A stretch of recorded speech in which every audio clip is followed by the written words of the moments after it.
Chapter 137. Your Majesty, what should we do? The onlookers lined up to leave. The two people standing in the middle of the fence were a little confused. Danny wanted to say, "You can continue tomorrow." But on second thought, although the case seemed simple, it was hard to find any substantial evidence. Miss Andy would probably leave the case to her. So, with a sheeing sound, she pulled out the long sword at her waist and stabbed it into the ground. The blade pierced half an inch into the mahogany floor. "You two, be honest. Who's lying?" Plop. The two people on the other side fell to their knees. "Your Majesty, I didn't lie," the middle-aged farmer cried. "Your Majesty, I didn't." The young man's eyes flickered. He stammered and denied, "I dare not lie." "Huh."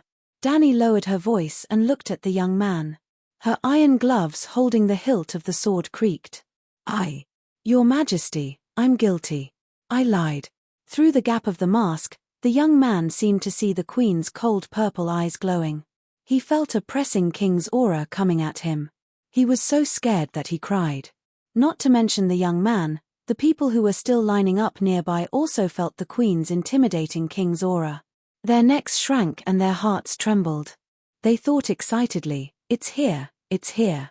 I've seen Her Majesty solve a case with an iron face again." The young man cried and confessed, "Half a year ago, I met my current wife, Elena, at the National Blind Date arranged by Your Majesty. I love her very much. She loves jewelry very much. When we got married, I bought her a silver hairpin inlaid with pearls. The interest-free loan has been used up. I wanted to save the money for breeding sows. Your Majesty, I was wrong." Danny deactivated her dragon spirit state, and Dahé's soul also left her spirit ocean. Its shining eyes dimmed, and the king's aura seemed to have disappeared. "According to the code, what is the sentence for this person?" She tilted her head and looked at the chief judge Miss Andy.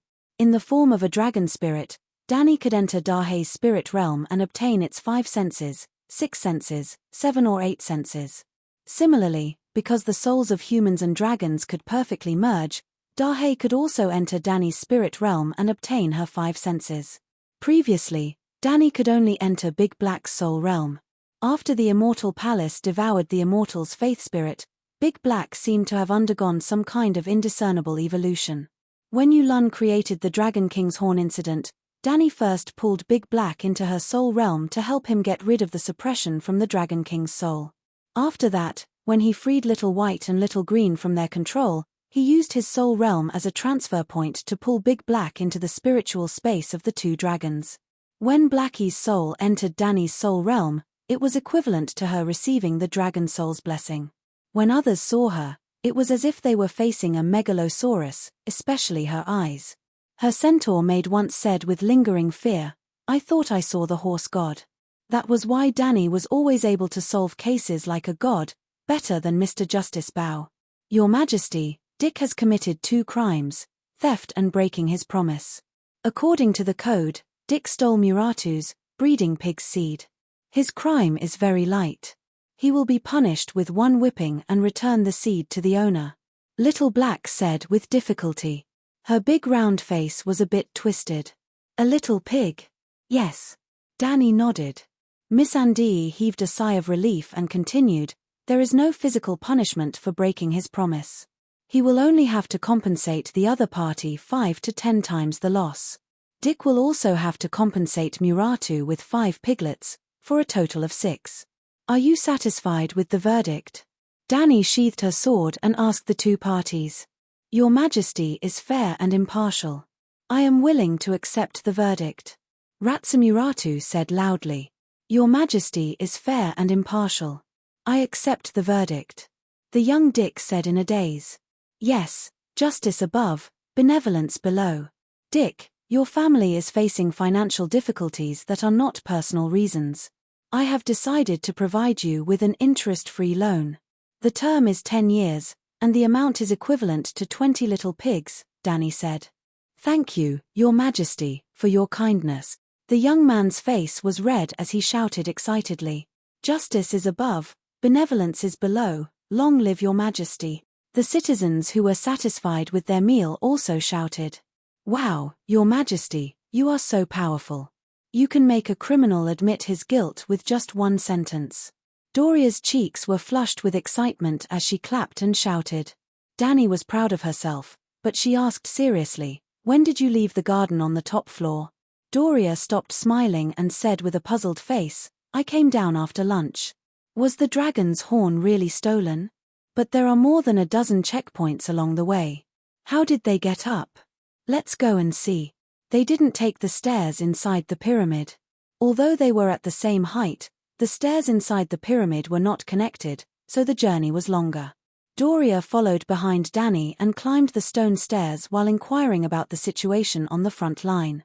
She heard that Dani had defeated the 50,000 allied troops with the loss of 200 cavalrymen this morning. Reese's maid exclaimed. Not only her, but even the Unsullied around Dani were all red with excitement. They were excited about their queen's amazing achievements. As they chatted, Dani stepped onto the last floor. It was a spacious platform of 30 square meters. There were 4 little Unsullied and a dog on the platform. 4 people and a dog were guarding the door of the palace on the top floor. Woof woof woof. Dani had just stepped on the platform when the grey dog pounced on her.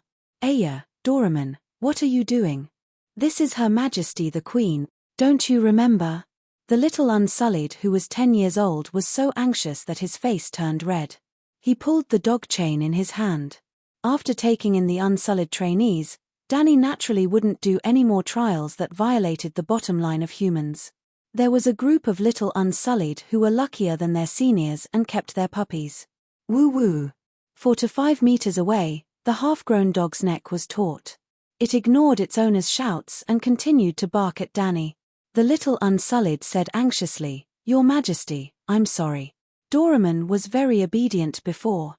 I don't know why it's so." Seeing that the little Unsullied was so anxious that tears were flowing out of her eyes and the spear in her other hand fell to the stone floor with a clang, Dani waved her hand and comforted her with a smile. "Maybe I just came back from the battlefield and was covered in the smell of blood." Doraemon was startled. At this moment, 2 Unsullied ran out of the door of the palace on the top floor. As they ran, they reported to Dani loudly, "Your Majesty, you guessed right. The enemy really infiltrated the pyramid through the outer wall. We found fresh steel claw scratches at the southwest corner of the grand staircase." "Oh, I'll go take a look." Dani's expression changed. She quickly walked past the dog that was still baring its teeth and hurriedly walked towards the palace stairs. The Great Pyramid had 4 stone stairs in the east, west, north, and south. The 4 stone stairs were like 4 lines, dividing the 33 square steps into 4 parts. The stairs facing the north were the main entrance, the east and west sides were the side doors for servants and soldiers, and the back door faced the Colosseum. After Dani moved into Astapor City, all the Colosseum was closed. The Colosseum behind the Chaoyang Palace became a sheep pen. If the 3 dragons couldn't find enough food in the wild, they could go down and pick up 2 sheep to eat. The pyramid's cross-section was square, and the 4 corners were indeed blind spots, especially the southwest and southeast corners. Dani's face was gloomy as she walked to the edge of the flower bed. 2 13 or 14 years old Unsullied climbed on a stretcher, revealing a purple-black round spot on the back of their neck. It was slightly swollen and was the size of 50 cents. Looking carefully, one could see a thin silver needle in the center of the round spot, glowing with a lavender cold light under the setting sun. The climate was hot, and the 2 corpses already had a faint stench. The hidden weapon was poisoned. "Maybe it was a blow needle," the Unsullied said. Dani didn't say a word. She stepped over the low brick flower bed and entered the flower bed. The branches of the big rose cracked under the grey steel boots, and the butterflies that fell on the pink flowers to suck the nectar were startled and flew away from the knights. The flower bed was built against a half-meter-high wall. In the southwest direction, Dani found 2 groups of 6 claw marks on the red brick wall. One could imagine that the flourishing flowers and branches in the flower bed were between the guards and the wall. If the infiltrators' movements were gentle enough, even if the flying claws hooked the wall, the Unsullied wouldn't notice. Then it was simple. The 2 poisoned blow needles killed the guards, stole the horn, threw the bodies of the Unsullied in the flowers, and climbed down the way they came.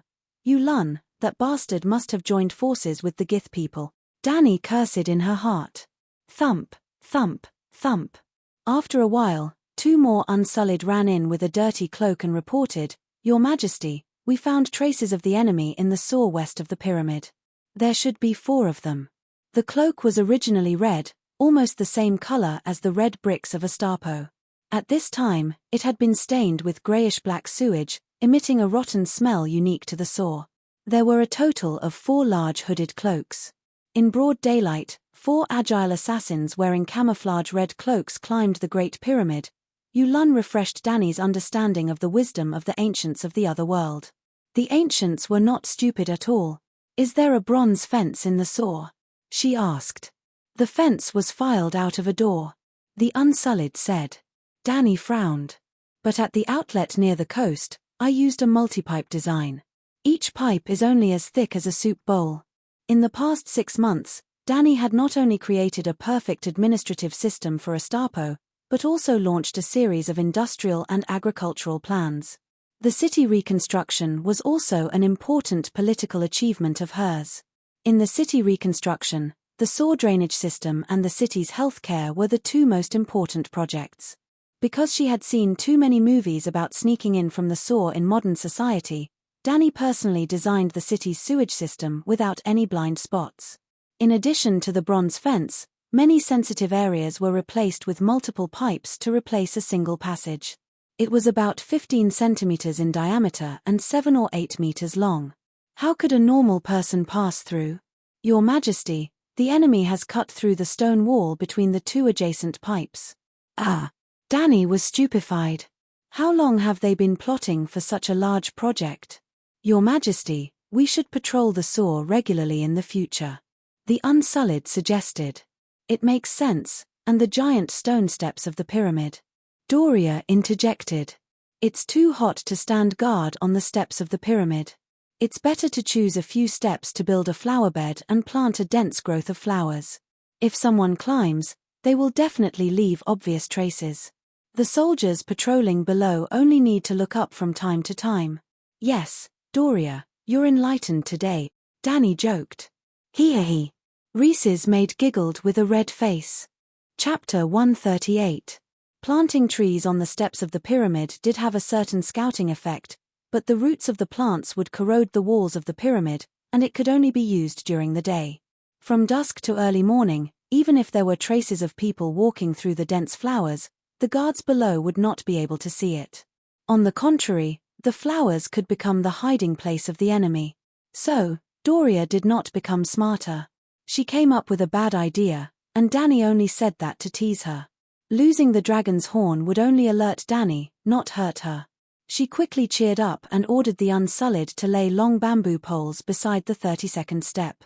The bamboo poles extended out of the stone steps, and there was a barbed fishing net between them. Unless the fishing net was cut, no one could climb up from below, and in the future, the patrol team would regularly check whether the fishing net was damaged. After a while, the sky in the west was already dark red. Through Big Black's vision, Danny saw the remaining 70 or 80 warships slowly retreating under the efforts of the oarsmen. "Your Majesty, are you going back to the city wall to command the battle now?" Seeing Danny walking towards the stairs, Doria asked worriedly. "What's wrong?" Seeing the maid hesitating, Danny stopped and asked in confusion. "Your Majesty, you should rest. I see that the enemy fleet seems to be retreating. Today's battle is over," the maid advised. Danny sighed and said, "There is still a group of sailors hiding in the dock. I plan to recruit them for my own use. Although the 3 dragons are powerful, more than 100 enemy ships have been attacking for an entire afternoon. Our army has also suffered heavy losses. I have to go and comfort the wounded." "This," Doria said with a strange expression, "Your Majesty, you should at least take a bath." Is the smell strong?" Danny raised her arm to her nose and sniffed. There was indeed a monster mixed with blood and sweat. She could not help but blush and look around. There was a pool beside the garden on the top floor. She could take a bath while controlling Big Black to chase the enemy ships. With this thought, she said to the Unsullied, "You go down and wait. I will take a bath and change my clothes. It will take about an hour." After the Unsullied left, Danny walked to the side of the pool. With Doria's help, she took off her helmet, throat armor, arm armor. In order not to affect her vision, her soft silver blonde hair was fixed into a bun with a hair clip. When she took off her helmet, she awkwardly discovered that her hair had merged with the purple crystal plate on the hair clip. His throat and vambraces were undone, revealing a corner of his collar. At this moment, his white shirt had been stained with sweat, and a strong body odor drifted to the tip of Danny's nose, making her feel even more awkward. She opened her arms so that Dolia could use the pliers to unscrew the screws on her waist. The sudden loss of weight made her sigh with emotion. Ouch, it's like a mountain has been lifted off my body. Even my breathing has become smoother. His Majesty is wearing armor for the first time in battle, so he might not be used to it. I see that Sir Mormorn wears armor every day and seems to enjoy it. Doria deftly undid the breastplate, freeing Danny's torso from the pressure as if she was opening a can. The relaxed feeling made Danny couldn't help but moan. She couldn't wait to jump into the pool and swim 2 laps. Doria, your armor removal skills have improved. You're obviously much faster than before. Danny praised. Doria's body stiffened slightly. Then she put the breastplate on the table and smiled.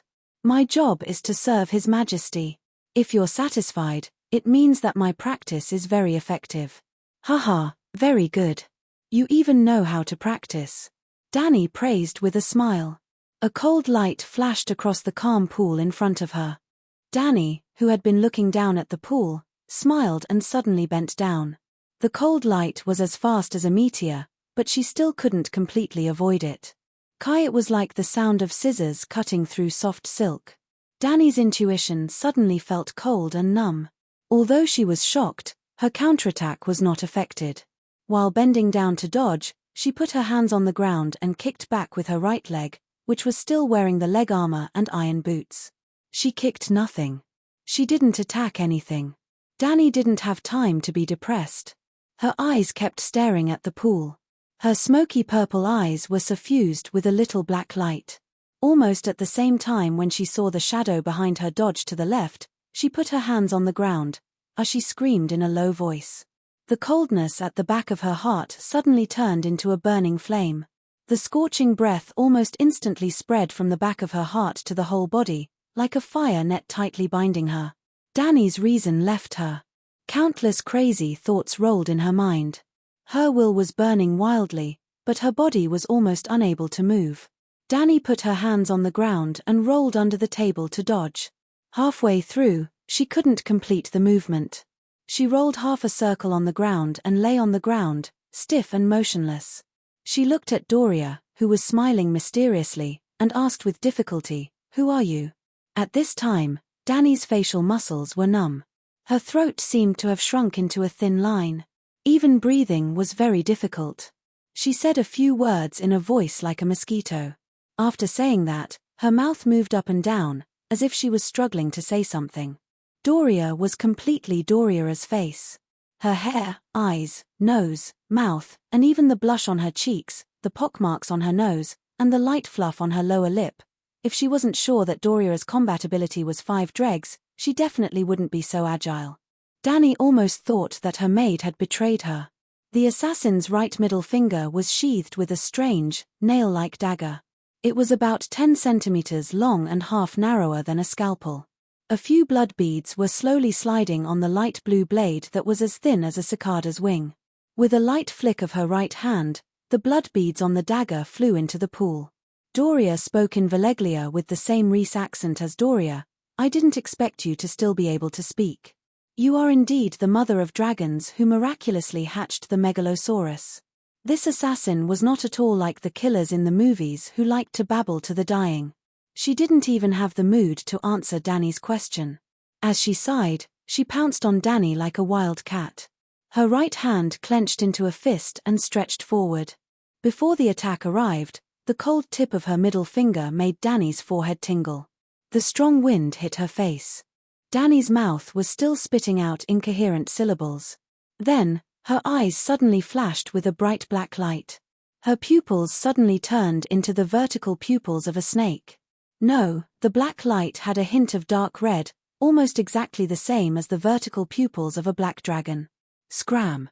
Finally, Dany spat out a word with clear meaning. Valeglia.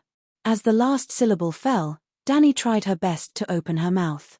A formless, silent, but obvious airwave spread out from her mouth in a conical shape and hit Doria's face.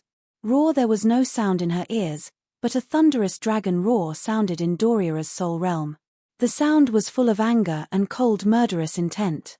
Her sea of consciousness was almost boiling in the dragon's roar. Almost at the same time, blood oozed out of Dany's mouth, nose, eyes, and ears. The shape was extremely horrible. Blackie, who was 500 meters above the sea outside the city, also stiffened. It drew a slanted trajectory in the sky and plunged into the sea. Boom! White water splashed everywhere, shocking the tens of thousands of soldiers on both sides. Jorah Mormont shouted in horror. The enemy ships that were originally scrambling to leave also began to slow down. It seemed that they had finally waited for the variable they had been waiting for. Hiss Little Green and Little White hissed like crazy. They casually threw a grape-like Molotov cocktail hanging from their claws into the sea. They flapped their wings hard and shot toward the Great Pyramid like sharp arrows. Plop! Doria, who flew in midair, fell straight to the ground like a wooden stake that had lost its speed.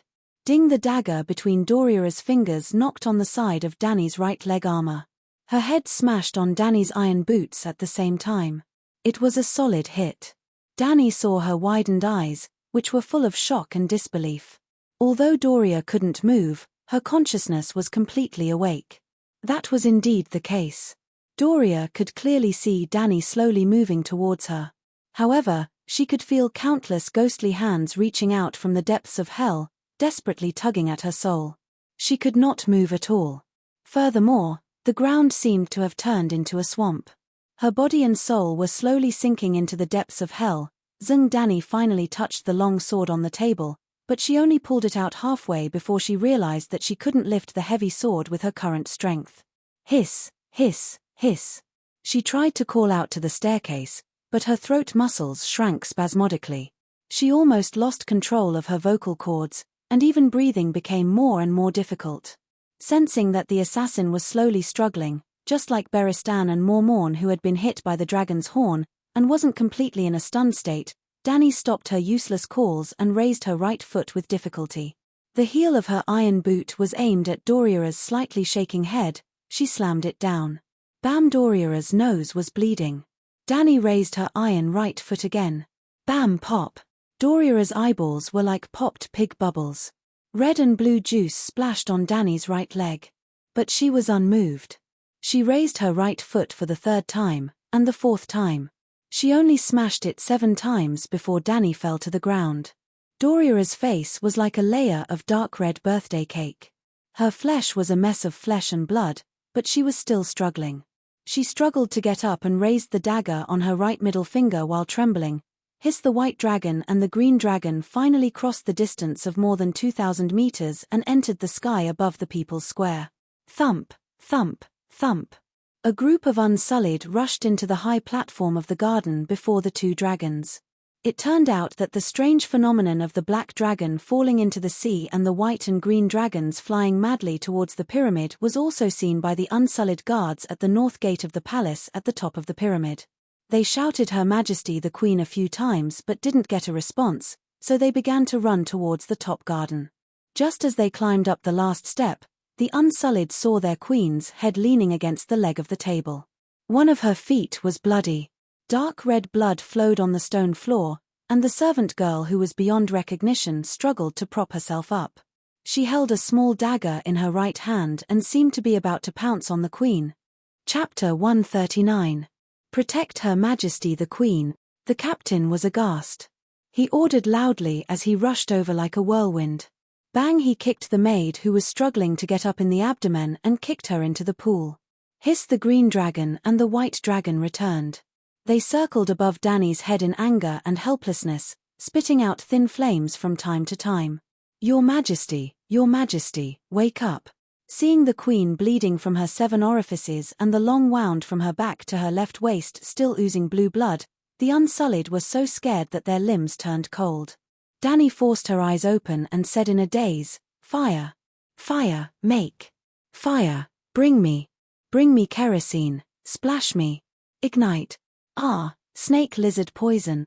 The queen must have been poisoned by snake lizard poison and went crazy, the Unsullied who was supporting Dany's body said in horror.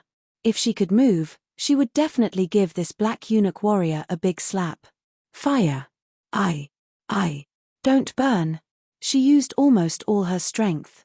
Her throat muscles atrophied and she could barely breathe. Dany's face started to turn purple. The captain suddenly quivered and shouted, "Spearhead, short sword, husk, corn, the four of you help remove Her Majesty's armor and iron boot. The rest of you follow me." With that, he led the way to the lower hall.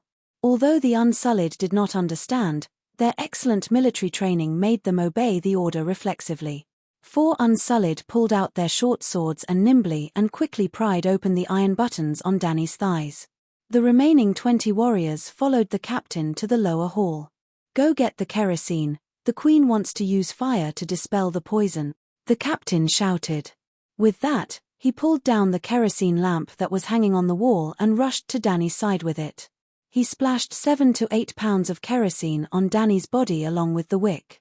When Spearhead, Short Sword and the other Unsullied pulled off the queen's last iron boot, he quickly took out the flint from his waist and set Dany's shirt on fire. Boom! The orange flames instantly spread to Dany's entire body. The squad leader did not stop there. He pulled out the dagger at his waist and smashed the table and chair next to him. Then, he piled the pieces of wood and wooden sticks on Dany.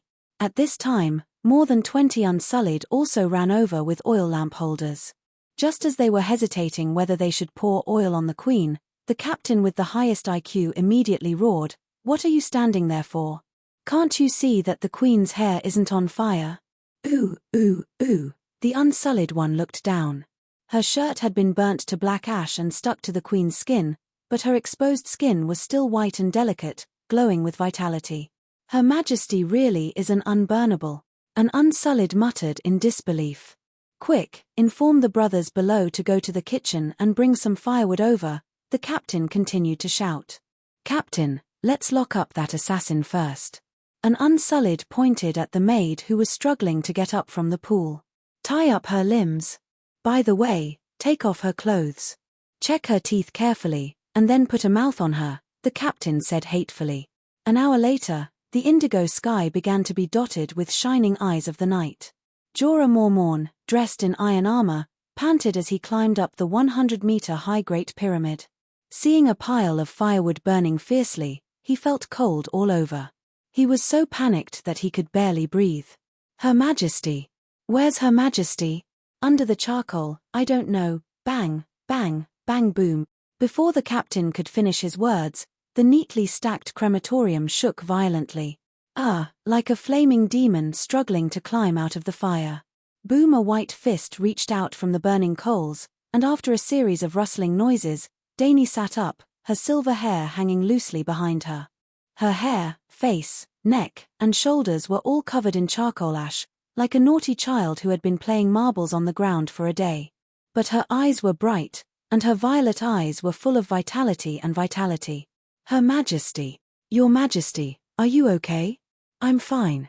Dany sat cross-legged in the fire and complained, "The charcoal ash makes it hard for me to breathe, and the temperature inside is not as high as the outer flame, so it's uncomfortable to burn. Sigh. It seems that I'll have to build a grill where I can lie comfortably in the future." Jorah Mormont's mouth was wide open, and his face was dull. He could not help but think, the street teppanyaki was magnified 100 times, and the queen was lying on it and burning. Hurriedly dispelling the messy thoughts in his mind, Mormont asked, "Your Majesty, do you know who sent the assassin?" "Needless to say, it must be the Gith." Dany rolled her eyes. Jorah Mormont looked around and saw that there were no outsiders, so he asked directly, "I heard that it was Doria who assassinated you." "She." His tone was difficult, as if he could not believe it. "Is she a spy of the King's Landing, or a faceless one?" The last word almost exhausted all his strength, because the meaning of the word faceless was too terrible. "You haven't found Doria's body yet?" Dany frowned. Her words were tantamount to admitting the identity of the assassin. Jorah exhaled a long breath and murmured, "I thought the Gith slave masters were rotten, but I didn't expect them to be so bold. Your Majesty, this war is not over yet. We have to take down Mireen and Kayuan. Those Gith people are too rich. The captain looked at Jorah, then looked at Dany and said, Your Majesty, the pyramid has almost been cleaned, and Miss Doria was not found. That, the Unsullied whose pet dog is called Doraemon, call him here. Dany thought for a moment and said, You mean Ironhead who guards the north gate of the palace? The captain asked. His name is Ironhead. This rustic name made Dany complain in her heart. I don't know his name. When I entered this afternoon, his dog barked at me. Oh, his Ironhead, I'll call him up. The captain nodded. Dany didn't know Ironhead's name, but she had seen him and his dog no less than 10 times, but they were all just passing acquaintances and had never communicated with each other. However, the dog had never bared its teeth at her before, but today it was unexpectedly irritable, as if it had met an extremely hated enemy. At first, she thought that she had just killed someone today, and her body was stained with a lot of blood, and the dog was stimulated by the murderous aura. Now that she thought about it, the dog was not targeting her at all. Doria was just beside her, and the dog was aware of her identity as an assassin. Dany and the little Unsullied misunderstood the keen dog. Your Majesty, are you okay? In a moment, the little Unsullied trotted over with the grey-skinned dog. Seeing Dany bathing in flames for the first time, Kid was so shocked that he was tongue-tied. His greyhound was also obediently curled up beside his leg. Perhaps it was frightened by the 3 dragons lying beside it. Well, the soul attack ended, and Big Black Soul returned to its place, and not long after, it struggled to fly out of the sea. It was also because he saw that Big Black was fine that Mormorn continued to stay on the city wall to continue to command the battle until the sky darkened, and the last enemy ship disappeared from sight. I'm fine, you're called Ironhead, right? Dany said with a smile. Yes, I'm called Ironhead. Your dog, Doraemon, before I came back today, did you see Doria? No, the guards at the north gate of the palace take turns in the morning, afternoon, and evening. I'm young, and the captain didn't let me take the night shift. These days, I come at noon and get off work after dark. Doria watched the citizens fight the lawsuit in the hall on the first floor in the morning, had lunch with me at noon, and didn't return to the palace on the top floor in the afternoon. Miss Andy said immediately. Ironhead, when was the last time you saw Doria? Dany asked again. Ironhead replied without hesitation, the evening before yesterday, Sister Doria and I sat on the stone steps to feed Doraemon. She liked Doraemon before. The day before yesterday, the day I left. Dany frowned as she pondered, the firewood crackling around her. Under the night sky, the orange flames kissed her cheeks like little fairies, and her silver gold hair danced rhythmically with the waves of fire. Beautiful, mysterious, like a goddess of fire. Have you checked the vault? Dany asked. She suddenly thought that Doria was in charge of the key to the vault, and if Faceless One replaced Doria, he would definitely have her key. Yes, the captain said. Chimph, are you sure you searched the gold coin lake? Dany said lightly. Go look again. Oh right, bring Ironhead and his Doraemon. Dany confiscated more than 10 million gold royals from the slave owners. Gold royals were the currency of Westeros, and Slave Bay used radiance coins. In other words, the Queen's vault had more than 40 million gold radiance coins. The number of silver radiance coins was more than 500 million, and copper coins were not qualified to enter the Queen's vault. She did not count it carefully, and only estimated it by weighing it.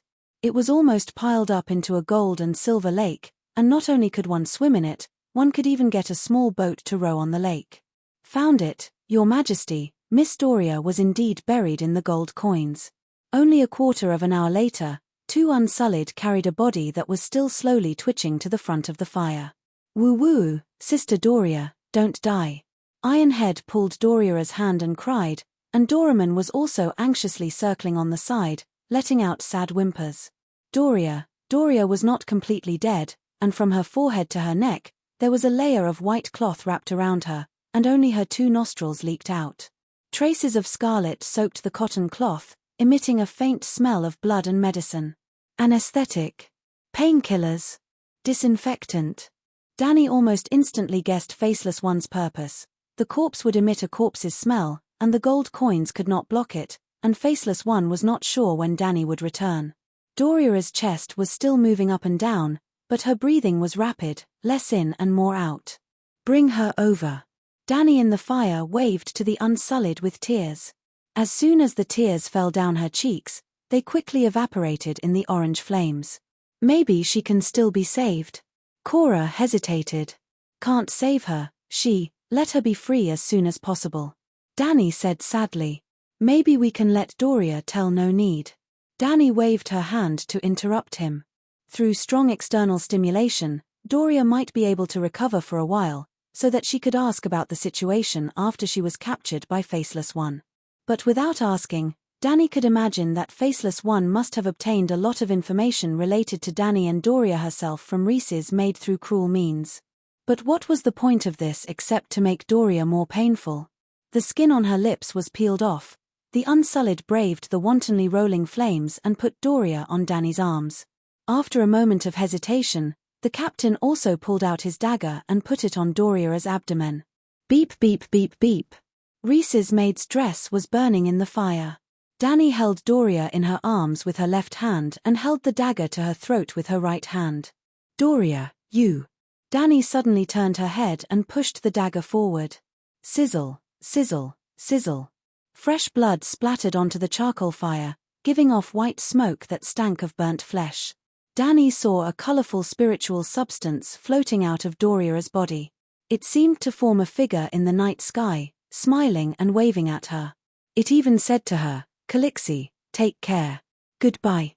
Chapter 140. You're not dead. In the dark stone room filled with the smell of decay, the Faceless One who had lost her face said in disbelief. A young woman in her early 20s, bald, with a purplish-blue left eye that was swollen like a small steamed bun. Inside the eye socket was a tattered eyeball dripping with black blood. Her nose, forehead, cheeks, and chin had bruises and bruises. A few of her teeth were missing, and she spoke with a lisp. The Unsullied did not mistreat her. The injuries on her face were caused by Danny's iron boots yesterday. The assassination had happened yesterday. At this moment, it was already the morning of the second day after the naval battle. Danny could vaguely see that the other party's original face was very ordinary. Her skin was rough, pale with a little sallow, just like all the poor women in the street. Her facial features had the unique three-dimensional feeling of a Westerner, but there was nothing special about it. Her nose was not high or flat, her mouth was not big or small, her eyes were not big or small, and her eyebrows were not thick or thin. Her cheeks were square, and her intact right eye was light blue. It was different from Doria's beautiful ocean-like deep blue. You were stabbed in the back by someone. Even if the stab was not deep, the poison must have entered your heart. The mixed poison of snake lizard and scorpion tail beast, and with the help of blood witchcraft, even the most robust gladiator would die within the time it takes to drink a cup of tea after piercing the skin. How did you survive? The female assassin opened her single eye and carefully looked at Danny, who had changed into a purple gauze dress. Her hair was braided and tied to the back of her head, revealing a full forehead, a small heart-shaped face, rosy skin, and sharp eyes. She did not look like a poisoned person at all. You don't know this. Danny opened her right hand and handed a purple crystal to the other party. What is it? The assassin asked. It seems that the Faceless One is only SOSO. You didn't even collect the most basic information. Danny sneered again and again. The assassin was furious at first, but she immediately recovered her calm.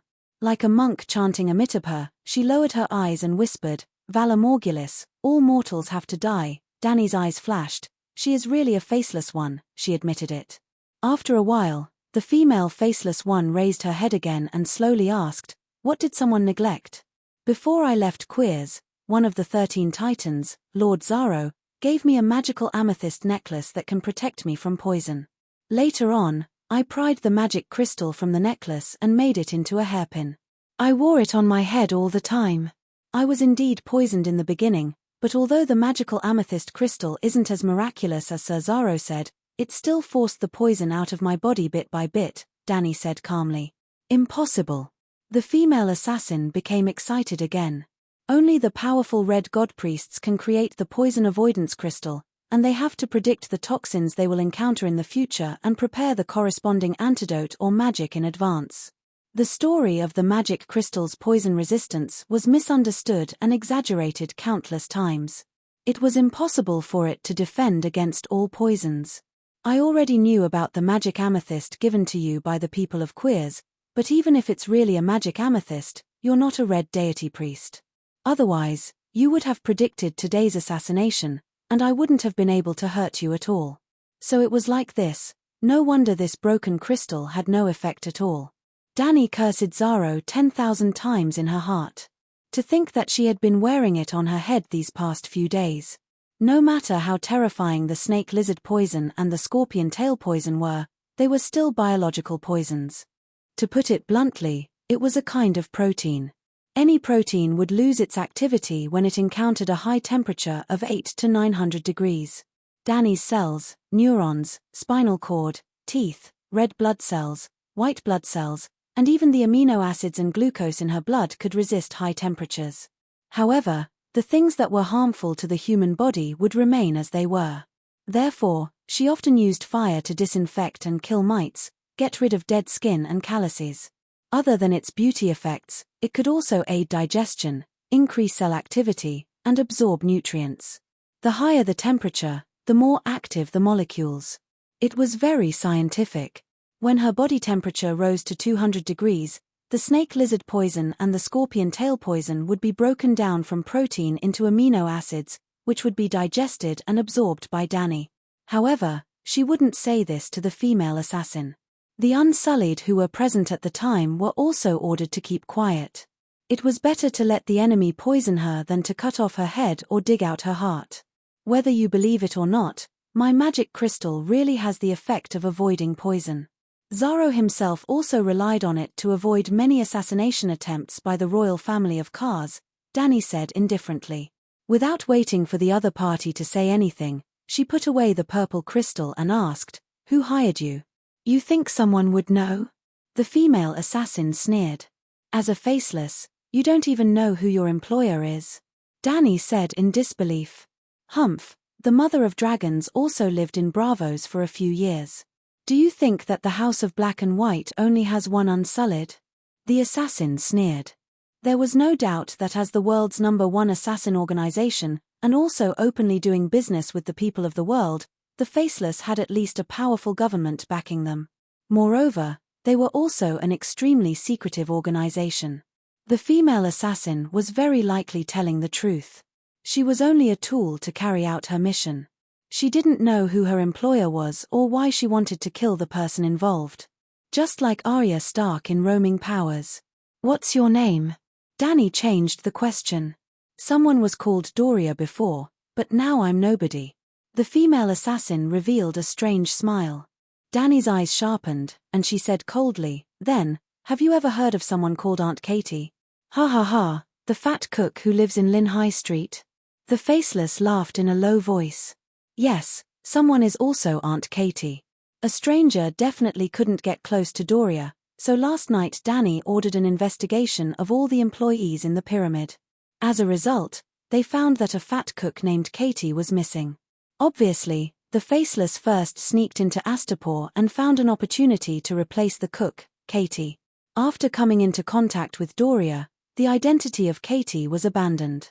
As for pretending to be a cook and poisoning the food, just like how few emperors were poisoned to death by assassins, Beristan had also established a perfect food audit system for Dani.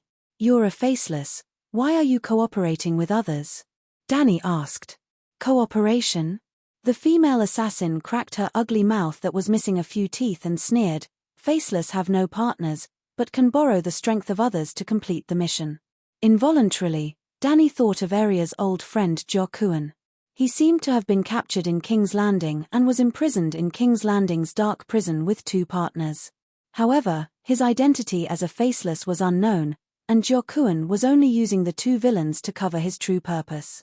"Do you know who you're cooperating with?" The female assassin smiled proudly. "You should ask that person, ask him if he knows who he's cooperating with, ha ha ha. Then, of the 3 dragon eggs in my treasury, Yulun only knows about 1, what about the other 2? Dani said lightly. At first, The Unsullied didn't notice that the dragon eggs were stolen at all. Later, under Danny's reminder, they returned to the treasury and seriously looked for Doria buried under the gold coins, but to their horror, they found that the queen's dragon eggs were also missing. The assassin looked at Danny's face seriously and said strangely, "You're so calm after losing 3 dragon eggs?" Because all 3 eggs were fake. She hadn't thrown away the fragments left behind by the dragon hatching. When she was in Quartz, she met an Asian peddler who sold fake dragon eggs, so she learned his method and glued 3 broken stone eggs together into a complete dragon egg. Even the color of the egg changed. The brass dragon egg used to exchange for the Unsullied was fake, and even Yulun didn't recognize it. At first, the 3 unsophisticated maids didn't know about this matter, because Danny wasn't sure who she would use it to deceive next time, or when she would sell it for money. The maidservant's impromptu reaction might give her away her great scheme of fraud. But after defeating Astapor, well, benevolent Lord fell, and Danny was full. She didn't need to use the fake eggs to cheat money anymore. The 3 missing stone eggs were casually thrown into the treasury by the maids, together with the dozens of boxes of gems. As for the brass dragon egg seized from Yulun, it was always in Danny's bedroom. She hugged it to sleep almost every day, waiting for it to hatch slowly. Of course, Doria knew which one was fake and which one was real, but obviously, Reese's maid wasn't stupid. Instead, she was a little smart, and at the last moment of her life, she tricked the faceless. Oh, no, the one who wanted the dragon egg must be Yulun. Not only did that guy not give up on the dragon's horn, he also didn't want to give up the brass dragon egg. That's right, dragon binder plus dragon whelp, a perfect match. But unfortunately, Danny sneered in her heart, but her expression was still indifferent. She said, "I can't even control 3 dragons, so what's the use of a few more wild dragons? And, the price of hatching a dragon is too high. I have to exchange the soul of the closest person from the Night Kingdom for the spirit of the dead dragon of old, just like my black dragon, Balerian's reincarnation." At this point, she couldn't help but reveal a disappointed expression and said sadly, "If I had a choice, I'd rather have a dragon than a dragon." Danny's performance infected the female faceless. She suddenly said, "No wonder you locked the dragon egg in the box and didn't ask about it. The dragon egg wasn't the target of my mission. It was all in the flower bed and was taken away by that person along with the horn. Well, you've answered my questions, and I've also told you a lot of secrets. Now, you only have a little value left." Danny raised her index finger and said coldly, "Tell me the secret of the faceless, and I may spare your life." "Hehe, all mortals have to die." The female assassin closed her only eye and sneered. "I hope you can keep persevering, Hattar, and serve her well." "Pa, pa, pa." The strong man walked out of the shadows and grinned. "Her Majesty the Queen, there's no mouth in this world that the devil's tail can't open." Danny didn't waste too much time on the faceless. There were still thousands of sailors waiting to be recruited at the dock. Last night, before the guy's fleet left, they released a signal to the sailors gathered at the dock area, and thousands of people swarmed to the sea. Well, when the sailors swam to the dock after falling into the sea, they didn't want to attack the city of Astapor. They didn't even have a weapon, so how could they attack the 6 or 7 meters high city wall? They were mainly worried that as soon as they climbed onto the Allied warships, they would immediately be attacked by the Megalosaurus. Of course, they also didn't want Danny to surrender. When the fleet left at night, they swam to the fleet in the sea. The guy's people were right. At night, the sky was dark, and the ships were moving slowly, so the giant Molotov missiles naturally failed. But Danny had already made arrangements for this. The 3 Megalosaurus immediately changed, and dozens of beer bottle-sized pots were tied together, like a bunch of grapes. The Megalosaurus flew at a height of 500 meters, and the ships on the sea could be vaguely seen. The grape bombs fell to the sea in the form of heavenly maidens scattering flowers. There would always be a few bottles smashing on the sails, and then the ships would lie down. In this way, the guy's fleet not only failed to rescue the sailors who had fallen into the sea before, but also lost 7 or 8 ships. The guy's people were too greedy. At dusk, after the black dragon fell into the sea, the 3 dragons closed for a period of time. At that time, if they escaped, They could save 80% of the sailors gathered at the dock. However, not only did the Guy's fleet not leave, but they also thought that Danny had died and began to approach the coast to launch the fiercest attacks on the city wall. Therefore, although Cora was worried about Danny's safety, he had been holding on for more than half an hour before leaving the battlefield. Well, Danny was burned for a few minutes and regained consciousness. The three dragons were keenly aware of the situation of their mother, and under the leadership of Big Black, they returned to the dock to continue to be bombers. Chapter 141. It was not difficult to incorporate the enemy sailors. Danny was the mother of dragons, the liberator of slaves. As long as the slave sailors had no holes in their brains, they would be willing to surrender. She only rode on Big Black's back and flew over the heads of the sailors at the dock, and the more than 10,000 sailors who had lost their ships all surrendered. Conditional surrender. Slaves were allowed to be liberated, but for non-slave sailors, Danny could not force people to be bandits. Obviously, there were not only the oarsmen and slave warriors on the ship, but also the captain, the first mate, the second mate, and other high-ranking freemen. They were not slaves, and most of them came from well-off families. Naturally, they were not willing to join Danny in the rebellion that would cost them their lives. Well, rich people are qualified to receive education, and educated people at least have a view of the big picture. Like the descendants of the Rose Group, the experienced senior sailors believed that Danny's abolition of slavery was against the whole world. Individuals against the world were destined to have no good end. Therefore, they asked Danny to allow them to redeem themselves with money in accordance with tradition. Although Danny cherished the talents of those elite sailors, she also understood that the melon that was forcibly twisted was not sweet, so she agreed, "You can redeem yourself, but you have broken the law after all, and all of you must work for Astapor City for 5 years." Of course, the ransom of nobles and ordinary sailors was different, and the treatment they received was also different. Well, the food and accommodation would be better. Danny did not ask for too much, and only set a price for each captive who did not want to join her according to tradition. She did not even treat those Gith differently. They were all treated the same. Danny was so magnanimous that the sailors immediately raised their hands and surrendered. Well, those people certainly did not know that autumn was coming to an end, and the long night was coming soon. A total of 8,000 strong slave soldiers were incorporated, and the remaining 3,000 real sailors became coolies. After dealing with the sailors in the morning, Danny rode Big Black and led 5,000 infantrymen back to Poplar Slope in the afternoon. After burning the bodies of more than 10,000 soldiers of the Gith coalition, she began to reorganize the army on a large scale the next day. 20,000 civil servants and militia, 5,000 immaculate ones, 10,000 wings of liberty with a mix of infantry, cavalry, and bows, and 15,000 Queen's Guards selected from 70,000 slave warriors. Danny gave the Queen's Royal Guards the White Dragon flag, officially becoming a new army. Yep, here, Danny used the Celestial Emperor's Heart technique to purposely split the new free citizens of different cities into different troops, so as to prevent the free citizen guards, who were getting stronger and stronger, from having too much power. The vile mother of dragons is reorganizing her army. She's about to lead an army of 200,000 to attack Kaiyuan. In just one night, the virtuous lords of Yuan-Kai City knew this terrible news. The Black Messenger Crow carried a black message. It couldn't be helped, there were definitely spies from Kaiyuan City among the thousands of merchants and prostitutes who were working for the Guy's army or merchants who were reporting to Kaiyuan City for the sake of gold radiance coins. Is that true? Is the news confirmed?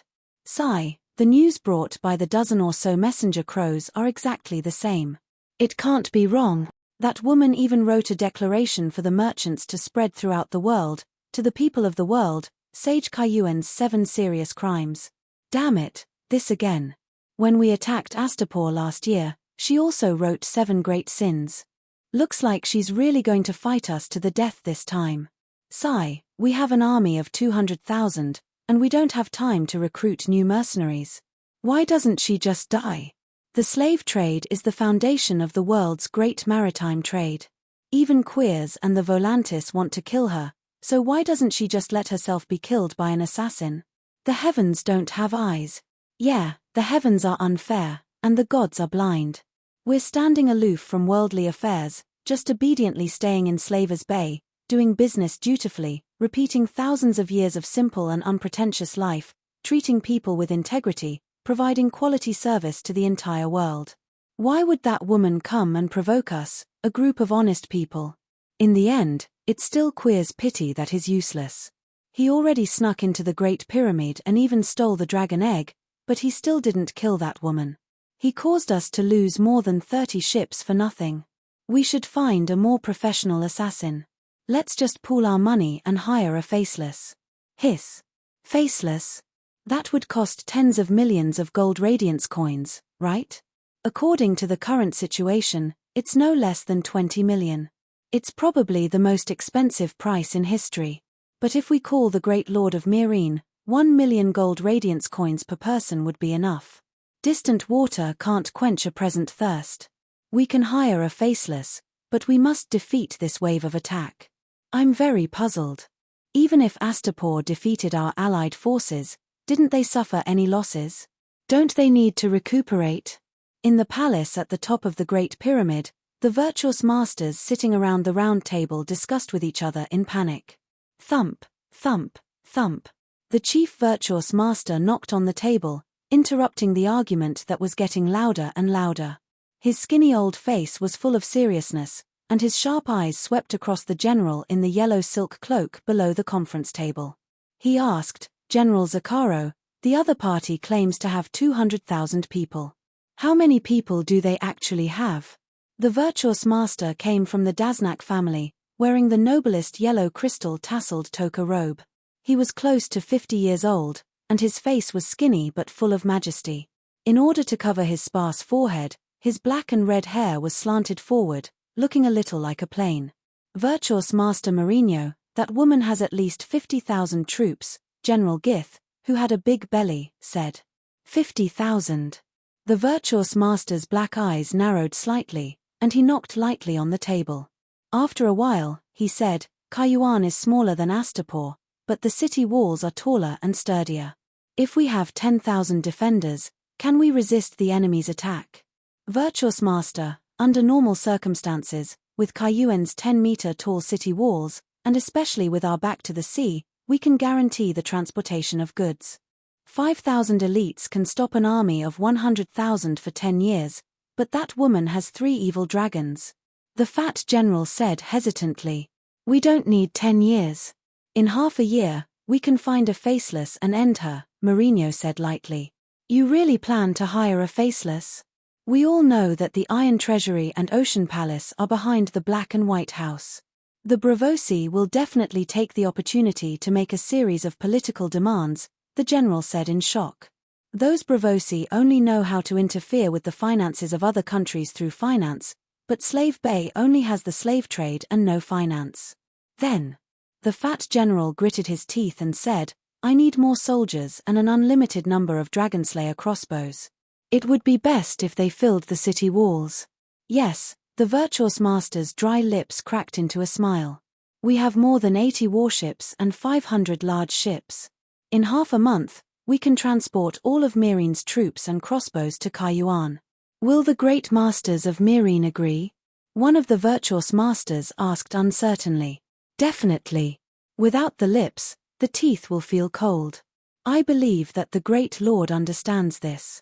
Moreover, the battlefield will be in Kayuan, and only Kayuan will be destroyed by the flames of war. The people of Meereen will peacefully enjoy the fruits of victory, so why not?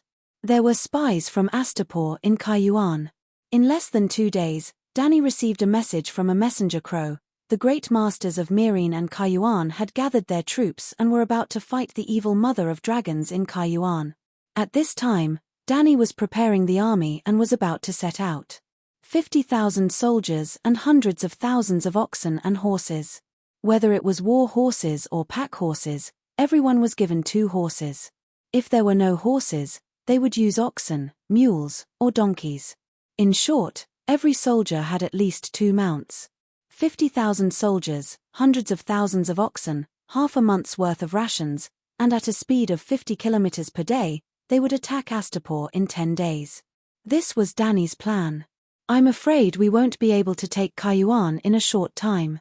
Whitebeard said with a serious expression. Dany, who had changed into her military uniform again, said fiercely, "Then we'll besiege the city. Let the 3 dragons bombard Cayuen's walls day and night. I want to see how long they can last. I'm afraid that the first ones to fall will be us." John Bolton frowned. "Oh, what do you mean?" Dany looked at him and asked. "I'm worried that the enemy will scorch the walls and clear the field." The commander of the guards said slowly. Well, Dany didn't go back on her words.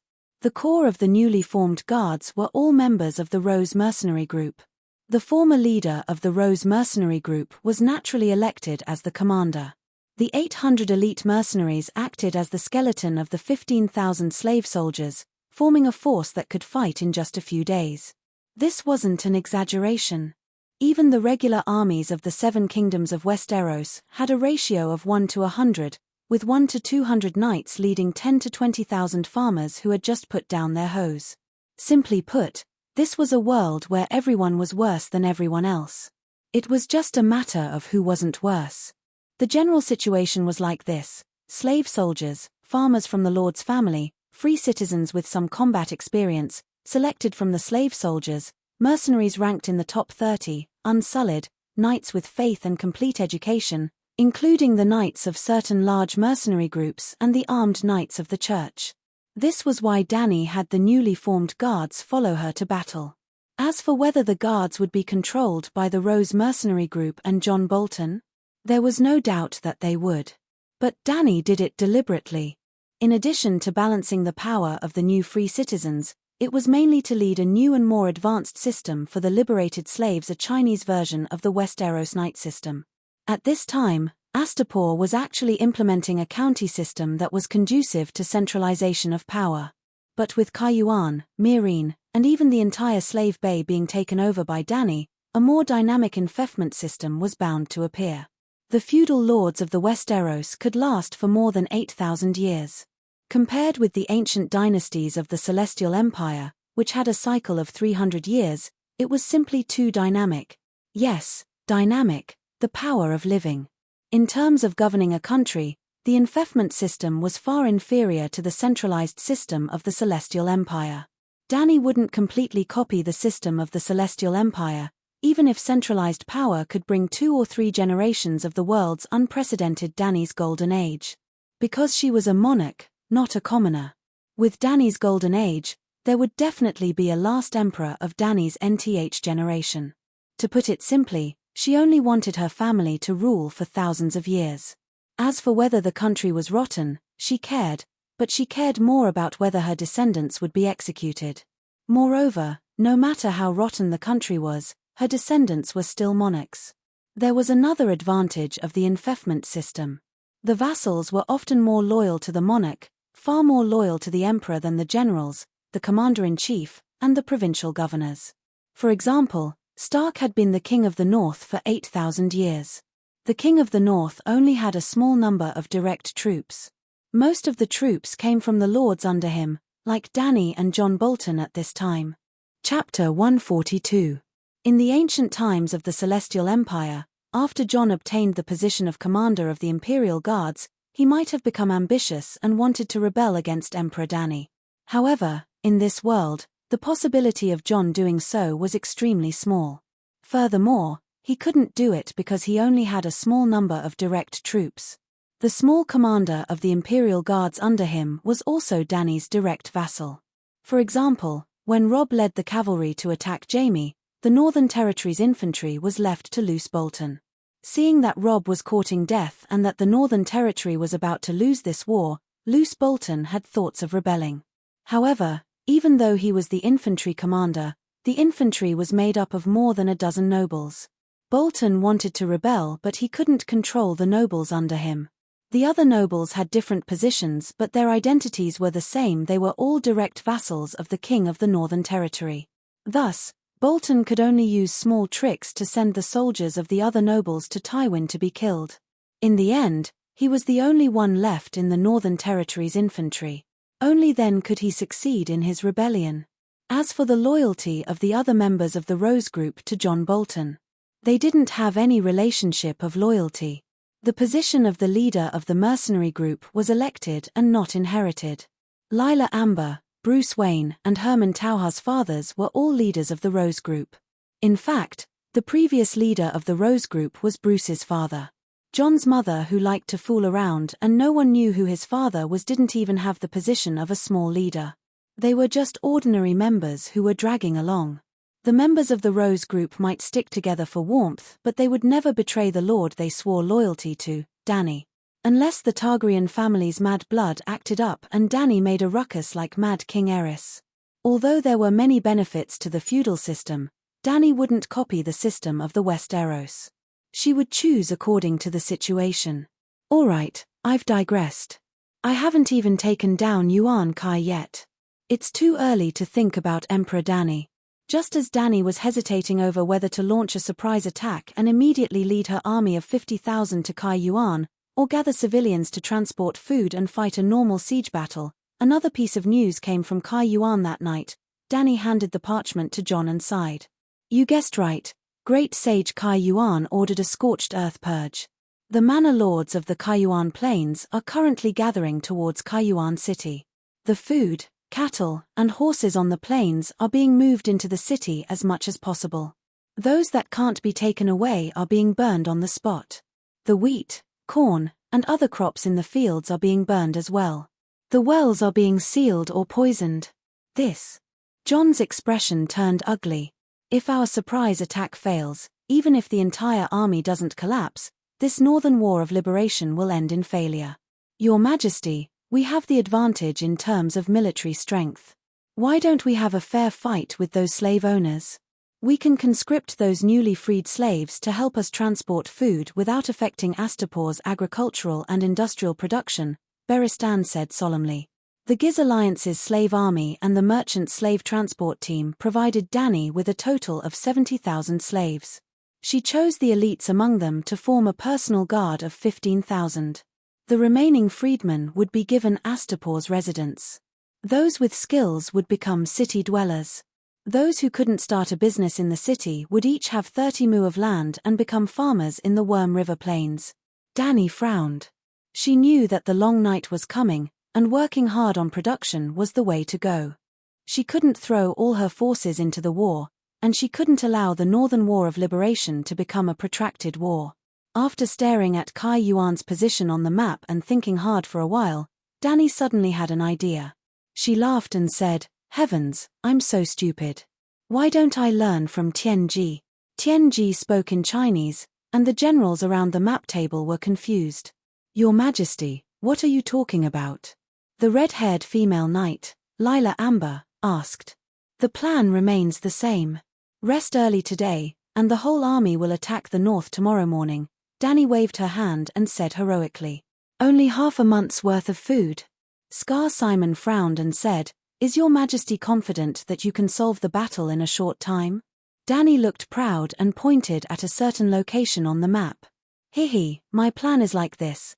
The next evening, the golden sunset dyed the ancient Yuan-Kai city blood-red, as if it was a sign of the coming blood and fire. However, the palace at the top of the Great Pyramid was full of laughter. The virtuous masters were in a good mood and rejoiced at the news that they had received.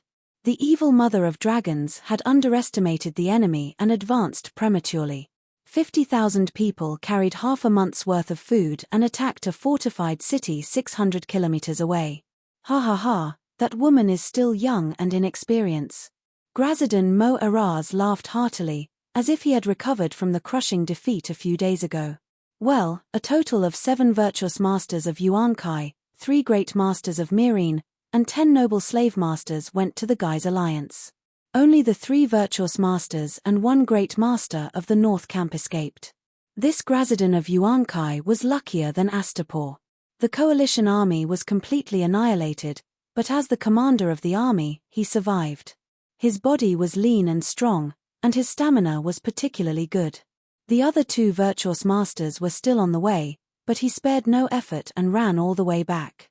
He ran until 4 horses died, and in 3 days, he crossed 600 kilometers and fled back to Yuan-Kai City.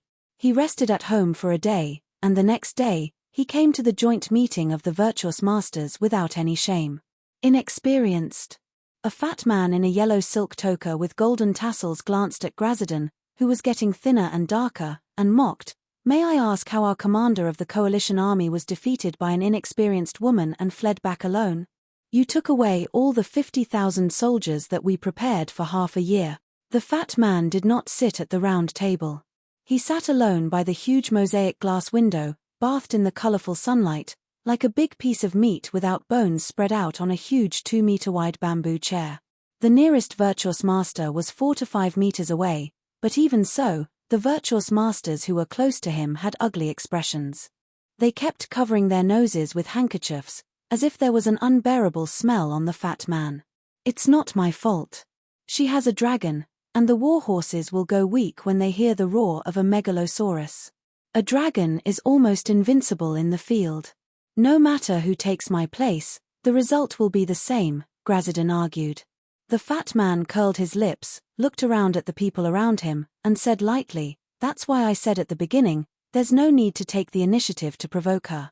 Let her stay in Astapor peacefully, and we can continue to live our own lives. It's not good for everyone to get along peacefully." The intoxicating sound came from the fat man's buttocks, and a strong smell of decay filled the room. The fat man's bread-like face turned red, and the few virtuous masters nearby covered their noses, got up and ran away unbearably. The fat man said that he lost control of his bowels and spat it out. Although the other virtuous masters either ran away from their seats, or covered their noses with ugly expressions, no one showed any surprise. It was obvious that it was not the first time the fat man did this in public. "Sorry, brothers, it's an old problem." The fat man smiled awkwardly. "Yazan, if it weren't for your quick wit, your status as the richest man in Yuankai, and your great contribution to the cause of resisting the evil mother of dragons, I wouldn't have allowed you to pollute my palace. So, even if you can't hold it in and defecate from below, you have to control the mouth above. Don't spit out nonsense that's smellier than the shit in your pants," the virtuous master Mourinho said coldly. The fat man's buttocks were still moving. Immediately, a few servants came over and lifted his body. 2 young and beautiful girls leaned over to scrub him. Hearing the words of the virtuous master, Yazan said while enjoying the service of the servants, "Mourinho, my wisdom allows me to speak the words of wisdom. You don't have the same wisdom, so you can't listen to my words. It's a waste of effort to call me. If you need to share the military expenses or the expenses of the faceless people, you can just find my butler. There's no need to waste my time."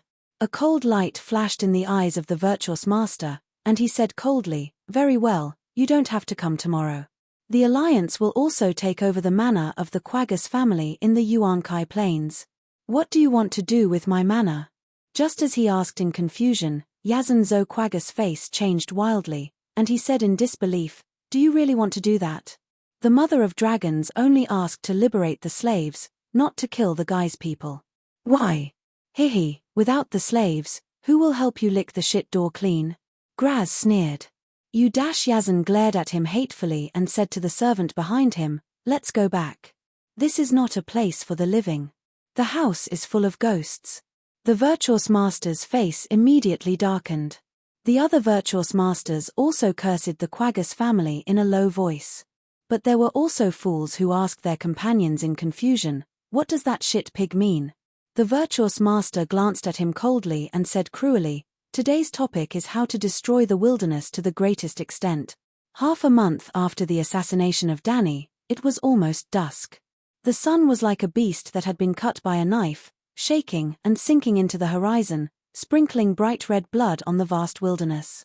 200 kilometers outside Kaiwan City, on the side of the road, the thorns of the red wild roses were trembling gently. The cricket in the center suddenly stopped sucking the sweetness of the nectar. The 2 antennae on its forehead trembled slightly, as if it was listening to something, or after a while, as if it had been electrocuted, the cricket suddenly kicked its thighs and drew an arc in the air, falling from the flower to the ground, and then quickly burrowing into the cracks in the rocks. At first, there seemed to be the faint sound of drums coming from afar. Gradually, the earth trembled, and a yellow earth dragon roared from afar. Rumble, a strong silver horse galloped like the wind, running wildly on the road without restraint. The horse's hooves brought up waves of yellow dust. The red cloak of the armored female knight on the horse's back fluttered in the intense airwaves, like a flag, encouraging the 50,000 cavalry behind her. 50,000 cavalry, 100,000 cows and horses, it was a powerful army that had never appeared on this land. The ground rumbled, bringing up a stretch of yellow dust that stretched for several kilometers. The flowers and plants in the field were like the hearts of the virtuous masters, trembling in the sound of the horses' hooves. Screech, screech, screech. 3 megalosaurus that had become stronger after the baptism of war hovered in the sky, arrogantly showing their existence. Chapter 143. Your Majesty, it's getting late. The scouts have found out that there's a well for travelers a mile away and a lake 3 miles away. We can set up camp here. Beristan, who was riding on a tall black horse, shouted to the queen beside him. Dani, who was at the front of the cavalry, ran another 3 miles before slowing down. She stopped beside the long and narrow lake, raised her right hand and shouted, "Stop." Once she gave the order, all the soldiers obeyed. In just a few moments, the 50,000 warriors on horseback and 50,000 other war horses that were tied to the saddles of the cavalry and had withered sacks of wheat on their backs stopped at the same time. Set up camp here. The White Flag Army will build a camp. Grey Worm stepped forward and replied, "Yes, Your Majesty." Looking at the endless fields from the perspective of the Black Dragon, Dani said, "Wings of Liberty, spread out and graze the cows and horses." "Yes, Your Majesty." Scarback Simon and Fatty Morono replied together. Dani glanced at the green dragon and white dragon that had already flown to the mountains in the west and said with a smile, "Guards, line up and guard the southwest part of the forest. The 3 dragons will chase the prey from the northeast." "Yes, Your Majesty." John looked at Dani in awe. "Commanders of the Yellow Flag Army, a go, take her." Dani shouted. "Calixi." "Your Majesty." A go and a black man stepped forward together. The 20,000 militia will be divided into 2 groups. 10,000 will set up tents and stoves, and 10,000 will go to the beach to collect fish. Dani said strangely, "Yes, Your Majesty." Hiss, chirp, chirp. Chirp, chirp. Roar, roar. The 3 dragons were almost touching the treetops, roaring in 3 different directions above the dense forest in the east. Occasionally, they would even spit out fire. The wild boars, deer, water deer, rats, rabbits, and even tigers and wild cows in the forest all mixed together and ran forward blindly as if they had gone mad. Rumble. The sound of thousands of animals running became louder and louder. The soldiers waiting outside the forest gripped their shields tightly and stared ahead without blinking. "Archers, load your bows." Red-haired Knight Lyra roared. Rumble. The mixed group of goats and wolves rushed out of the forest like a wave and pounced on the shield-bearers in the front row. Shoot. Whoosh, whoosh, whoosh. Tens of thousands of arrows were fired at the same time, and the wails of all kinds of animals could be heard. Lara smiled and said to Big Beard Bruce, who was beside her, "It's a great harvest. After smoking it, we can eat it for a few days. Your Majesty's method of collecting army rations is amazing." The Megalosaurus drove the forest animals away. "How did Your Majesty come up with this idea?" Bruce was filled with emotions as he watched the spearman kill the yellow-skinned tiger that had jumped over the shield. How did he think of that? Dani had seen Dahe and the others hunting too many times. As soon as they entered the forest, they roared twice, and the beasts ran wildly. Then they swooped down and spat dragon flame at the largest bison. "Let's not talk about the prey in the forest. Look." Lara pointed at the 3 dragons flying towards the sea and smiled.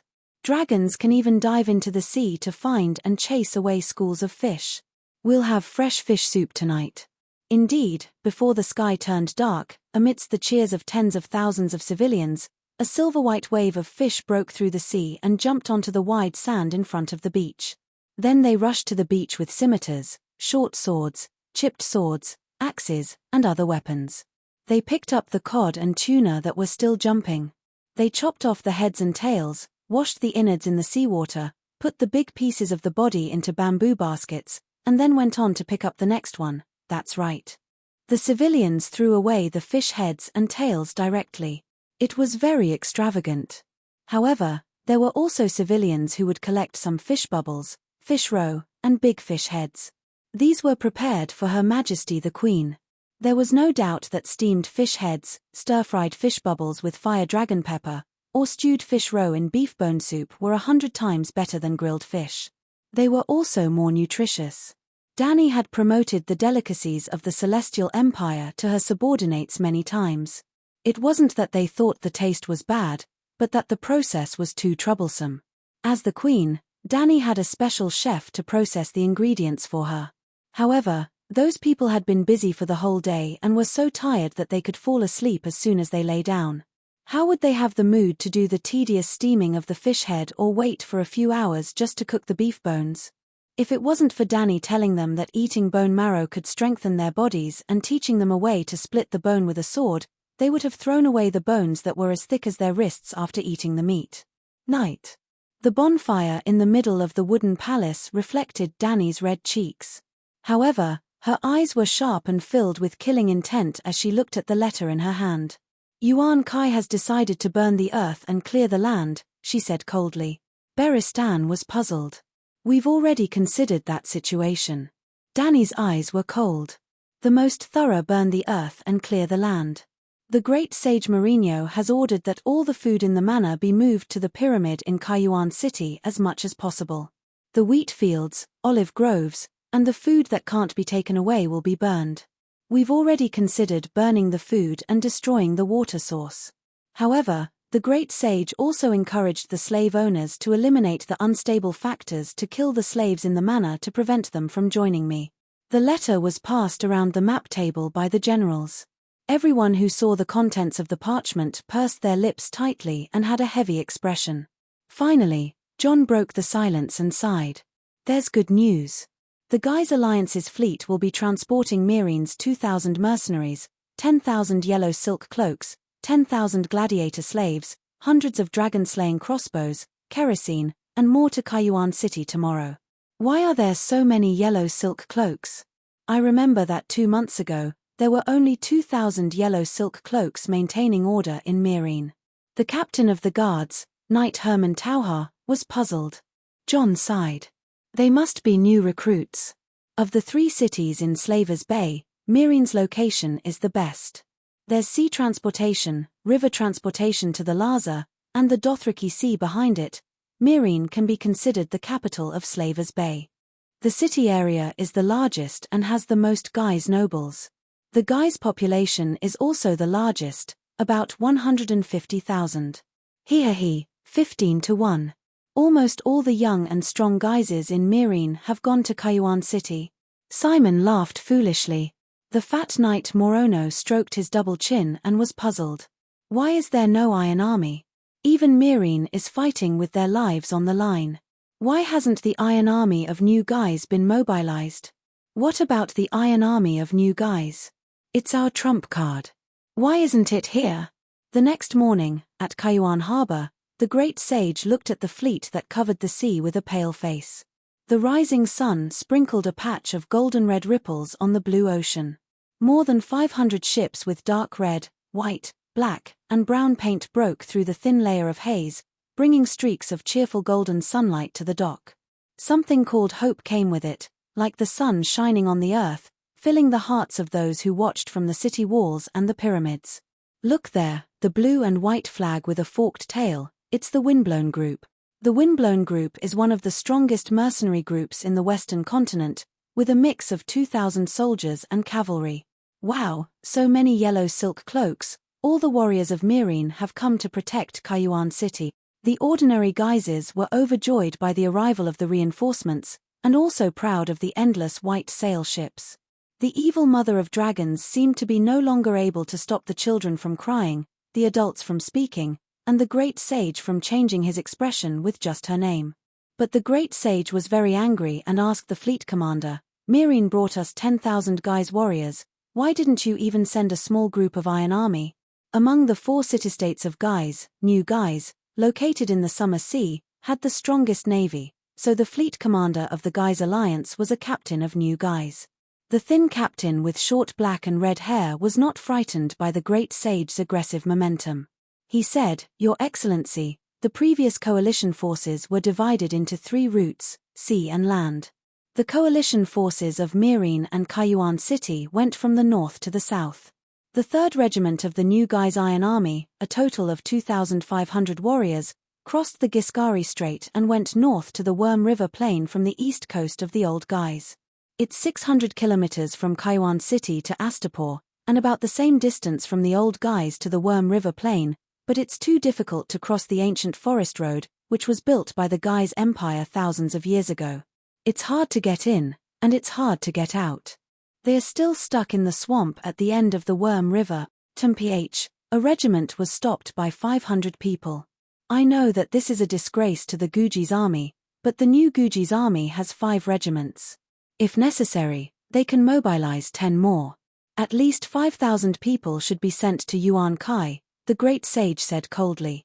The fleet commander said unhappily, not only 500, the enemy has a total of 2,500 soldiers, and they've occupied the strategic checkpoint. I don't know why that woman is so alert. She seems to have discovered the 3rd Regiment's surprise attack long ago, and she even targeted the narrow valley with kerosene and rolling stones. Every member of the Iron Army is the son of a noble harpy, and most of them even have the surname of a great legendary hero. Every time a warrior is lost, it will cause a great shock in the New Guys Parliament. This time, 600 to 700 warriors have died unjustly, and you still expect the Parliament to send 2 more regiments. The New Guys Iron Army was modelled after the glorious Old Guys Empire's army. The male free citizens of New Guys Island were required to enter the army for 3 years, and their training and equipment were similar to the Unsullied. In other words, the Unsullied were also modelled after the Guys Empire's army. The most elite warriors among the serving soldiers could choose to become professional soldiers, which was to join the Iron Army. 4 New Guys to be able to hold its ground in the pirate-infested Golden Water route. There was no doubt that the Iron Army was very strong, and might not be inferior to the Unsullied. In the first war against Dragonmother, New Guys also contributed greatly. Not only did they send their elite fleet to participate in the battle, they also sent a regiment to sneak into the Worm River Basin, wanting to destroy the foundation of Danny's rule the manor on the fertile land. Because of the fast and stable transmission of information by the messenger crows, according to the original plan, the 3 armies could attack Astapor at almost the same time. Even if the navy and mercenaries could not take down Astapor in one go, the Guys people were not stupid, and had fully considered the strength of the 8,600 powerful Unsullied. The Iron Army could still rampage through the Worm River Plains, burning all the manors and granaries under Danny's rule, and the newly freed slaves would be slaughtered. To be honest, if there were no dragons, the Guys people's plan would have succeeded. Danny was a newcomer who had just arrived at Slave Bay. How would she know the Guys road from more than 6,000 years ago? Chapter 144. Fortunately, Danny had been encouraging the 3 dragons to go out and hunt by themselves, which not only reduced her burden, but also trained the dragons' mobility. Half a year later, there were fewer and fewer large beasts in the mountains near the city of Astapor. The 3 dragons had to go deep into the mountains in the south, and sometimes even flew to the Red Wilderness in the east. Half a year ago, Blackie's speed reached 150 km per hour, and now the average speed was more than 200 km per hour. Danny also often used Blackie's eyes to observe this fantasy world, and on the eve of the war, she often looked for the fleet of the Gith people on the sea. If she was not careful, she would see a long row of moving black beans on the red alkali soil from an altitude of 8,000 meters. They were like ants on a chessboard.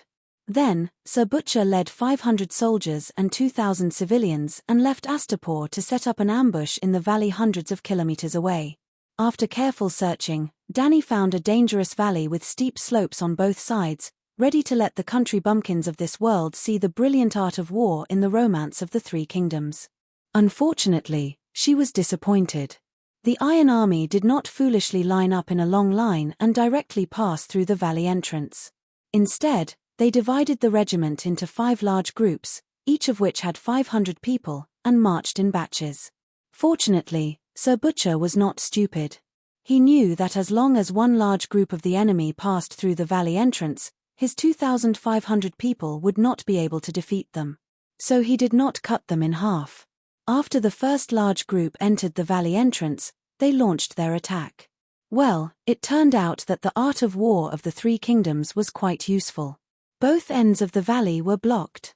Kerosene, firewood, rolling stones, black logs, bows and arrows were all thrown down.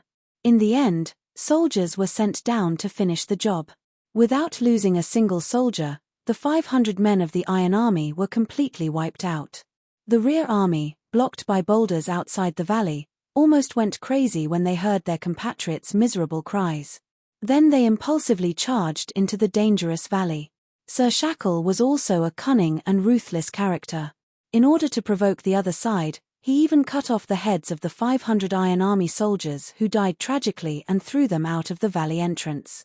Needless to say, the regiment commander, who had originally advised the soldiers not to be impulsive, also felt a burst of anger from the steel door straight to the top of the sky.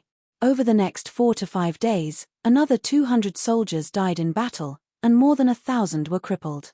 On the other hand, Sir Butcher only lost a dozen soldiers and 100 civilians.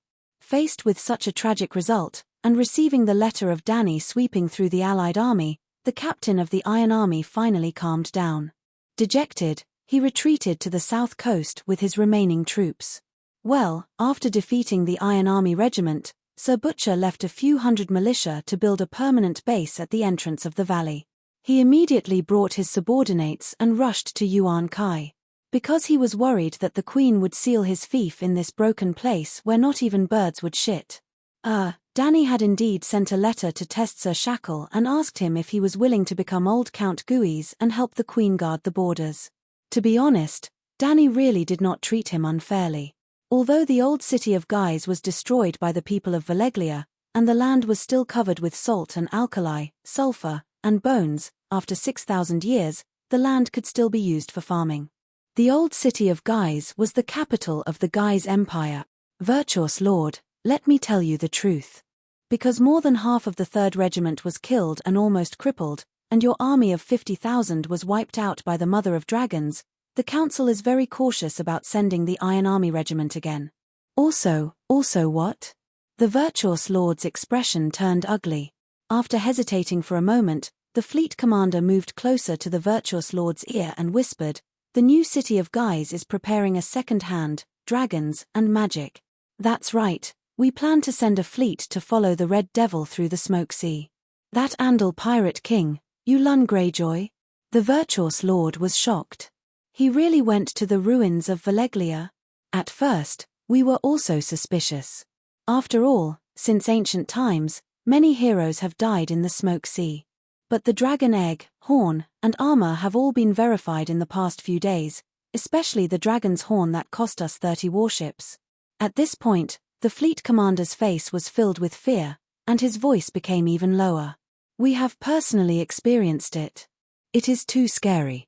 It is definitely the real horn of Valeglia's Dragon King. Only the top nobles of Valeglia have a magical weapon, the Dragon Binder."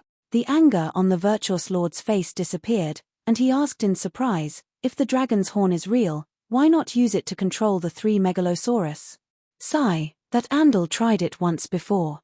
The green dragon and the white dragon could be controlled, but the black dragon.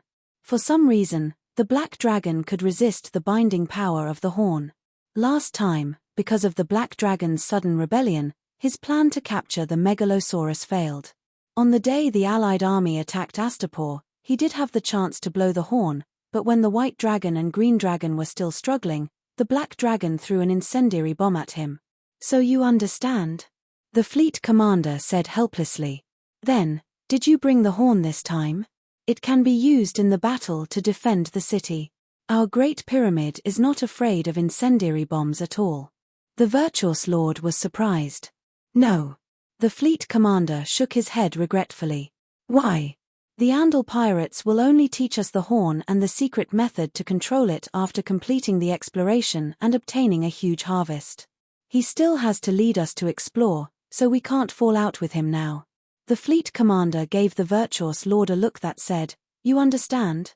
Of course, the Virtuous Lord understood. Burning the bridge after crossing the river. Now that the river had not been crossed, of course, the bridge could not be torn down. Sigh, without the Iron Army to hold the line, we can only use the ultimate move. This time, Yuan Kai is really going to suffer a great loss. The virtuous lord looked back at Yuan Kai, who was bathed in the golden red morning light, and said with a cold look in his eyes. Hiss, boom, boom, boom, boom. Suddenly, a terrifying shriek came from the sky. Then, a blood-red pillar of fire that was as thick as a washbasin and 20 meters long fell from the sky. It was like a real red razor that crushed the sails, masts, decks, and the sailors on the surface of the sea from 3 kilometers away. Broken pieces of wood and charred corpses splashed in the fire, and the warships in a straight line burned and exploded in the dragon flames. Countless sailors and soldiers cried and shouted as they struggled and ran in the flames. Under the clear blue sky, more than a dozen thick black smoke pillars with a burnt smell rose from the sparkling sea surface, like the scorched fingers of the Grim Reaper, stretched out from the sea and straight into the sky. The people of Guise who were cheering for the huge reinforcements on the city walls and pyramids were stunned on the spot, and the words in their memory were spinning in their throats. He. The people of Guise's throat was dry, and they moaned with difficulty. Demon dragon, the demon dragon is attacking. Quick, quick, archers, dragon shooting crossbow. The muscles on the general's face twisted, and he roared at his soldiers. Hiss. Dahe suddenly pulled up the ark after approaching the dock, and jumped 500 meters into the blue sky, quickly leaving a terrifying black shadow on the faces of the great virtuous master, the soldiers of Guise, the people of Guise on the pyramids, and even the slaves on the street. Then, Dahe loosened one of its claws, and untied a corner of the quilt-sized bundle that it was carrying. Hualala, under the warm sun, the pieces of paper reflected the sparkling white light, dazzling the eyes of hundreds of thousands of people in the city, and also confused their hearts. But soon, a person of Guise picked up a piece of snow-white parchment the size of a notebook page, and saw the title, Mother of Dragons to all the citizens of Yuan Kai. I, Danny Liz I, Mother of Dragons, Liberator of Slaves, inform all the slave owners, large and small, that within 7 days, 200,000 troops will come to the city and liberate Yuan Kai. My intention is to remove the inhumane slavery, not to target the people of Guise. If you are willing to open the city and surrender, I will still retain your right to rule Yuan Kai. If you are unwilling to fail and intend to violate the heavenly Tao and resist stubbornly, I am also willing to have a great and legendary battle with the Guise army. However, I have benevolence, the etiquette of a knight, and the wrath of a king. Anyone who dares to burn crops will be killed without mercy. Anyone who dares to harm slaves will be killed without mercy. Anyone who dares to poison wells will be killed without mercy. When the king is angry, blood will flow. When the Dragon King is angry, fire will burn the city. Don't say that I didn't warn you. Dahe circled around Yuan Kai, and wherever it went, there was panic. It also brought a continuous sound of bowstrings, and countless arrows with a metallic luster rose and fell under its body. Hiss. Dahe said goodbye and flew leisurely to the south, leaving only the screams of fear in the city. Dragon. The muscles in the corner of the virtuous lord's eyes twitched, and his teeth creaked. Watching the black dragon gradually disappear from sight, the virtuous lord turned his head and said word by word in a firm tone, "We got a total of 3 dragon eggs last time, and Yuan Kai wants 1. This." The fleet captain hesitated and said, "It was an unexpected surprise to get 2 extra eggs, but one of the bronze dragon eggs went to the Andals, and one of the white dragon eggs was taken by the regretful guest. There is only 1 golden dragon egg left, but we, new guys, also need dragons. More than half a year ago, the royal family of Kars accidentally got 2 dragon eggs from the Asian merchants, and now they want 1 more. Aren't they afraid of dying?" The virtuous lord said unhappily. "We also don't know who the regretful guest was hired by. Maybe it was the royal family, maybe it was the 13 giants, maybe it was the Tourmaline Brotherhood, maybe the regretful guest didn't even give the dragon egg to the employer. The ancient assassin organization definitely wants to raise a dragon. Who doesn't want a dragon? It is said that after the news of the woman successfully hatching a dragon from the stone egg spread to Asia, the price of the fossil dragon egg suddenly increased by 100 times, 1,000 times. Actually, some of the nobles in the Free Cities and West Eros are also secretly collecting dragon eggs. Everyone wants a dragon. And even if the royal family has 2 dragon eggs, 3 dragons isn't a lot. Didn't that woman have 3 dragons? The fleet captain shrugged. Then, Did the royal family of Kars hatch a dragon? The virtuous lord asked nervously.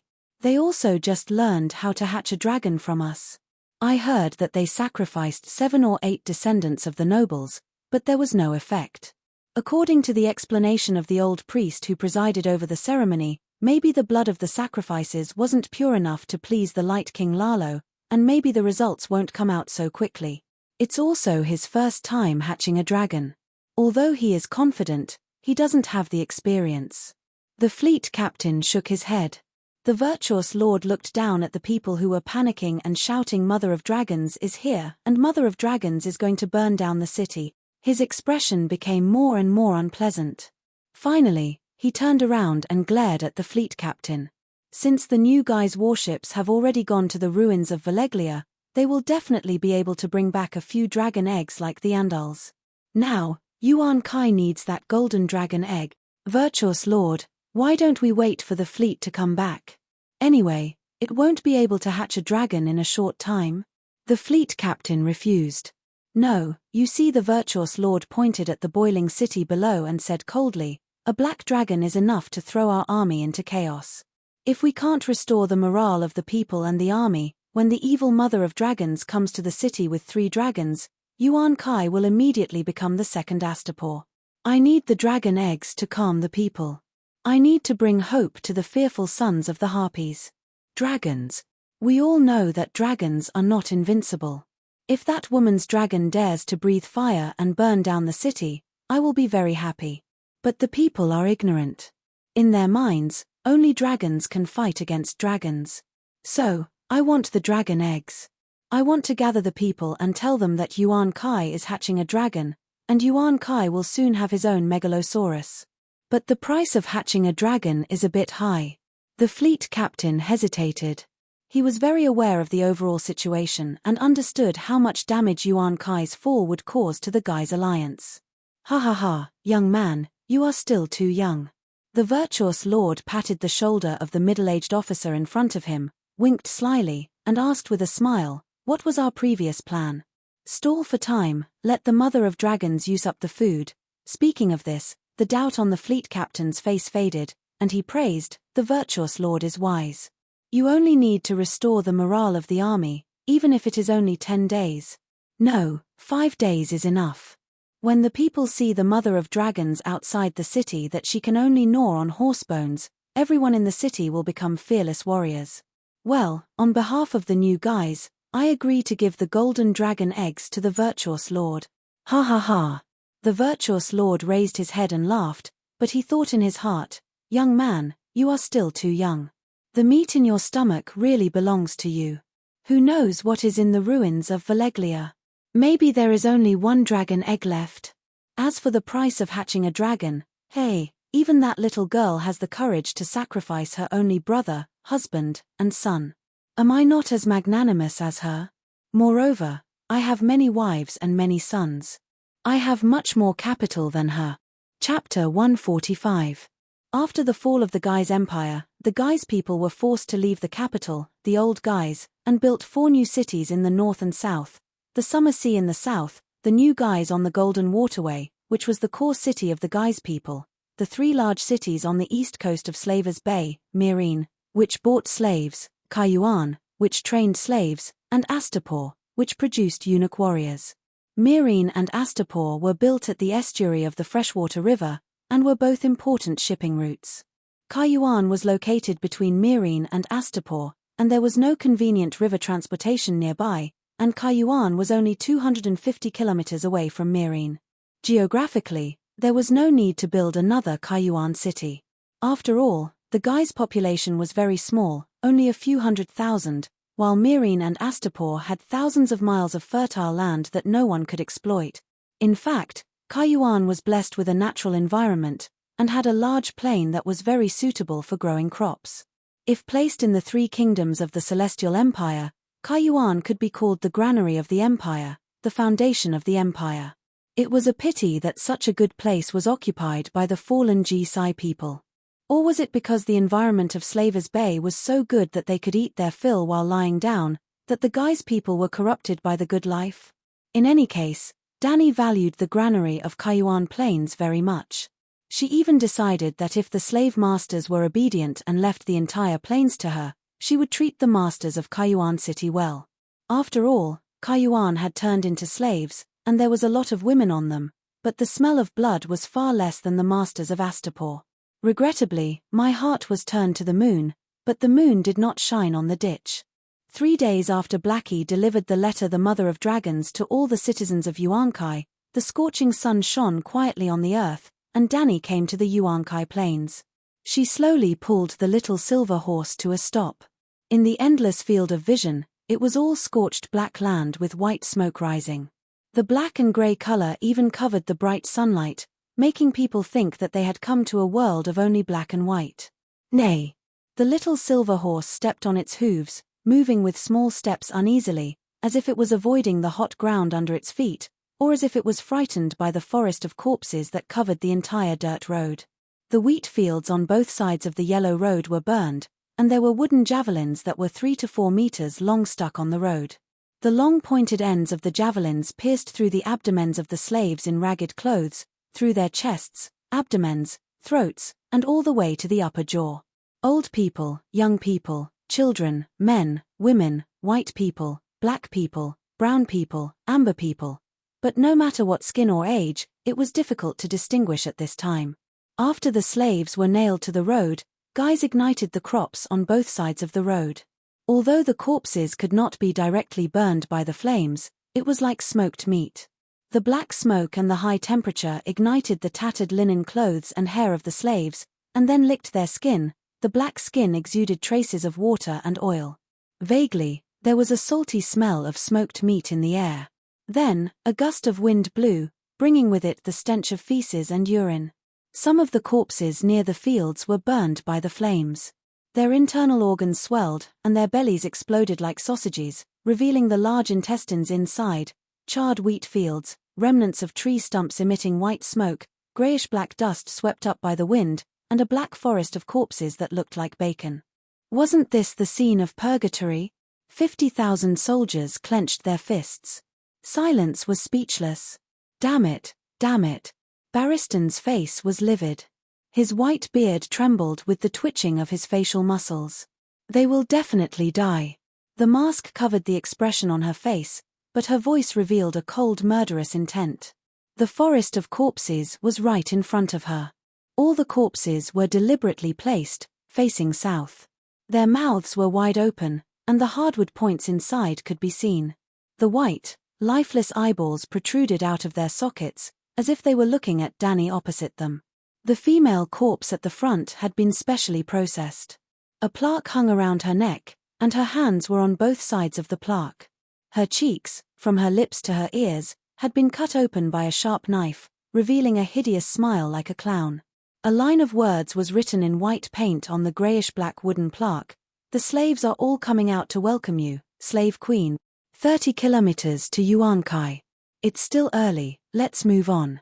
Dani turned the horse's head, leaving the yellow road and entering the warm, charred wheat fields. Then these corpses? Red-haired Lila asked carefully. Leave them to the militia at the back. Dani let the Centaur cavalry send a message to the militia 5 kilometers away. As the saying goes, distance tests a horse's strength. As the army got closer and closer to Yuan-Kai, the difference between the fine war horses, workhorses, and mules became more and more obvious. The formation of Dani's army of 50,000 also became longer and longer, stretching for dozens of miles. 100 miles away, there were even a few hundred peasants riding on water buffaloes and leading horses, slowly rushing towards the north. Fortunately, the enemy and them were not evenly matched. Otherwise, with just a few guerrillas behind the enemy, Dani would be in big trouble. The iron hooves trampled on the warm fields, bringing up sparks and dust. The grey powder left behind after the wheatgrass was burned swirling in the air. It almost made people think that they had arrived in a world full of snow. As they rode, everyone's mood became heavier. The dense forest of corpses on the road was not an exception. Intermittently, they would come across manors that were only left in ruins, and then a forest of corpses would appear on the road not far away. The crops were burned, the manor was burned, and half of a tree stump in the olive grove near the sea was still emitting black smoke. It was as if the entire world had been burned, and it made people feel disgusted and depressed. Even the veteran General Beristan was affected. For the past 2 days, his face was gloomy and he spoke less. The next morning, Yuan Kai appeared in the vision of the army.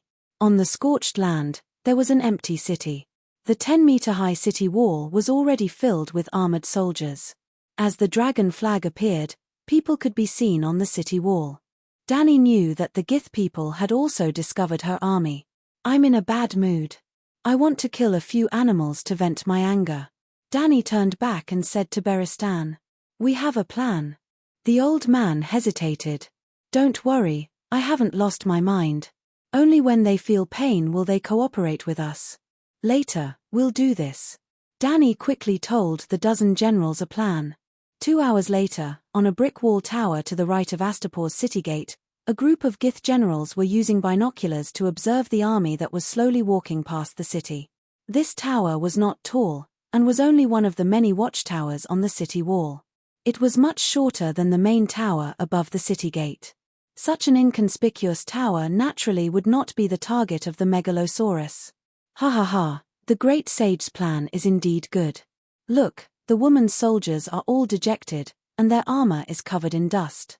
What a bunch of homeless dogs. Grazadon laughed happily as he looked through the binoculars.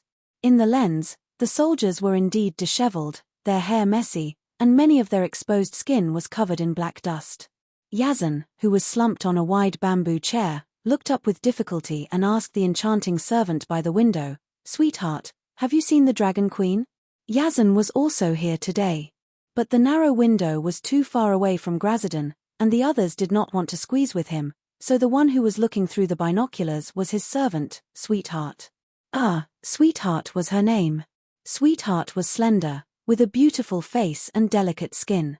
She had beautiful purple hair and a pair of charming purple eyes. She was wearing a gorgeous dress decorated with moonstones and mill lace. She looked like a noble lady who had walked out of a castle. "Master, the first rider is the Dragon Queen. She and her dragon have already gone south." Sweetheart's voice was sweet, and the other masters who heard it felt their bones go numb. Looking at Sweetheart's beautiful appearance, Grazadon's Adam's apple moved, and he swallowed a mouthful of saliva. He turned around and patted the hilt of the sword at his waist. He asked tentatively, "Yazan, don't you like my Veleglia steel scimitar? How about exchanging it with Sweetheart?" Sweetheart was not angry when she heard that. She even gave Grazadon a shy and flirtatious look. "Grazadon, give up. Sweetheart is mine. Even the gods can't take her away from me," Yazan said angrily. Veleglia steel weapons are hard to come by in 100 years. Grazadon did not give up. "No matter how rare Veleglia steel scimitars are, can they be more unique than my baby Sweetheart?" Yazan was unmoved. An old general with silver-grey hair and silver-grey armor glanced at Yazan and Grazadon contemptuously and mocked, "The mother of dragons' 50,000 troops are already at our door, and you are still fighting over a monster who is neither male nor female. I have a huge doubt in my heart now. Was the decision to accept Yuan Kai's employment right?" The strange thing was that the old general's cloak was tattered and sewn with different colors of cloth. It was as if he was wearing a tattered shirt. Sweetheart's slender fingers tucked her curly purple hair behind her ear and giggled. "Although I am both male and female, I am not a monster." "Shut up. What right does a slut like you have to speak here?" The virtuous lord turned around and coldly glanced at the bisexual Sweetheart with a sharp gaze. "Bam bam bam." Yazan slapped the armrest of the bamboo chair and shouted in dissatisfaction, "Mourinho, you bastard who deserves to be captured by the mother of dragons and fed to the dragons. How dare you yell at my Sweetheart? I can make you, the virtuous lord, step down immediately. Do you believe it? Yazan, this is a special time. With your wealth and connections, I am afraid you cannot shake the Guy's Alliance's trust in the virtuous lord." A great lord from Myrine said lightly. "Trust him?" Yazan sneered. "You fools. Wait and see how the mother of dragons avenges the 50,000 slave. Get this fat man out of here. He is disrupting the morale of the army." The silver-haired old general pointed at Yazan. You trash king, you want me to get out? Do you know whose family your 2,000 animals are eating? Which whore are you whoring from? Yazan shouted loudly. Sweetheart leaned on the poopman and giggled. The ragged prince hired the wind-blowing group for 300,000 radiance coins, all provided by the great Master Yazan. In other words, Master Yazan is the employer of your wind-blowing group. The leader of the wind-blowing group, the ragged prince, stared at the poopman and his servant for a while with indifferent eyes. He then turned to the virtuous lord and said, "The enemy crossed nearly 600 kilometers in 10 days. Their physical strength is almost at its limit, and they were frightened by your forest of corpses tactic. In the face of this group of tired soldiers, you are so timid that you let them line up and walk slowly through the city gate." Chapter 146. What do you mean? The virtuous lord frowned. The ragged prince said coldly, "Send all the cavalry out and cut off the enemy's army from the city gate. Charge north and kill the mother of dragons' militia and civilians." This. The virtuous lord hesitated.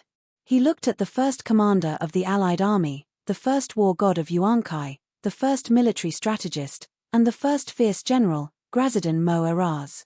Grazidan, who was defeated by Danny without suffering any damage, was indeed the first war god of Yuan-Kai. He even studied in new guise. He was the captain of the Iron Army for 10 years. After his father died, he returned home to take over his father's job and became a great virtuous lord. Grazidan's record was so good that Mirene and New Guise recognized him as the commander of the allied army. Grazidan thought for a moment and said, "I have observed carefully. The white flag of the Unsullied, the wings of liberty of the Mother of Dragons Guards, and the red flag of the newly established guards have all passed by. The 3 dragons did not go to Emerald Lake 3 miles north. Instead, they flew to the forest 20 miles east. Perhaps they are looking for food. They have been gone for an hour and a half. If we can complete the attack within an hour, we should be safe. If the commander is brave enough and purposely waited for the Megalosaurus to appear before running to the city gate." Grazidan's eyes flashed coldly. His right hand slashed down like a knife. "Prepare the dragon-slaying crossbows near the city gate. Perhaps we can kill those dragons today."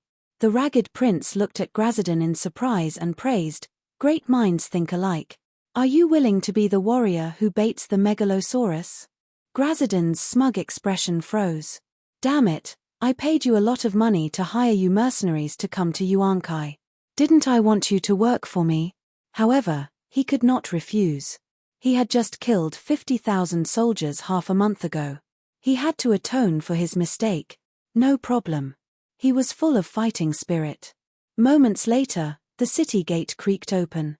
Grazidan, who had changed into a metal armor, led 1,000 elite cavalry out. "Kill." He raised his Veleglia steel scimitar and shouted. Rumble. The earth was shaking. Sand and dust were swept up by the horses' hooves, forming a yellow dragon that charged towards the marching troops a kilometer away. Under the afternoon sun, the militia that was lazily riding on the back of the horse and slowly moving to the north of Yuan-Kai was stunned. They shouted and crazily whipped the horses but to disperse. 1,000 mercenaries and yellow silk-caped cavalry did not care about the scattered militia.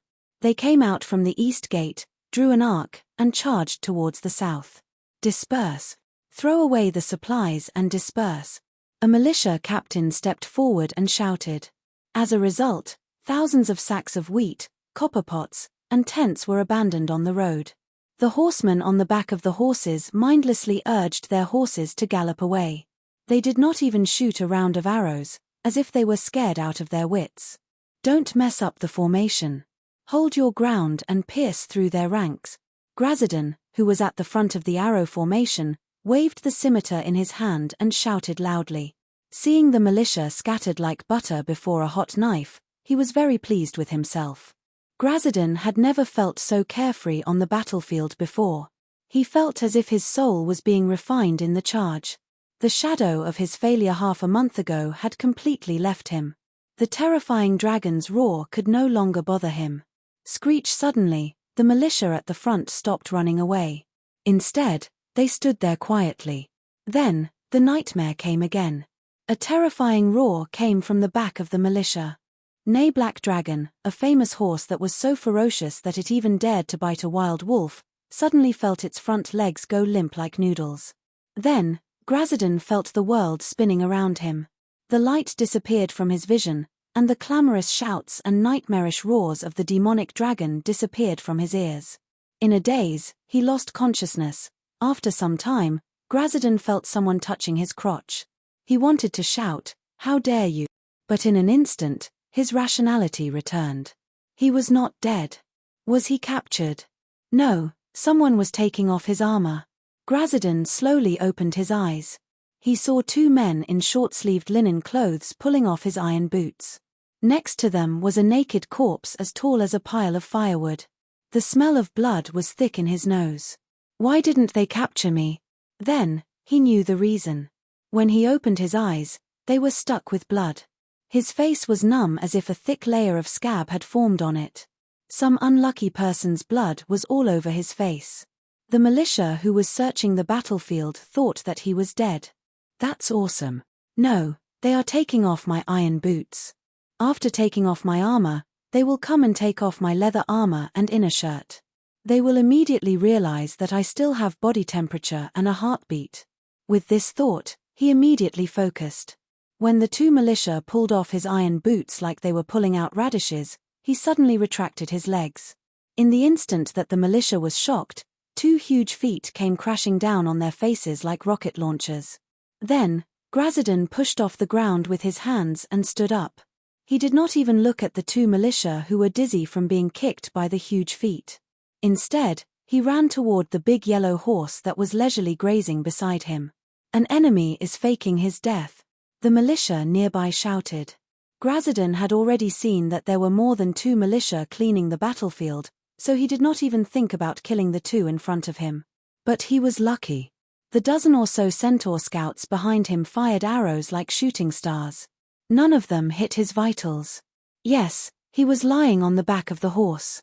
His butt and thigh were hit by 3 or 4 arrows. Even the horse under him was hit by 7 or 8 arrows. But other than running faster, it did not collapse. After running for a few miles, he saw the shadow of the city wall. But he did not dare to look up and shout.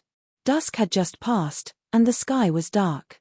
The soldiers on the city wall probably did not recognize him. He even saw the cold light of the iron arrows reflected by the fire on the city wall. At this critical moment, he was lucky. He flipped his body and hid under the belly of the horse. The next moment, whoosh whoosh whoosh, the arrows on the city wall were fired. The horse neighed and fell heavily to the ground.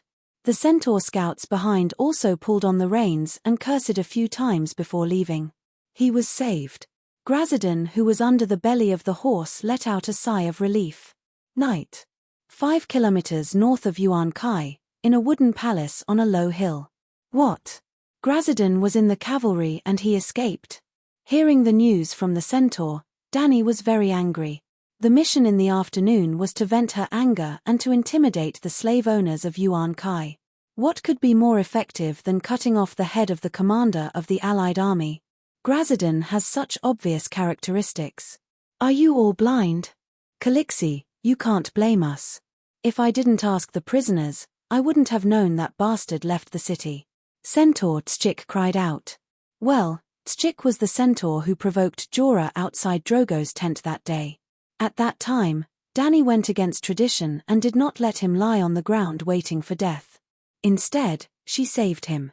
As a result, this guy also joined her casa. Tschik was originally a subordinate of Pinocchio.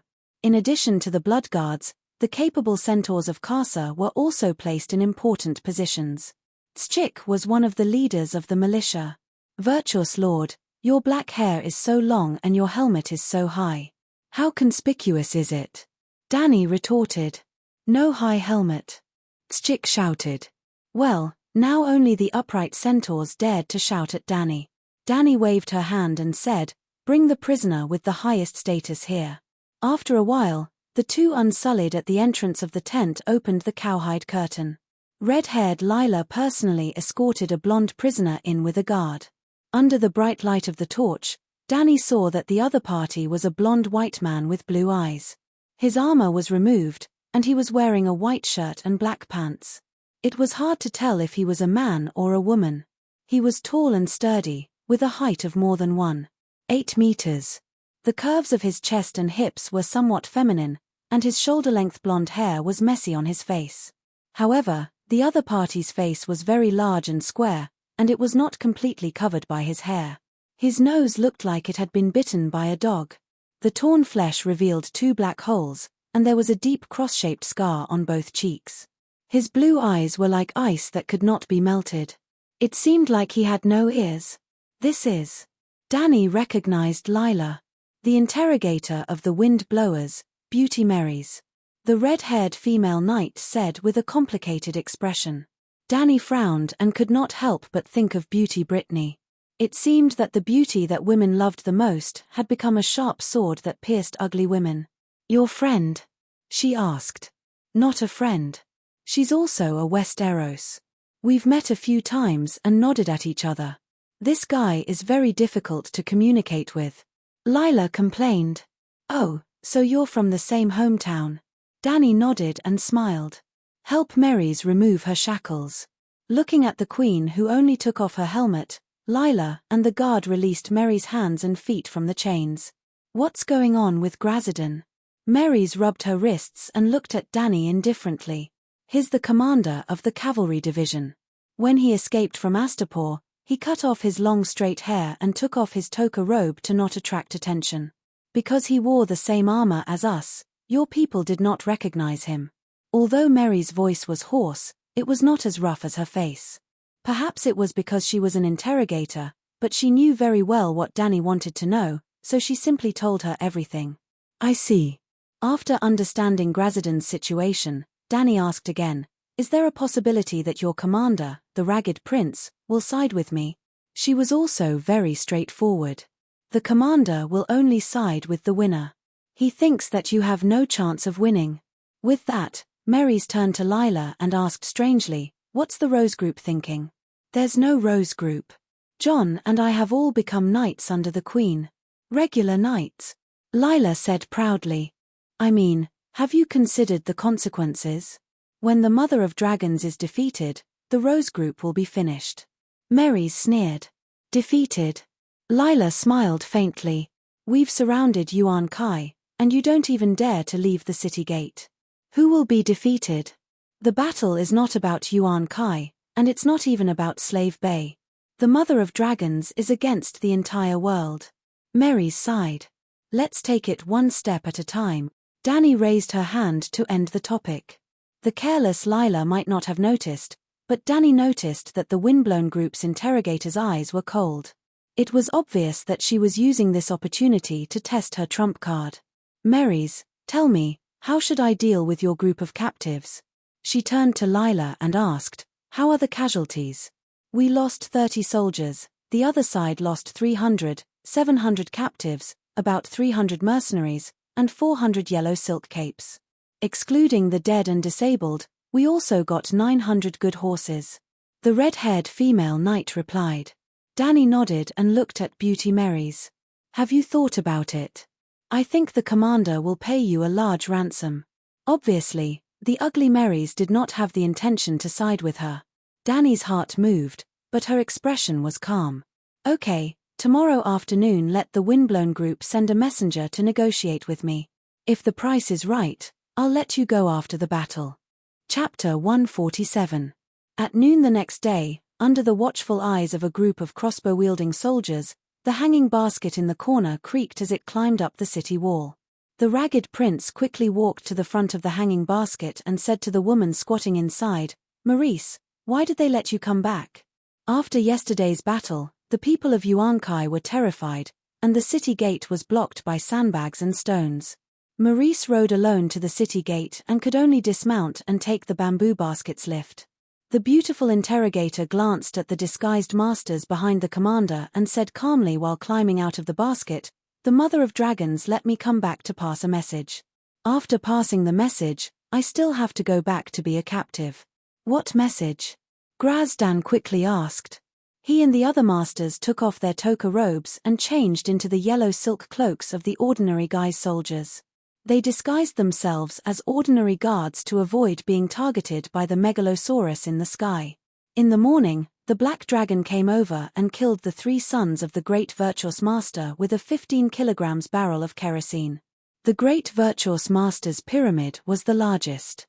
At around 5 o'clock in the morning, the sun had just revealed half of its face from the horizon. The 3 princes habitually went to the top garden and bathed in the morning light to practice their martial arts. In the end, a firebomb fell from the sky and turned the 3 princes into human-shaped torches. It was a miserable sight.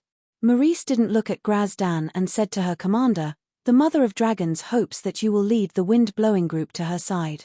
She will give you double the commission or other conditions you propose." "Are the nearby guys soldiers?" and masters exclaimed.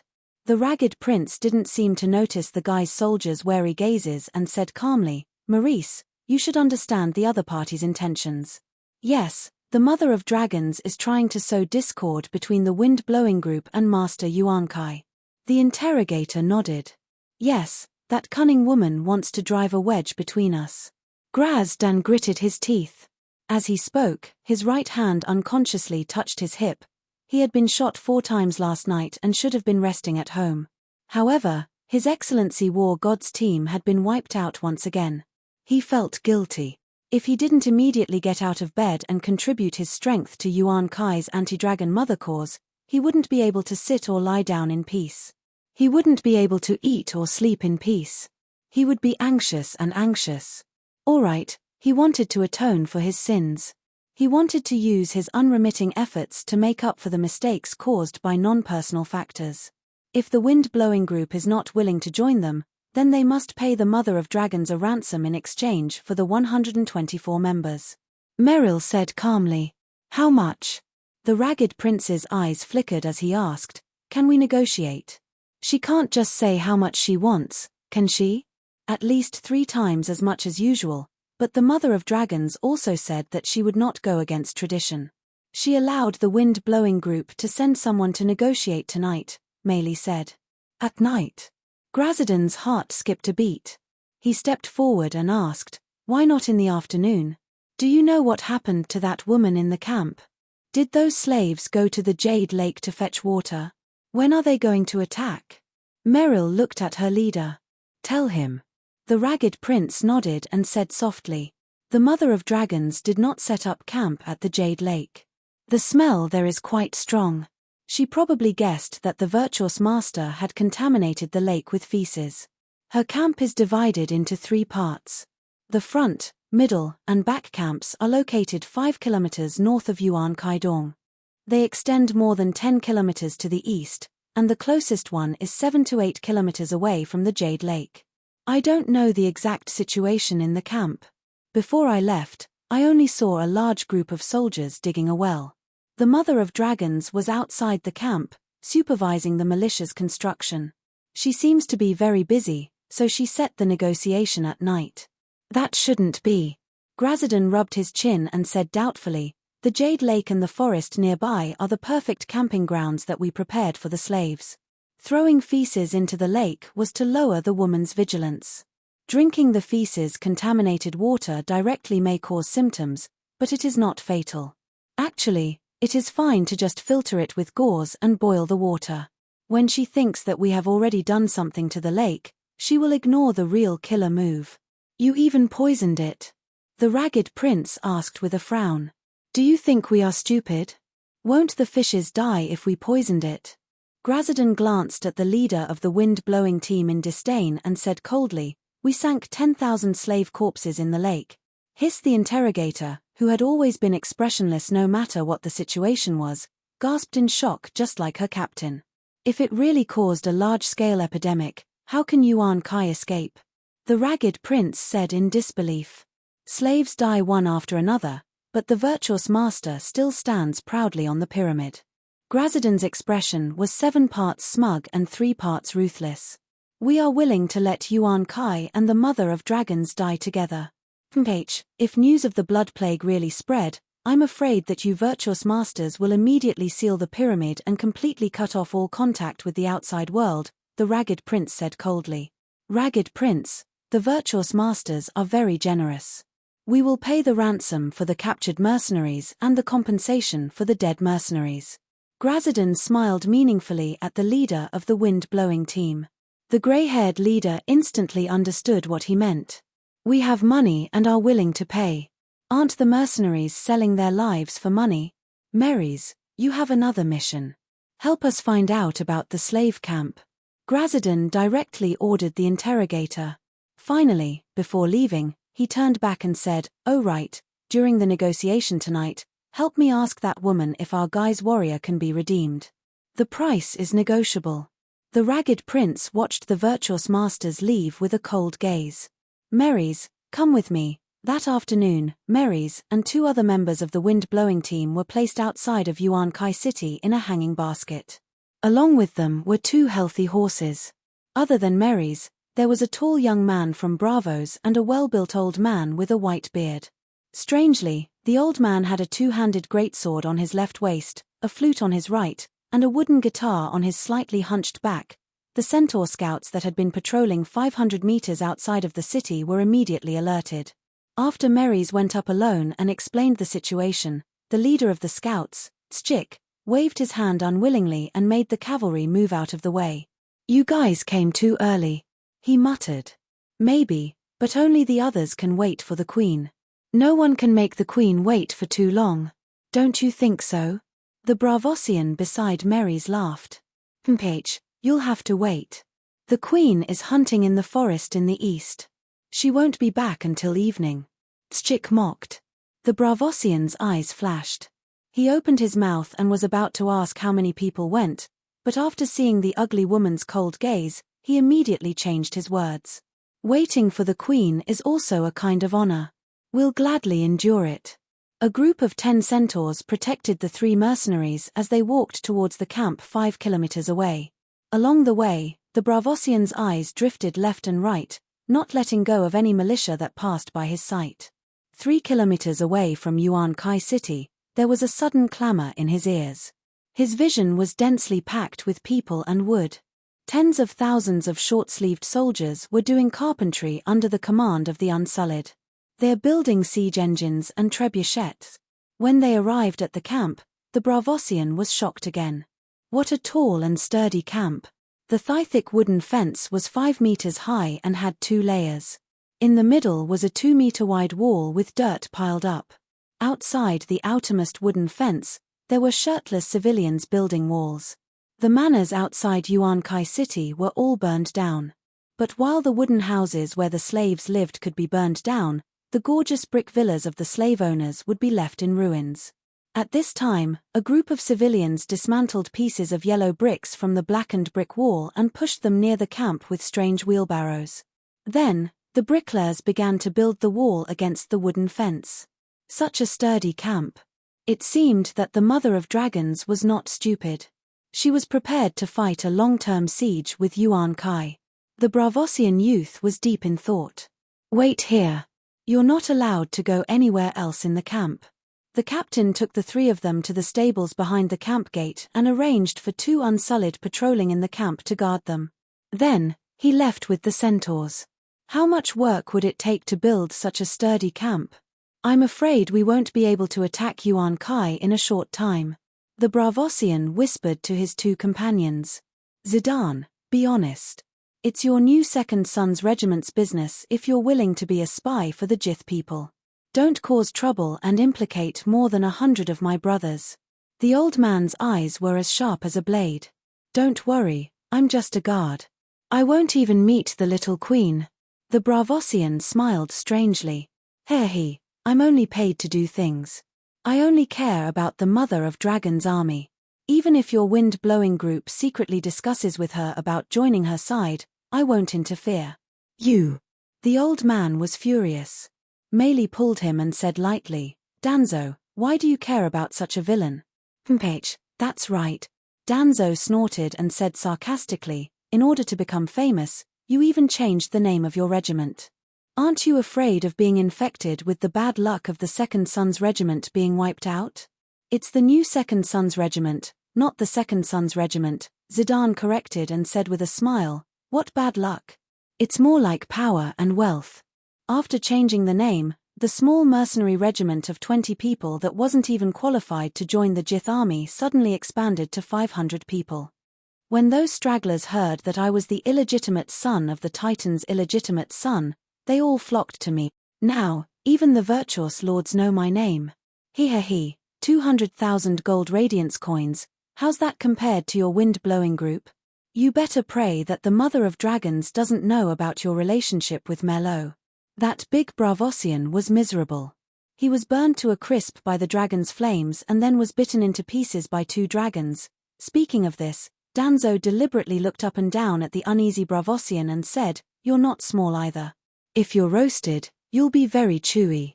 The Megalosaurus will like it. You know, I'm just borrowing Melot's name. He's 29 years old this year. How can he have a son as big as me?" Zidane forced a smile. "The Dragon Queen is back," Meili suddenly said. At this time, the sky was already dark. The camp was located on a hill, and they could see the surrounding scenery. They saw a dusty Megalosaurus appear in the east. The sound of hooves rumbled. Thousands of cavalry led by a red-cloaked knight were like a long dragon winding on the earth at dusk. Behind the red-cloaked knight, there were 2 flag-bearers holding 2 flags, the Wings of Freedom and the red-black dragon flag. It's the Imperial Guards and the Mother of Dragons Guards. That red cloak is the Dragon Queen. Zidane's eyes shone. Chapter 148. Even if the Dragon Queen returned to the camp at dusk with a large number of prey, the 3 messengers representing the wind-blowing group could not see her immediately.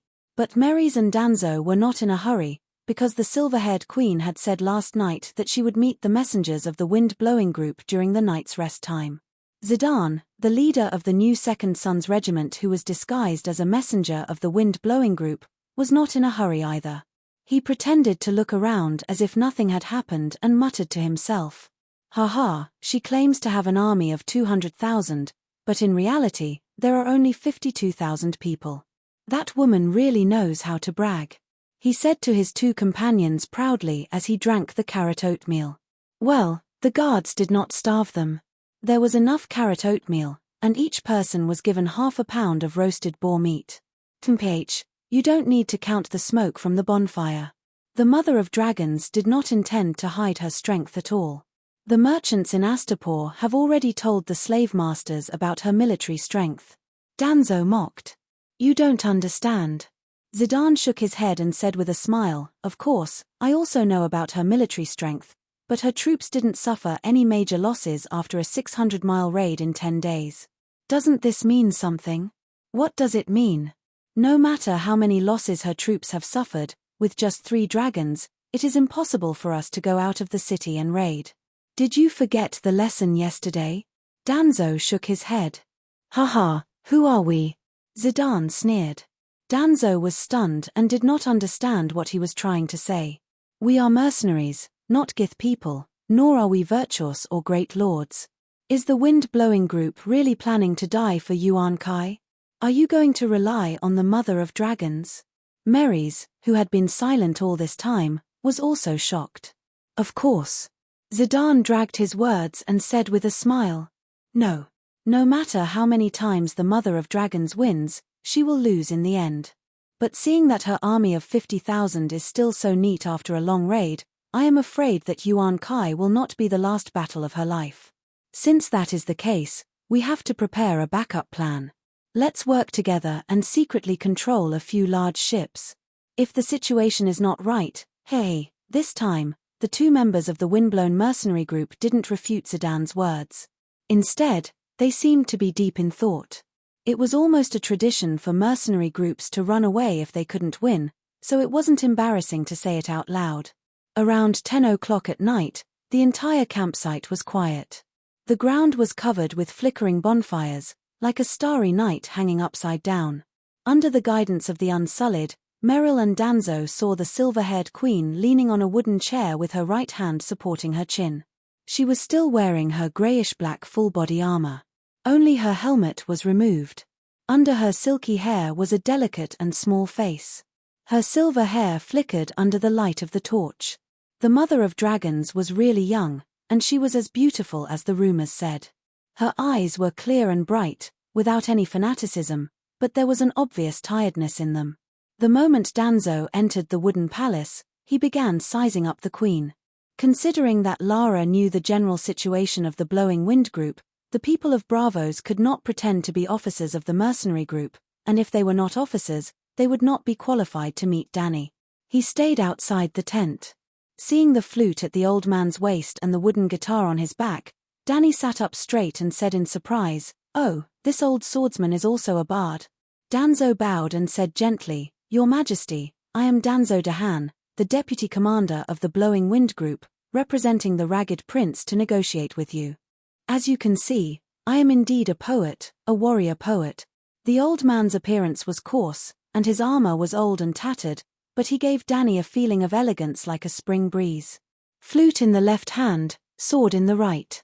What a warrior poet. Danny smiled and patted him, saying, "I've been learning the harp from a musician recently. If there's a chance, let's exchange ideas." This wasn't a lie. After becoming the queen, Danny had arranged for herself cultural classes, etiquette classes, and other noble classes in addition to swordsmanship. As a transmigrator, she indeed lacked the basic etiquette of a different world. Like she said, etiquette was never used to ask others how to behave, but to regulate her own behavior. She couldn't be like a silly Chinibya and shout, "I'm coarse, I'm proud, you all have to listen to me, learn from me, right? If the Blowing Wind group is willing to pledge allegiance to your Majesty, how many chances are there?" The red-haired Lara said with a smile. "It's not impossible." Danzo said something that shocked Danny and the others. Not to mention Danny, if Zidane was present, his jaw would probably drop. Previously, this old man had an unyielding and proud look, but now, under normal circumstances, almost no mercenary group would stab their employer in the back. Otherwise, who would hire you? For example, Mero's second sons had a long history and were powerful, but the reputation of Titan's illegitimate sons was too bad, and they had not received any missions for several years. Therefore, once they received the Githa's invitation, they immediately traveled thousands of miles from Bravos to Myrine. The reason Danny acted like she was thirsty for talents in the Blowing Wind group and driving a wedge between the Blowing Wind group and the Virtuous Lord was only a secondary goal. Her main goal was to send a few Jiang Gan to the cow camp on the other side without leaving a trace. Is the Prince of Ragged Clothes really willing to renounce the darkness and pledge allegiance to the light? Danny stared. Renounce the darkness and pledge allegiance to the light. This dragon queen sure knows how to talk. Danzo complained in his heart, but on the surface, he smiled warmly and nodded. The Prince of Ragged Clothes has admired your Majesty for a long time.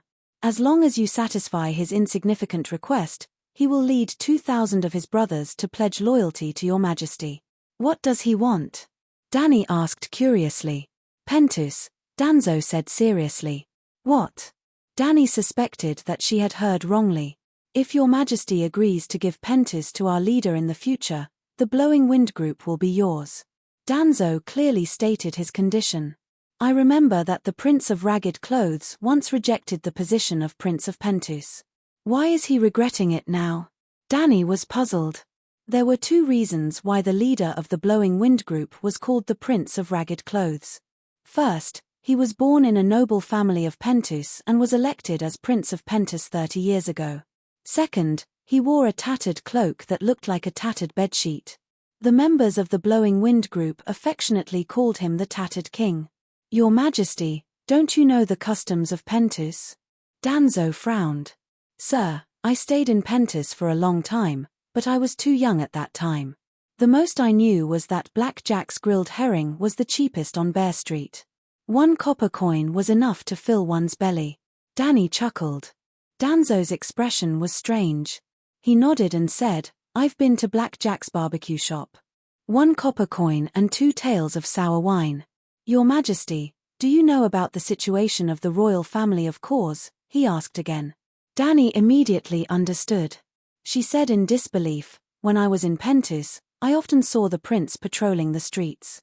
In a long line, 3 ceremonial officials in gorgeous clothes walked in front. They were holding a golden scale, an iron sword, and a silver whip. It was said that these 3 things symbolized the prince's control over trade, war, and justice in Pentus. Every New Year's Day, the prince even Speaking of this, Danny's cheeks turned red. Every New Year's Day, Pentus would offer a beautiful virgin to the two gods in charge of the land and the sea. Then, the prince would represent the gods to lust for the two virgins. When Viserys told his sister about this, his face was full of envy and jealousy. He even said, if only the Westeros had such a custom. Then, Liga would not have caused such a big commotion when he snatched Lyanna Stark. After a few light coughs, Danny was puzzled. Pentus doesn't look like the royal power has been lost. It's all on the surface. Sighing, Danzo slowly explained, Pentus is the same as Dragonstone Island where you were born.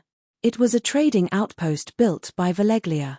It was ruled by the nobles of Valeglia. The prince was chosen from 40 noble families.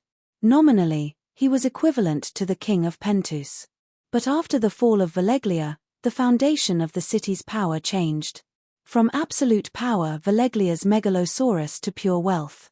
But in terms of wealth, how could the prince compare to the great sea merchants? And so, after a few hundred years, the prince gradually became a symbol, even a sacrifice. Sacrifice? Danny was stunned. Every time Pentus loses a war, or the year is not good, resulting in crop failure, the Pentus people will slit the prince's throat and sacrifice him to the gods to appease the gods' anger. Fuck. What kind of weird custom was this? The seasons in this world were not fixed. Everything was fine in summer, but winter would always come. What kind of year would there be in winter that lasted for several years? Wouldn't the prince be beheaded every time winter came? Danzo continued, when the previous prince was beheaded, the commander was elected as the new prince. But how could he want such a prince? I haven't even conquered Yuankai. Who knows if I'll have a chance to go to Pentus in this life? Danny refused. The ragged prince must be crazy. How could the windblown group be worth her running tens of thousands of miles to conquer a trading city for him? You don't need to lead an army to attack Pentus. Danzo seemed to have guessed her thoughts and explained, Pento's situation is very special. In the slave war 100 years ago, Pentus sacrificed 4 princes in a year, but they were still no match for Bravos. The governors of Pentus could only choose to negotiate. While promising to give up the slavery system, they were also forced to sign an agreement to reduce their military power. First, Pentus could not have more than 20 warships. Second, Pentus could not hire mercenaries and could not sign a contract to defend the city with free mercenaries. Third, other than a limited number of city guards, Pentus could not have an army. Therefore, Pentus was as weak as a delicate girl. Your Majesty only needed to send 3 dragons to accompany them, and the windblown group could easily take Pentus. Looking at Danzo's eager eyes, Danny touched her chin and said something out of the topic. Did Bravos really start the war for slaves? I remember that there were many servants wearing slave collars in Governor Illyrio's mansion. Your Majesty is smart. The ragged prince once said that the abolition of slavery was just an excuse for Bravos to expand their power. In name, Pentus did not have a single slave, but in reality, it was just a change of name. Slaves were changed to debt slaves. No matter how hard they worked, the money they earned could never satisfy their daily needs. Buying a house, getting married, eating, raising children. Therefore, those free slaves could only borrow from wealthy merchants. In order to pay off the loans, they could only do the work arranged by the wealthy and work harder to earn money to pay off the debt that could never be paid off. Speaking of this, Danzo's gaze towards Danny changed. It was full of awe and worship. Your Majesty is completely different from the Bravos people. Your Majesty provides every new free person with enough living necessities, land that will always belong to them, interest-free and long-term Queen's loans. The slaves themselves may not understand how much protection the code you set up is for ordinary people. A perfect system and law allows every new free person to live a truly free and prosperous life. You are the real liberator of slaves. Chapter 149. It was because Danny was playing for real, not just for show, and was very good at it that the others hated her so much. The hatred stemmed from the deep fear. Bravos had held the banner of freeing the slaves for hundreds of years, but the rest of the slave-trading city-states did not react at all. When Bravos used the excuse of abolishing slavery to attack Pentus, Myr, Volantis, Terosi, and other city-states were watching the fun without any intention of intervening. But Dany did not shout, "I want to abolish slavery to the world" at all. She only secretly engaged in large-scale production in a corner of the world. As a result, the Guise alliance attacked, and Quills and Volantis were also sharpening their swords, ready to declare war on her. Even Bravos, which had always opposed slavery, had a faceless person come to assassinate her. In just half a year, Dany, who kept a low profile, had become the enemy of the world. Even if she had 3 dragons, the mercenaries with a little foresight were not optimistic about her. Therefore, Danzo sincerely respected her, and the Ragged Prince also wanted to borrow the power of the dragons, but they did not want to rely on her. Well, they did not want to be martyrs. Since Pentus has no national defense force, the wind-blowing group's 2,000 elite infantry should be enough, right? Dany wondered. Your Majesty, you have been to Pentus, so you should know how high and thick the city walls are. Danzo smiled bitterly. Because of the limited military power, Pentus' people crazily increased the walls. And Bravo's attitude is uncertain. The Mother of Dragons' reputation is enough to make them not dare to directly intervene. Dany frowned. The wind-blowing group was too smart. 2,000 infantry was indeed a powerful force, but it would only be used once in Yuankai, and they would not rely on her forever. After seizing Pentus, the Ragged Prince obviously did not intend to pledge allegiance to her. It was easy to send the Megalosaurus to help attack the city, but could she bear the pressure from Bravos? Not to mention that Bravos had the world's largest navy, the most powerful shipbuilding ability, the most powerful industrial productivity, and the most powerful assassin group, the Faceless People. Just the Iron Treasury alone was enough to take away half of her life. The Iron Treasury was the creditor of the entire world. Even if all the gold coins in the world's banks were added together, it would not be as much as the Iron Vault. Could it be that the Ragged Prince already thinks of me as a dead person? A dead person naturally wouldn't be afraid no matter how much blame was placed on him.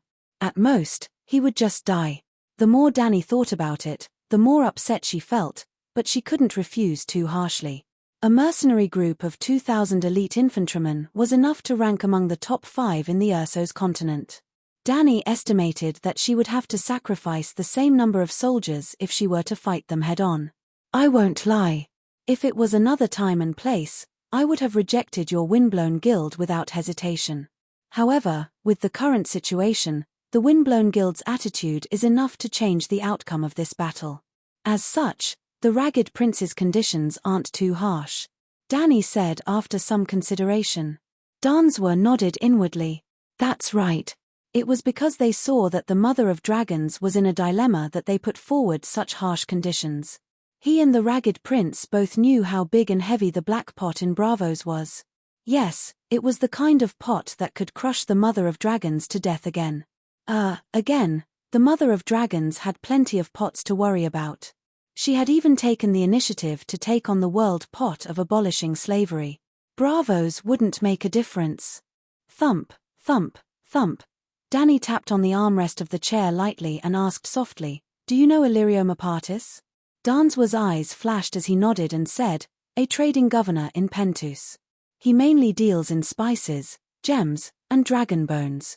I heard that your 3 dragon eggs were purchased by him from the Shadowlands." "That's right. Illyrio gave me 3 dragon eggs. He also protected me and Viserys from assassins many times. I lived a princess-like life in his house for half a year. Later, when I wandered to Quills, he sent 3 ships to pick me up and bring me back to my country. My naval commander, Sir Grolit, and half of his sailors are also his people." Dany looked at him and said, "If it were another city, I might have agreed to the Ragged Prince's conditions, but I would never invade a friend's city, or even, if Illyrio asked, I wouldn't hesitate to take Pentus and give it to him. I wouldn't ask for a single copper coin in return." Finally, she said firmly, "Targaryen, a debt must be repaid."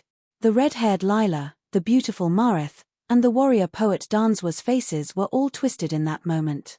If that Duke Tywin of Rajan Keeler was here, they wondered if he would go crazy. Everyone complained in their hearts. All right, the Lannister family's motto was "Hear me roar." Dany didn't break the rules. "I'm afraid that Governor Illyrio won't be able to become Prince of Pentus." He was born poor and doesn't have the bloodline of the 40 great nobles. Danswa said hesitantly. The ragged prince definitely doesn't want to be a puppet anymore. When he comes to power, what will happen to the governor of trade who holds real power? I can't push my benefactor into a fire pit, right? Dani smiled and threw the blame on the head of her benefactor Illyrio. How about this? I don't need you to spread rumors. Anyway, I just need to dawdle in Yuan-Kai. If I can take down Yuan-Kai and you gain Illyrio's recognition. Yes, when I receive Illyrio's letter, I'll mobilize the Megalosaurus to help you take down Pentus. At least this was better than a direct rejection. I can't make the decision. I have to go back and discuss it with the ragged prince. Danswa said hesitantly. All right, we can continue the discussion tomorrow night at this time. You can tell the wise master that my price is too high and that he won't budge. I can only go back and ask the commander. Dani nodded. Thank you, Your Majesty. Danswa bowed respectfully and found Zidane outside the tent. They returned to Yuan-Kai that very night. Mareth returned to the prisoner camp obediently. Under the moonlight and starlight, the two knights listened to the sound of horse hooves as they walked back silently. Suddenly, the Bravosi looked around and asked softly, "Did you succeed?" "No." "Why?" The Dragon Queen insisted on 4 times the normal ransom. Danswa also lowered his voice. "Anyway, the wise master is the one paying, and the current situation is very special. She's not asking for too much." Zidane was puzzled. I did it on purpose. I'll go back and ask the commander tonight. We'll continue the discussion tomorrow, Danswa said mysteriously. Zidane suddenly came to his senses and patted the old poet's shoulder. He laughed softly and said, "You're old and sly. You've delayed for another day for Yuan-Kai. The wise master should reward you. It's not considered delaying. After all, you saw it too. The mother of dragons needs time to build siege weapons." Danswa shook his head. After he went back and reported this matter, the wise master really rewarded Danswa 500 gold radiance coins. After the wise masters and mercenary commanders heard the news that Zidane found out, they were so happy that they had a midnight party in the Great Pyramid. When they returned to the wind-blowing team's commander's room in the early morning, Danswa told him the whole story. So the relationship between Illyrio and that woman is so deep. The prince in ragged clothes stroked the white beard on his chin and thought for a moment. "Do you know how long the enemy army's food can last?" Danswa said, "It's more than we expected. The Unsullied gave us half a pound of wild boar meat for dinner. I've observed carefully. Almost every soldier was given a piece of meat. The nearby forest is only so big. How long can they last by hunting?" "Then, Commander, what do you mean?" Danswa was puzzled. The prince in ragged clothes smiled coldly and said, "Tomorrow, tell that woman that I agree to her plan B. I will not do anything for the next few days. The wind-blowing team will try not to be stained with the blood of the slave army. But when she can't hold on and has the idea of returning to my planner, you can use the excuse of talking about the ransom of the Gith captives and put a yellow silk cloak back as a signal. At that time, I will automatically reach a new agreement with her. Illyrio will take his wealth and scram, and she will help me take down Pentus." Danswa looked at the grey-haired old commander in admiration and gave him a thumbs up. "Brilliant, really brilliant. Hee. Dani looked at the blood contract in her hand and laughed coldly. The next day, Danswa and Zidane left Yuan-Kai early as usual and had dinner at Dani's camp. Although the two had different goals, they were both pleasantly surprised. Today's steak was a quarter thinner than yesterday, and the oatmeal was not as thick as last night. The Dragon Queen also came back later. During the negotiations that night, Danswa found that the Dragon Queen was even more tired than last night. It seemed like she was worried about something. Was there no food?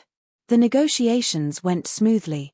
Even though the Queen repeatedly emphasized that she, Dani Rise, would not do anything to betray her friends even if she was defeated, wiped out, or killed. But in the end, he still wrote his name on the contract without hesitation. At noon on the third day, in the giant Gila arena in Yuan-Kai City. With the arrival of the Mother of Dragons, Yuan Kai also entered a state of emergency where the entire city was on alert. Entertainment activities such as gladiators and courtesans' parades were naturally suspended. The giant Gila arena that belonged to His Excellency the Virtuous Lord was no exception. The stands on all sides and the arena were empty. Only the stone hall where the gladiators trained their martial arts could be heard. "No, uncle, don't kill me. I don't want to die. Uncle, Virtuous Lord, Uncle Mourinho, no." An 18 or 19-year-old youth was crying and struggling, wailing and crying. The giant Gila arena was also built by excavating the ground, so the training ground next to the arena was 10 meters away from the ground. At the top of the spacious training ground covered with stone slabs, there were skylights the size of washbasins. The lighting was very good. The golden sunlight penetrated through the skylights to the ground. There were visible black dust in the yellow light pillars, the charcoal ash of the burning firewood. The circular training ground was about 500 square meters. In the center, there was a 2-meter-high white jade platform with a width of one's arms. At the top of the stone platform, there was a golden stone egg. The surface of the stone egg was covered with fine scales, like the skin of a young dragon. This was a golden dragon egg. With the stone pillar as the center, there was a pattern of burning flames painted on the ground nearby with red paint. The holy mark of the Light King, Lalo, was similar to the heptagram of the Seven Gods Church. Each holy mark of the flame was the size of a baby's palm. Countless holy marks formed a huge reverse spiral vortex around the stone pillar. 2 iron chains were dragged out from the top and bottom of the stone pillar. The wailing youth's hands and feet were shackled by the iron chains. The youth's long black hair was wet and draped over his shoulders. His toka robe and silk pants were also dripping with a light green liquid. Well, there was a strong olive fragrance. The youth was also surrounded by firewood. Chapter 150. Gandhi, for the great Dasnak family, for Yuan Kai, for Slave Bay, for the Gai's Empire, for the peaceful future of the world's people, you go. Throw yourself into the arms of the Lord of Light. Lalo is also a good home, the virtuous lord said with red and swollen eyes as he looked at his nephew who was dragging the chains with a clattering sound. His eyes were not red and swollen like a sorrowful person who was holding back his tears. Instead, he looked like a leader who had lost half of his public funds in Macau and was gritting his teeth as he placed his final bet on the betting table. Virtuous Lord, you are mistaken. Your nephew will not enter the kingdom of the Lord of Light. The object of your sacrifice is Lord Lalo, the shadow demon. A strangely dressed old woman beside him chuckled. The old woman was leaning on a walking stick and had a hunched back. She had yellowish black old skin and sparse hair. Her wrinkled cheeks were inlaid with a piece of red jade. She wore a tight black top that revealed her 2 breasts. She purposely made 2 holes in her chest. They looked like shriveled eggplants that had been exposed to the sun for 10 days. They swayed left and right as the old woman walked. There was even a palm-sized metal ring at the top of the eggplants. Judging from her attire, the old woman should have come from one of the 3 fortress cities of the descendants of Har Cologne.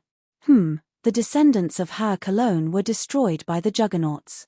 The remaining survivors fled into the 3 fortresses and gradually developed into the 3 fortress cities of Shamiliana, Kayakyanaya, and Bayasabad. Perhaps it was because too many men had died in the war, or perhaps it was because they despised men for being useless and a disgrace to the legendary hero, Herculean, Yasser Ahai. After the country was destroyed by the zebra people, the descendants of Herculean became a purely feminist society.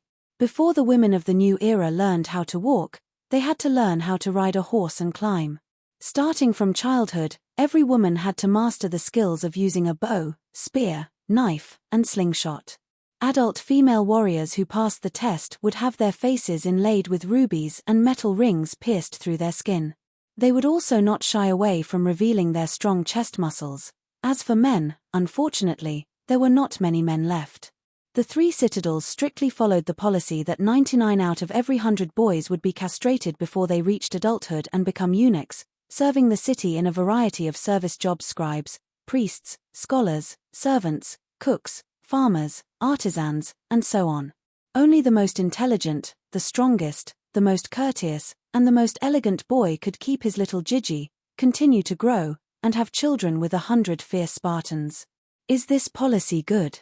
Even the scholars of Westeros could not tell, but ever since the woman took power, the zebra people in the east, the horse people in the west, and the barbarians in the mountains could no longer bully the descendants of Har Cologne as they had in the past. And this old woman in front of him was one of those fierce women. The people of Zingis spent half a year to invite her from thousands of miles away. The virtuous lord glanced at the old woman and asked, "Aren't the light monarch and the shadow demon Lalo?" There was a deep fear in his eyes as he looked at her.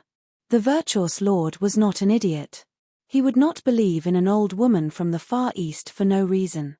A few days ago, when the fleet captain introduced the old woman to him, the virtuous lord told him directly, if he could not see the true power of the gods with his own eyes, he would rather waste a little more time and go to the Red Temple of Volantis to find the Red God High Priest than hire her.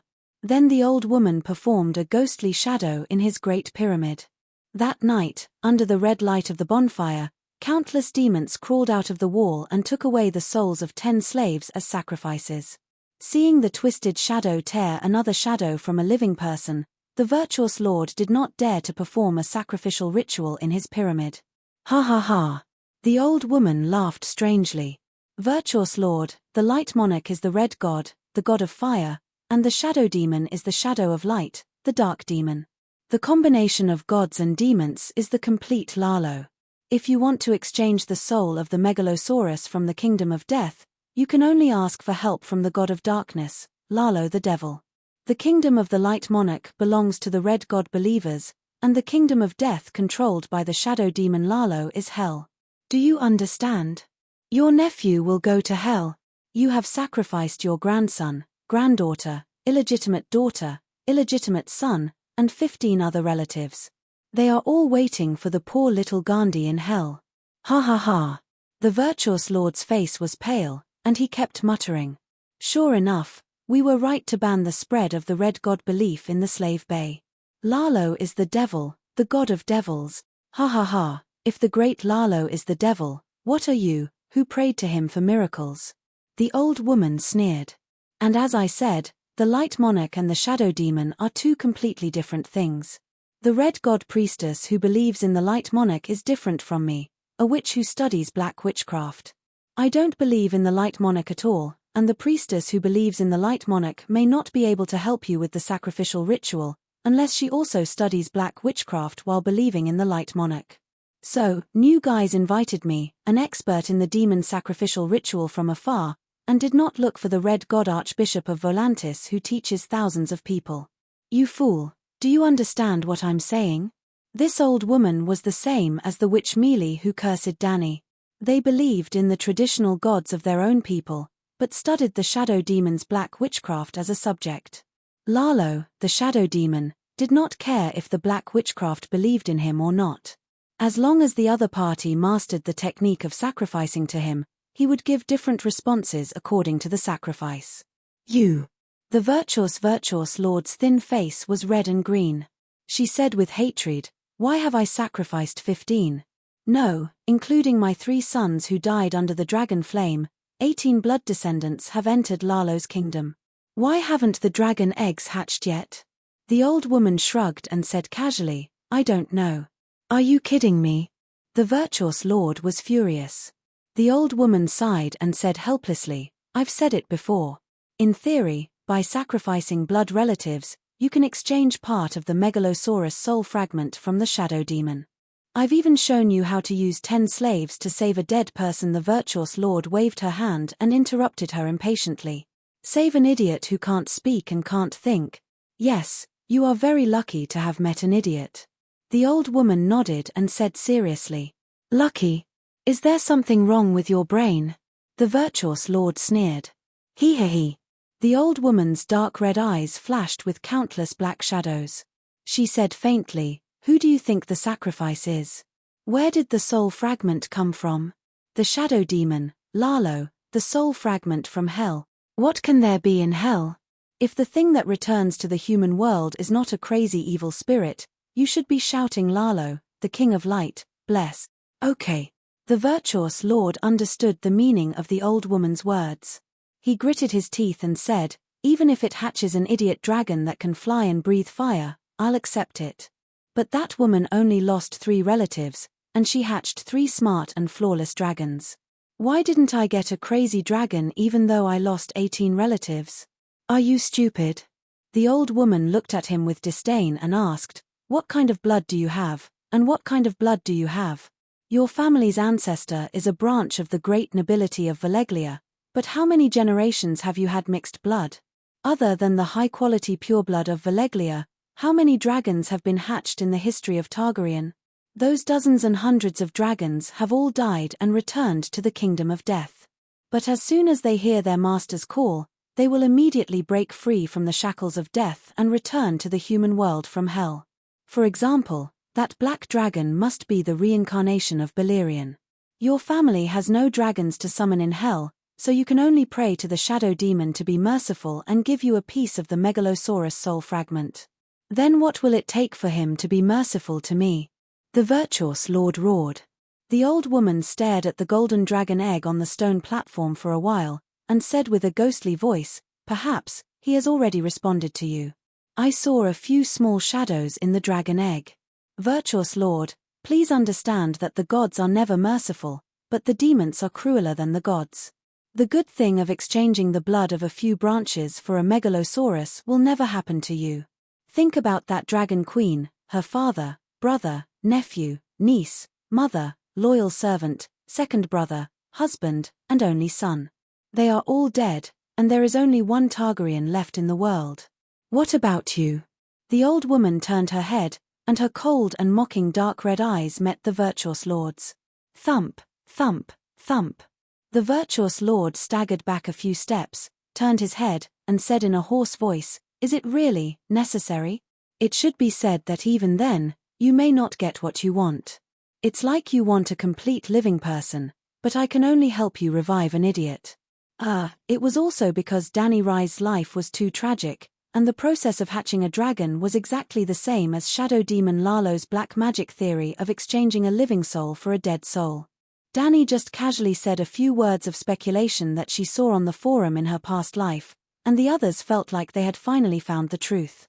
The virtuous lord used his trembling hands to support himself against the wall, and asked with great difficulty, "Then, can I stop it?" "Yes, of course, you can quit at any time." The old woman pointed at Gandhi, who was still howling with her walking stick. "How about we stop burning today?" The virtuous lord looked at his nephew with an inexplicable expression. "Mourinho, you idiot raised by a mule, I curse the entire Dasnak family to go to hell, ha ha ha. Do you know Dia? Your secret lover, her ventriloquism is amazing, I've tried it with my big sword. Ha ha ha, long live the mother of dragons, long live the Megalosaurus, Yuan Kai will be conquered, ha ha ha. Looks like we have to continue burning." The old woman touched her nose and laughed. The virtuous lord spat out a word fiercely, "Burn." Ha ha. The old woman slammed the black jade-like wooden stick on the stone floor, and shouted in an ancient Far Eastern language, "Lord of Shadows, you are the shadow in the fire, the only god in the shadow. Lalo, I offer you a blood sacrifice. Please perform a miracle for the people around me." Boom. The flame stigmata on the reverse spiral vortex pattern suddenly burst into flames, and Gandhi, who was drenched in olive oil, was ignited together with the firewood beside him. Chapter 151. No, uncle, save me. Mourinho, I will curse you forever in hell. Gandhi in the flames let out an inhuman howl. The virtuous lord turned a blind eye to it and took a few steps back in fear. Because the red sacred mark quickly turned from red to black, the red flame also turned into a constantly twisting shadow. Like a wriggling living thing, the originally short shadow gradually elongated, extending on the floor, and finally projected on the wall, climbing to the ceiling, twisting and swaying with the flames of the burning firewood. The old woman raised her walking stick and chanted a mysterious incantation. At the same time, she used her extremely ugly body to perform a lewd and provocative dance. It was as if she was inviting an indescribable existence to have sex with her. Gradually, someone responded to her. The slender shadow began to split, like a person stretching his arms and legs. The virtuous lord even saw the distorted facial features on the shadow's head. "Devil, the devil has appeared again," he murmured with a pale face. Countless twisted shadows danced with the old woman, and from time to time, they floated past Gandhi's torso in the flames. The shadows from hell were long and dark, and no light could stop them. The flames showed black stripes because of them, and the light beams that came through the skylight were like light bulbs that had been turned off. The bright and warm training ground instantly turned into a barren tomb. An hour later, a group of servants entered the training ground, silently cleaning the ashes on the ground, and the ferocious charred corpse with a big mouth under the light of the skylight. It was very contradictory. It was clearly burned, but it emitted the smell of a rotting corpse, as if what was burned before was not a living person, but a swollen rotten corpse dug out from the grave. Alas, I failed again, the old woman sighed helplessly as she walked on the tunnel leading to the pyramid. Your Excellency, you saw it with your own eyes, I really tried my best. The virtuous lord held a warm wooden box inlaid with gems and responded with a wooden face, yes. Then arrange a ship to take me away from Yuankai tonight.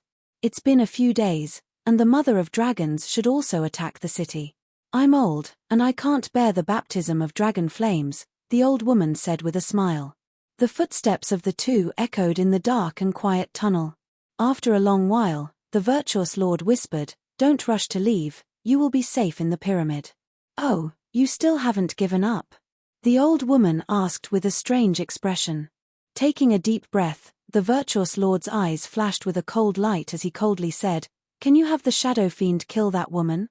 Are you dreaming? Not to mention the silver-haired queen protected by the megalosaurus, even if I wanted to hurt a mortal like you, I can't do it." The old woman sneered. "But you killed Gandhi, you killed many people." The great sage gritted his teeth. "Alas, offering a sacrifice is different from killing people. If my black magic could really hurt people from a distance, the zebra people of the Jugasnai grassland would have long been wiped out by me. But the truth is, even an ordinary zebra youth could easily chop off my head." The old woman shook her head helplessly.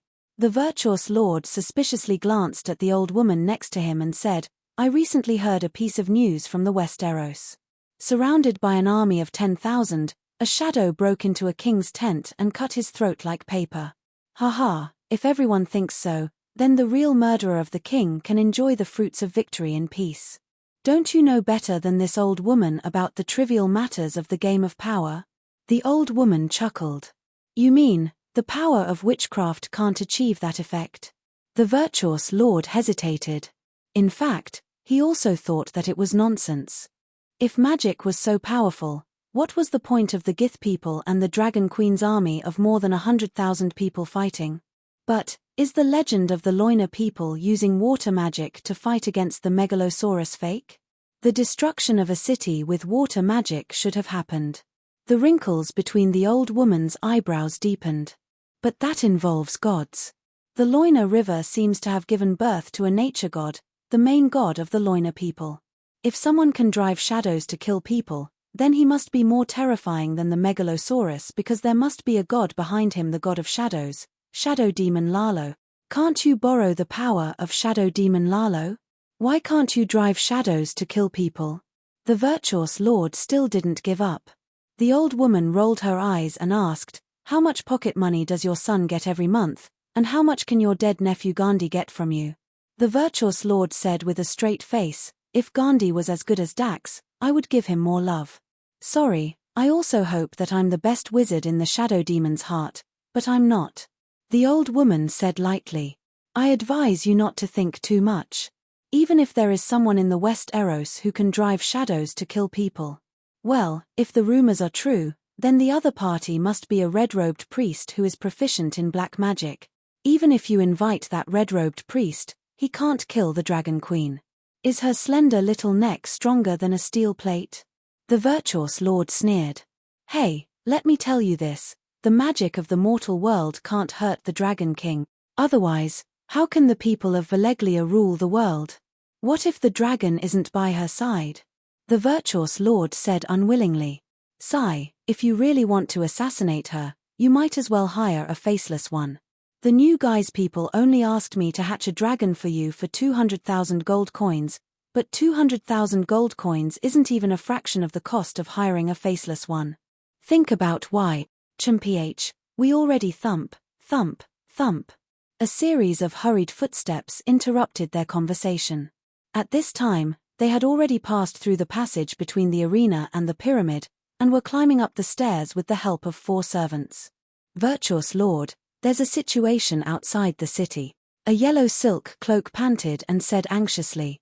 Mourinho handed the box with the dragon egg to the servant beside him and patted the ash off Toka's robe. He said lightly, the slave queen finally can't hold it anymore and wants to attack the city. No, the centaurs are gone. What? The centaur scouts who have been guarding the east and south gate have disappeared. Yuan Kai City was not a completely square city. It was built along the curved coastline in the north and west, and there were docks on both sides. The city only had 2 gates in the east and south. A few days ago, the centaur cavalry had been guarding 500 meters outside the city, blocking the passage on the land of Yuan Kai. Since they have left, immediately send scouts out of the city to find out the situation of the enemy camp. The virtuous lord frowned. General Grazadon has already sent people to check.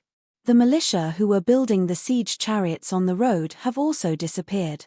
The enemy camp is closed, and there's no one outside the camp. What did Grazadon and the ragged prince say? The virtuous lord asked hurriedly. They can't make up their minds, so they asked me to invite you, the soldier said. The last cavalry raid ended up being a complete failure for the Dragon Queen, and the shadow of failure shrouded the hearts of the soldiers of Yuan Kai City. In the morning, the centaur scouts disappeared. In the afternoon, they found that the civilians on the road outside Yuan Kai City had also disappeared. A group of people discussed for the whole afternoon, but they still couldn't come up with a plan. In the evening, a few mercenaries who took the settlement fee took the risk to approach the right side of the camp of the Northern Expedition Liberation Army, but, Your Excellency, there's no one guarding the enemy camp. We took advantage of the darkness and hid at the base of the left wall of the enemy camp, but we found that the wall that looked like a tall wooden stake from afar was only a thin layer of wood. A small black mercenary who was 1.5 meters tall said. Grazadon was horrified. He glanced at the leader of the new Second Sons Regiment, Zidane, and asked, You mean, the slave rebel camp is just for show? It's worse than just for show. I tried to cut it with a dagger, and it directly opened a hole the size of a bowl, another middle-aged man said strangely. Zidane was still confused. The old sword poet Danzo's expression changed. Damn it, we've been tricked. The Mother of Dragons deliberately led us to the gate of the camp, and in the whole camp, only the gate is real. The rest of the camp, but why? The ragged prince said with a serious expression. Have you entered the camp to check? There are a total of 3 camps in the front, middle, and back, and they stretch for 10 kilometers. Grazadon quickly asked the 2 scouts. How would we dare to enter? From the hole, we can see that the camp is full of soldiers with spears. They seem to be waiting for us. It's late at night, and they didn't even light a campfire. I don't know what they're doing, the dark skinny man said with lingering fear. Damn it, they must be waiting for us to sneak into the camp. Grazadon blurted out. I see. They deliberately let us find out that the camp is weak, and then. The ragged prince had a look of realization at first, and he even agreed with Grazadon's judgment. But halfway through, he suddenly froze. If we found out that the camp is weak, would we sneak in? Or, would we dare to sneak in at night? He looked around at the people around him and asked. Grazadon's face turned red. You lowly mercenary leader, how could you say that? If we found out that the enemy was weak, would we, the son of a harpy, not even dare to sneak in? Seems like we wouldn't dare. Then, he thought to himself in frustration. Although he had only fought with the Mother of Dragons twice, the results of those 2 short fights were too scary. She was young, but her battle tactics were unconstrained. No one could keep up with her pace. He, Grazadon, had been the captain of the Iron Army for 10 years. How many pirates and bandits had he fought? He had a lot of experience in both land and sea battles, and that woman seemed to be illiterate. She had always been a vagrant and had never even gone to school. So, do we sneak in or not? Zidane asked weakly. The ragged prince, the captain, Grazadon, the virtuous lord. All the generals present hesitated. The problem is, Does the mother of dragons want us to sneak in? We have to do the opposite, Danzo said with a serious expression. Does she want to? 7 or 8 people asked in unison. Danzo's face began to twist. After a while, he said with difficulty, I don't know, since we can't guess, then let's not guess, the poop man Yazan said coldly. It's obvious. If wisdom has weight, then all of us added together won't be half of her weight. If that's the case, then we'll try our best to fight to the death. We'll stick to our original plan and pretend that we didn't notice the disappearance of the centaurs. Don't keep thinking about sneak attacks and sneak attacks. You can't beat her. Dozens of pairs of eyes looked at the poop man. Some looked at him with disdain, but more people expressed their admiration. Although the richest man in Yuan-Kai had a foul mouth, he did have some extraordinary intelligence to be able to become the richest man. The virtuous lord and a few generals discussed in whispers for a while before announcing loudly, let's do it this way. Everyone, go back and sleep. We don't have to care about what happens outside. As long as we keep the people calm and defend the city, don't panic and don't rush, we'll win. Unfortunately, he thought too much. There were many times when you couldn't even pretend to be a coward. At around 10 o'clock at night, more than 100 messenger crows flew to Yuan-Kai one after another. All of them were telling the same news. This afternoon, the Dragon Queen led an army of 50,000 to attack Myrene. We are finish. Chapter 152. They could not hold on any longer. They could not even sleep. In the wee hours of the morning, a group of virtuous lords crawled out of their beds like frightened chicks and rushed to the virtuous lord's pyramid. How is this possible? Last night, we were still discussing with her about ransoming the captives. At that time, there were still 50,000 people in the camp. Even if dragons can fly, even if. Sigh, it's 250 kilometers from Yuan-Kai to Myrene. There are so many manners and merchants along the way. Are they all blind? Also, how could an army of 50,000 run 250 kilometers in 3 days? They've already marched 600 kilometers in a hurry. The virtuous lord sat on a wooden chair covered with a blanket. He looked at the generals around him in despair, hoping that a wise man would step forward to answer his questions. There were many generals and famous generals present. The ragged prince had 30 years of military experience. Grazadon graduated from the famous military academy and was the war god of Yuan-Kai for 10 years. The warship captain had traversed the 4 seas and fought countless battles. Even Zidane, who had the least experience, had served in the Bravo's army for 5 years and was the captain of a cavalry regiment for 3 of those years. However, they couldn't figure out a simple question. How did we lose? Let's think about it. In the end, it was Yazan who spoke. Yazan was once the wisest person in Yuan-Kai. Together with the war god Grazadon, they were known as the 2 heroes of Yuan-Kai. However, Grazadon was luckier. He developed steadily and had a bright future ahead of him. When Yazan was young, his mind was more flexible. Because he was too smart, he had been trying to explore the unknown world and find the truth between heaven and earth. Yazan went to Sothros, opposite Ursos, to explore and was infected with a strange disease. He went from a promising hero to a paralyzed dung man who could not control his lower body. But even if his body was crippled, he still used his wisdom to earn endless wealth and became the richest man in Yuan-Kai. During the negotiation last night, there were 50,000 people in the Mother of Dragons camp. Yazan looked at Zidane. Yes. Zidane nodded. Counting the chimneys? Yazan frowned. Not only the number of bonfires, I also compared the number of tents and soldiers in the camp with the size of the entire camp. I used a few different estimation methods and the conclusion was the same 50,000 people, Zidane explained. Yazan looked at Danzo and asked, are you sure you saw the Mother of Dragons in person? Can this be faked? She has silver hair and purple eyes. She's very pretty. More importantly, she gives off the aura of a queen, Danzo said with a frown. He was an old man, experienced and knowledgeable, and was also a poet. His education level was very high, so he would not make a mistake in his judgment. Arzan said thoughtfully, maybe the Megalosaurus could. Wait. Grazadon stepped forward and stared at Danzo. He asked in surprise, you saw that woman's face? I'm not blind. Of course I saw his face. Danzo was baffled. She did not wear a helmet.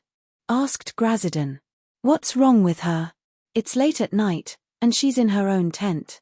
Why is she wearing a giant helmet? Danzo was even more confused. Who's with her? Red-haired Lara from the Rose Regiment and a few unsullied. Sigh, the last time she negotiated with us, she was wearing a helmet. The Royal Guards and the Blood Alliance Guards were present. You might have met an actress with great acting skills. A great lord of Milin lamented at the side. He was one of the leaders of the 10-man alliance. He was as lucky as Grazidon and managed to escape back to Yuankai. The poop man Ye Zon was stunned. What a cunning mother of dragons. The ragged prince rubbed his temples tiredly and asked, what's with the extra 50,000 people? The mother of dragons was so good at commanding troops that she could take down Milin in an instant. It seemed that the day she controlled Slave Bay was not far away. He was afraid that he would never get the yellow silk cloak he was looking forward to. To get Pentus, he would have to deal with the cunning Illyrio. But how would he convince the fat spice merchant? How troublesome. Grazidon did not immediately answer the question of the leader of the Wind Regiment. Instead, he flipped through the letters from Milin. Everyone's expression was heavy as they waited for the think tank's analysis. The palace was completely silent. Only the sound of Ye Zon flipping the paper and the intermittent poochie, googie from his butt could be heard. 45 great lords, 78 great nobles, and great merchants all swore that the mother of dragons brought an army of 50,000 people to Milin, and all of them were elites. They were not slaves in disguise. Arzan put down the letter and rubbed Sweetheart's thigh with his thick fingers. Sweetheart was shy, but she endured it in silence. In the evening, when the mother of dragons' army entered the city, there were even many people counting the torches. A total of 45,000 people entered the Great Pyramid. Yes, the mother of dragons personally took down the Great Pyramid of Milin with 3 dragons and obtained countless food and gold. Originating from the old guy's empire, Milin, Yuankai, and Astapor each had the largest pyramid, called the Great Pyramid. It was the administrative and military center of the city. For example, Mourinho was the leader of the people, the Great Sage, because the Daznak family controlled the Great Pyramid of Yuankai. In terms of wealth, Mourinho Daznak was not even in the top 3. He was not as rich as the god of war Grazdan. Since it has been confirmed that there are at least 45,000 people in Milin, then outside our city. Grazdan's thin face suddenly turned red as if he had been greatly humiliated. He shouted, "This is too much. There are not many people outside our city at all. The camp is empty. Then what is the dense crowd that the spy saw?" Zidane was puzzled. The camp is fake. The mother of dragons is also fake. Naturally, the soldiers inside may also be fake. This is an ingenious deception. Arzan's eyes flashed as if he had seen through all the mysteries. He said with certainty, "I am sure that among the 3 camps in front, middle, and back of the Mother of Dragons, only the back camp 13 kilometers away is real. There may be siege weapons and thousands of guards hidden in it." "Why do you say that?" Graz was puzzled. "Do you think that the Mother of Dragons is only satisfied with taking down Milin?" Arzan said lightly. "Hiss." Everyone was horrified. Grazdan gritted his teeth and said hatefully, "So, she knows that after taking down Milin, we will definitely receive news from the great lords. She knows that we will know the truth of her camp today. She knows that her trick can't be hidden anymore. She simply withdrew her forces and moved all the power and siege weapons to the back camp. So, even if we find out that we have fallen into a trap, we can't take down the back camp in a short time. When that woman brings food from Milin, Yuan Kai will be finished. What should we do now? That woman is too scary. She has almost calculated everything." A fat young lord was so aggrieved that he was about to cry. "She has 3 megalosaurus and more soldiers than us. Why doesn't she follow the tradition and fight us head-on and have a legendary siege battle? She is stronger than us and is so smart. This is too much of a bully. How can we play this game?" Sigh, when the news of the battle in Slave Bay spread, Danny Rise will become a legend. And we will be fools who serve as a foil for the legendary hero. When the story of the Dragon Queen is passed down through the ages, some of us will be laughed at countless times by the children who listen to their nannies talk about the past. 1,000 years, 10,000 years, sigh. Arzan said dejectedly. Bam! Grazdan, who was destined to be one of those some of us, slammed the table and roared with a twisted face. No, I don't want to be a laughingstock. We have to do something. What can we do now? Wait for the Dragon Queen to surround us with 100,000 soldiers. With her power, it is too easy for her to recruit 50,000 slave soldiers in Milin, Arzan said dejectedly. I want to vent. I want to vent my anger on the thousands of soldiers in her camp. I want to pull out the nail she left in Yuan Kai, Grazdan said as he stood up and walked out. Wait, it is too late now. Don't fall into that woman's ambush, the great virtuous lord shouted. Grazdan looked back at the frightened virtuous lords and mercenaries in the palace and said calmly, if you fall into an ambush, then die in an ambush. Grazdan raised his hand to interrupt the great virtuous lord and said, I will only bring the people of the Uraz family out of the city. As soon as he finished speaking, he walked away in big strides. The ragged prince looked at his straight back and muttered, he is a warrior. No, he is the war god Yuan Kai, the great virtuous lord said with a sorrowful expression.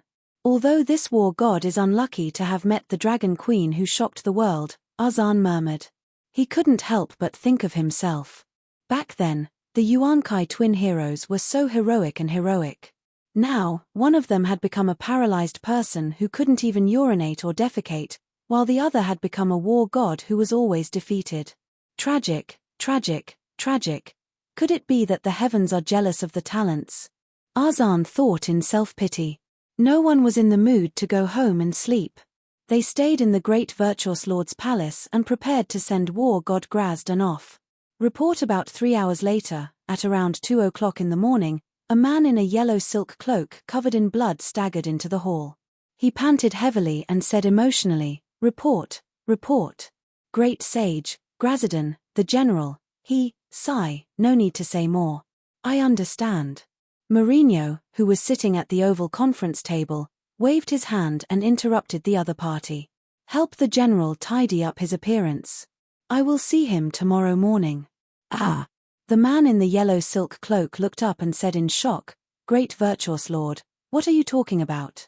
What? The great virtuous lord was also stunned. Grazdan led 500 cavalrymen and wiped out thousands of enemies. He set fire to more than 10 miles away, killed countless enemies, burned countless enemy supplies, and even saved 500 captives. Great virtuous lord, we have won a great victory. Everyone was dumbfounded as if they had seen a ghost. After a while, the ragged prince came back to his senses and asked, The enemy didn't set up an ambush?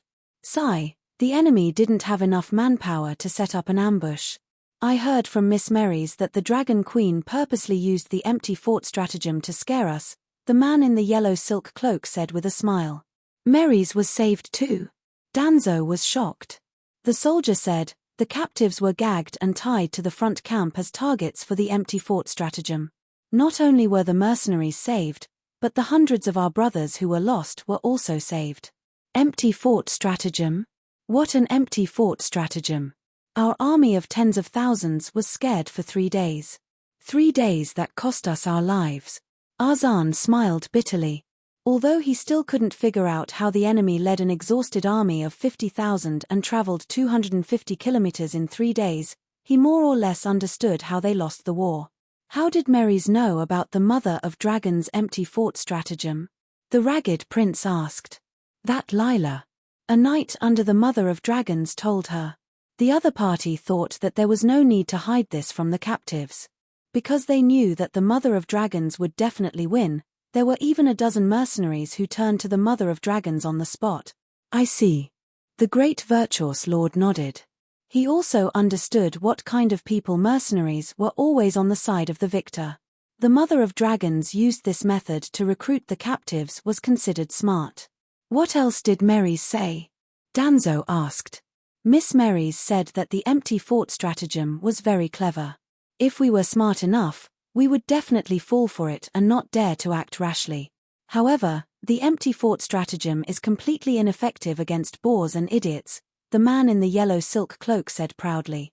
Great virtuous lord, the ragged prince Irazan. Chapter 153. The next morning, the burned fences were scattered on the yellow mud. Wisps of white smoke rose from the hot black charcoal, carrying a choking smell and a disgusting stench. It spread into the thin mist on the outskirts of Yuankai City. Through the fog, he could vaguely see groups of yellow silk capes searching for something on the ground. He could also vaguely hear the rustling of footsteps and the sound of hushed voices talking. Soon, the first ray of golden sunlight broke through the white mist, bringing warmth and light to the ravaged land, and also gave the Guise generals a wide and clear vision outside the camp. The scorched marks stretched for 10 kilometers. Except for the first kilometer, the land behind was relatively empty and clean. There was only an orderly row of black spots, like the scar on a monk's head. They were all traces of bonfires. Sigh, it's obvious that most of the space in the front and middle camps does not even have tents. The countless bonfires are naturally not the stoves of the soldiers. Well, empty stoves. General Grazadon, we have been fooled by a clever little trick. The Prince of Ragged Clothes sat tall and straight on the high saddle. His voice was loud and clear, and everyone in the field could hear him clearly. He was riding on a tall and sturdy grey warhorse. The two hind legs of the grey warhorse were dragging countless strips of cloth. They were all sewn from the enemy's robes after the commander had personally killed them. Prince, we need victory. At this special moment when Myrine has fallen, our soldiers need victory to rebuild their confidence. Grazadon said in a low voice. We all understand the importance of morale, so we did not expose your lies. The Prince of Ragged Clothes looked around and also lowered his voice. The soldiers in the city wantonly proclaimed your great achievements, burning 20 miles of camp, killing 10,000 enemies with 500 elite Guise cavalry, and the Mother of Dragons remaining 3,000 unsullied being besieged by Yuankai's army. The rear camp is indeed surrounded by us. Grazadon's old face turned red as he said unnaturally. 500 cavalry besieging 1,500 unsullied and 2,500 militia? The ragged prince glanced at war god Yuan Kai and said indifferently, the truth is that you killed and burned 10,000 scarecrows, 47 mercenaries, and 364 Guise guards last night. If it weren't for the fact that you only brought 500 men with you, the 900+ captives tied up in the front camp would have all died. At least this time, we've finally figured out the enemy's true strength. The morale of the people of Yuankai has also been boosted, and we've regained our confidence in defeating that woman. The war god straightened his neck and said. So, we must take the rear camp? Zidane asked. Of course. Glasdon said seriously, that woman will lead the army and countless provisions back to Yuankai at any time, so we can't besiege the rear camp for a long time. However, if we leave the rear camp alone, not only will our morale suffer a great blow, it will also increase the arrogance of the enemy. The soldiers and siege weapons in the enemy camp will all be used by that woman. The ragged prince nodded in agreement. From a tactical point of view, Yuan Kai and the Mother of Dragons will have a head-on battle sooner or later. We should take advantage of the fact that the enemy's main force is not here to take down some of her elite soldiers. I think that when the Mother of Dragons returns and sees the heads of 1,500 unsullied on both sides of the road, she will definitely be angry and lose her rationality. Maurice and Danzo's expressions changed drastically when they heard this. They never thought that their commander would use such a ruthless method to deal with the Mother of Dragons. They had signed a contract before. The wind-blowing group could stay in Yuan Kai, but they had to work and not put in any effort. They couldn't be stained with the blood of the Mother of Dragons soldiers. What happened to the commander? The two were puzzled. Ha ha ha, that's it. The 50,000 slaves didn't disturb her state of mind, but the 4,000 heads of her soldiers must have made her furious. Whether she truly cherishes her soldiers or wants to protect the reputation of the legendary god of war from being tarnished, she will definitely not be able to maintain her cold state of mind. If she makes a mistake in the chaos, we will have a chance to win, Glasdon laughed. Your Excellency is wise. You have completely grasped that woman's thoughts, a general of Gith praised. Of course, I am also a god of war. Glasdon looked up at the rising red sun in the east, looking like a lonely hero. Only heroes can understand heroes. Although she and I are enemies, I have to admit that both of us are lonely people. How can we not be lonely when we are at the top of the world? In the past few decades, I have experienced thousands of battles, big and small, and returned victorious every time. I am lonely and proud. So, after the defeat at Bayang Slope that day, my state of mind was almost crazy to the point of collapse. I couldn't calm down for a long time. Such a state of mind caused me to make mistakes in judgment in the following days, until the great and sacred victory last night. The Prince of Ragged Clothes said with a straight face, "I have a big slap in the face, do you want to eat it?" Glasden, who had finally defeated the Dragon Queen once and was about to defeat her a second time, did not notice the constipated expressions of the people around him. He said with emotion, "I can understand her feelings the most. After winning several battles in a row, she must be proud. But as long as she suffers a major setback, it will be like falling from the top of the mountain to the bottom of the valley, and there will be no chance for her to rise again. Your Excellency, the enemy's army is not small, more than 4,000 people, and 1,500 of them are unsullied. I am afraid that we will not be able to take them down in a short period of time." Merries could not help but interject. "Humph, we have 2,000 elites in the wind-blowing group. Can't we take down 1,000 unsullied?" The Prince of Ragged Clothes glanced at the interrogator expressionlessly, then looked at Glasden and said, "How many troops does Your Excellency intend to send?" "All of them. All of them." The virtuous lord put his palms on the table and shouted, "Glasden, are you crazy? Our goal is to protect Yuan Kai. If you bring all your troops out of the city, what about Yuan Kai?" "Virtuous lord, please listen to my analysis."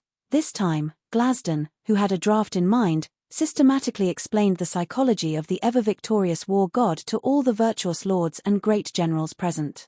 Seeing that everyone seemed to understand, he concluded, "Perhaps her state of mind is stronger than mine, but she is only 15 years old, and she has just miraculously defeated Myrine. How can she not be angry when she suddenly sees the heads of 4,000 of her trusted soldiers? Don't forget the Targaryen family's mad blood gene. When she goes crazy, we will have a chance to win. Is there something wrong with your head?" Arzan stared with his yellow eyes and shouted, "If the city is breached, the Dragon Queen, who has been provoked by you, will probably slaughter everyone in the city." Hiss. Everyone sucked in a breath of cold air, and their expressions became hesitant. The virtuous lord suddenly said, "That's fine." "What?" "Glasden, 15,000 newly formed Gith militia will remain in the city. They are new recruits and are good enough to defend the city, but they are not qualified to fight in the field. You can bring 10,000 gladiators, 10,000 Gith warriors, and 3,500 mercenaries out of the city. The remaining 1,500 mercenaries will cooperate with the new Gith soldiers to defend the city. I only have one request: kill all the unsullied." The virtuous lord looked at war god Yuan Kai and said word by word through gritted teeth. His expression was cold and resolute. "Mourinho, are you crazy?" Arzan said in disbelief. "It's not that I'm crazy, it's you, all of you." The virtuous lord pointed his right index finger at Arzan, then glanced at all the virtuous lords and great generals. "You seem to have forgotten one thing. We have already killed 50,000 slaves. Based on the way she dealt with Astapor, after Yuan Kai falls, almost all the men in our family will be executed. This is the worst outcome. No matter how crazy she is, can she kill us 2 or 3 times? This." Even Arzan was silent. After a long while, he smiled bitterly. "I told you not to be so ruthless. Yuan Kai and Astapor are different. Sigh, it's too late to say anything now. Glasden, are you confident that you can take down the 4,000 people camp in a day?" War god Yuan Kai waved his hand domineeringly and said proudly, "No need for a day. With my absolute strength, you will see my messenger before dark today." Messenger. It was only 3 o'clock in the afternoon, and all the virtuous lords and great generals were sitting in the hall in a daze. A man wearing a yellow silk cloak rushed up from the bottom of the pyramid. "Oh, so fast." The slave masters all stood up and looked at the palace gate with joy. The virtuous lord took a few steps forward and shouted from afar, "Are you General Glasden's messenger?" I am." The man wearing the yellow silk cloak's face was red, and he was sweating. The intense running almost made him breathless. Very well, I understand. The virtuous lord turned around, raised his hands, and shouted, "Congratulations to war god Yuan Kai, Glasden, Glasden, Glasden, war god Glasden." The virtuous lords, great generals, Commander Guys, and the man wearing the yellow silk cloak all raised their hands and cheered enthusiastically. Even the poopman Yazan reluctantly raised his right hand and lamented to Sweetheart beside him, "Although I don't like that guy, Grazadon is also worthy of his great name. He's strong, fearless, unyielding, and quick-witted. He's one of the few famous generals in Yuan Kai for the past 1,000 years. He's the war god Yuan Kai's pillar that holds up the sky." Oh, Glasdan was the name of a great general of the Gai's empire. God of war Grazdan. Gradually, even the guards outside the pyramid began to shout. Everyone saw Glasdan leading tens of thousands of soldiers out of the city and knew what he was going to do. Hearing such cheers from the Great Pyramid in the center of the city, the citizens naturally knew that war god Glasdan had defeated the evil mother of dragons again. Thus, the cheers of war god Glasdan echoed throughout the city. Yuan Kai City was immersed in a sea of joy. Young men in toga robes even walked on the streets and danced with unfamiliar girls on the streets. War! Amidst the joyous laughter, the messenger suddenly burst into tears. The virtuous lord was stunned at first, but he immediately understood. Although Glasdan had won the battle, the other side had 1,500 unsullied. This young man must have had family members who died on the battlefield. "Sigh, don't cry. Dying for Yuan Kai is the best ending for the son of the harpy," he comforted. "Where?" The man wearing the yellow silk cloak cried even harder. "Look, this child." The virtuous lord smiled and said to the virtuous lord beside him, "He lacks experience. He should learn from our iron-blooded war god. Virtuous lord, mother of dragons is here. We are doomed. General Glasdan is going to be wiped out again," the messenger cried. Chapter 154.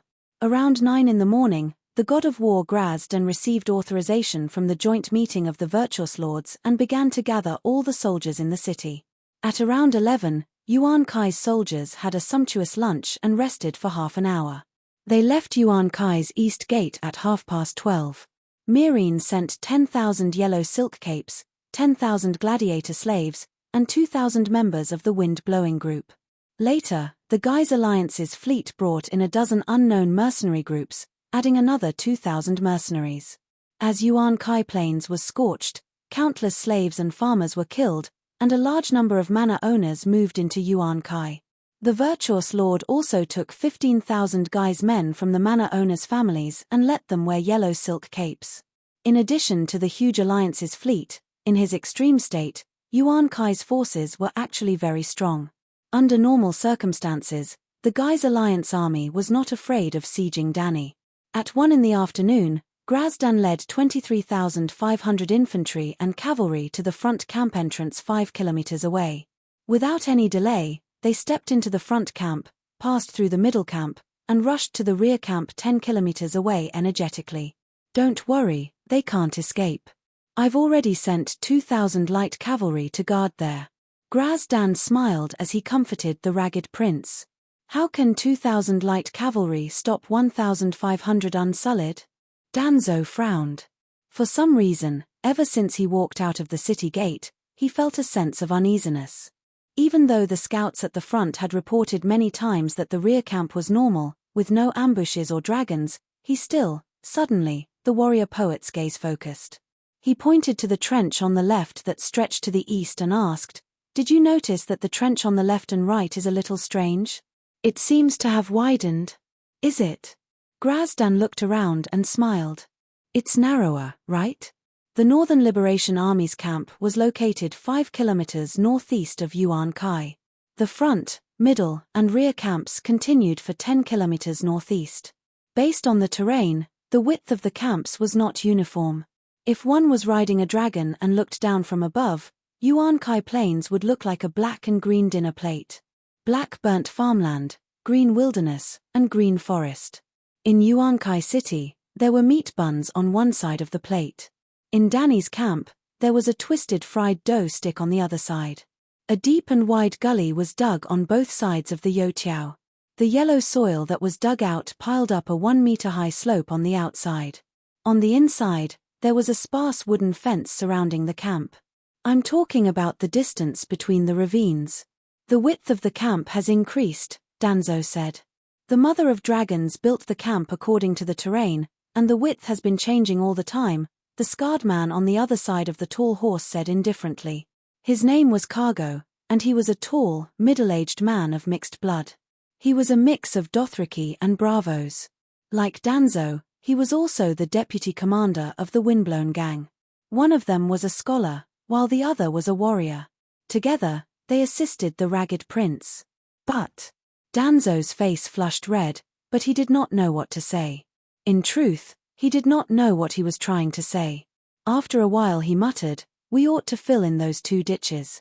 Sai, have you gone senile? That's a huge project. We'll need the entire army, but where do we have the time? The army didn't even bring any rations. The virtuous lord still wants to go back to the city for dinner," Cargo said impatiently. A huge project. Danzo's mind seemed to explode 4 times. He was in a daze. There's a problem. There's a problem with the ravines outside the camp. He shouted like he had gone mad. What's the problem? The Ragged Prince was alarmed. He leaned over and asked. There are only about 4,000 people in the rear camp. How did they dig such a long and deep ravine? The old general said with a face full of fear. Oh, this. A mercenary beside him said awkwardly, we dug it. What? Everyone looked at him. Lucifer Lang, what do you mean? Danzo asked hurriedly. The mercenary named Lucifer was in his 40s. He was muscular and wore armor similar to Jorah Mormont's. Yes, he obtained the armor before Yulun Valeglia's armor. He was a knight in heavy armor.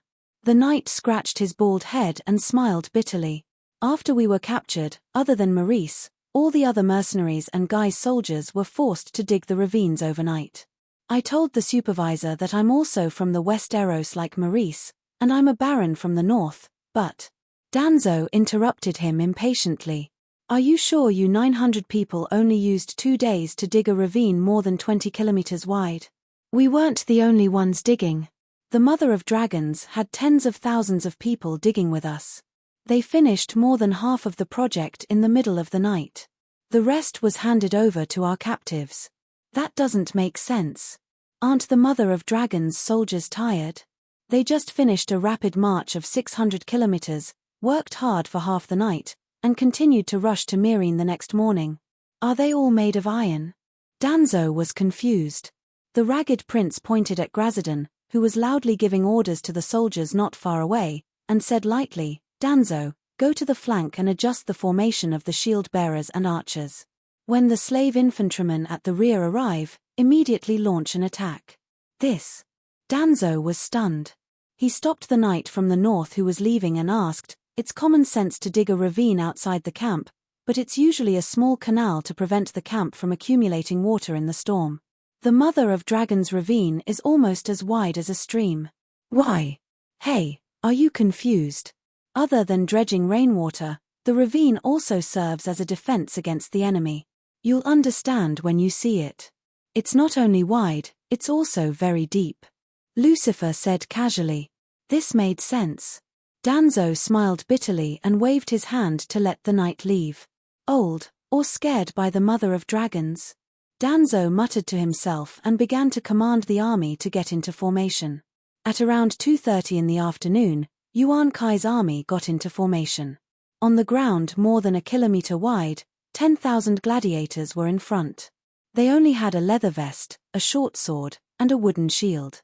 1,000 shield bearers were behind the gladiators, followed by 1,000 spearmen. 4,000 soldiers in yellow silk cloaks had scimitars at their waists and longbows in their hands. There were 6,000 light and heavy cavalry on both sides. The reason why Grazadon dared to boast that he could take down the rear camp in half a day was because of the 10,000 gladiators that were escorted from Meereen. He planned to use them as cannon fodder. Obviously, when the news of the Mother of Dragons liberating Meereen came, the gladiator slaves would become the biggest unstable factor in Yuan Kai's army. It was better to recycle them. Untie the shackles of the gladiators. Grazidan, who was dressed in silver armor, shouted. Oh, I have to explain here. When the slave soldiers went to the battlefield, they also had to wear shackles. But as the Dragon Queen and Danny's reputation as the liberator of the slaves became more and more famous, the wise lord was afraid that the gladiators would betray him. So, he chained the 5 gladiators together. The 2 ends of the shackles were locked on the left leg of one gladiator and the right leg of another gladiator. In this way, the 10,000 slaves could be chained together. They could not escape even if they wanted to. Of course, if they were chained together, they would not be able to fight. In a battle to defend the city, the slaves needed to hold on and not run away. Therefore, chaining the 5 gladiators together increased the stability. But now, they were not defending the city. Grazidan needed them to rush forward and display the gladiators' individual combat ability. So, he needed to reduce their burden. Oh, with only one leg dragging the shackles, they could use footwork skills in a small area, but they could not run for long. 500 meters in front of the gate of the rear camp, Grazidan rode on a red horse and looked down at the gladiators who were squatting on the ground and rubbing their ankles. He shouted, "If you win today's battle, each of you will get a barrel of wine, 5 pounds of meat, and 2 bed slave." He could not promise the gladiators freedom. Otherwise, why would the Guys Alliance and the Dragon Queen fight to the death?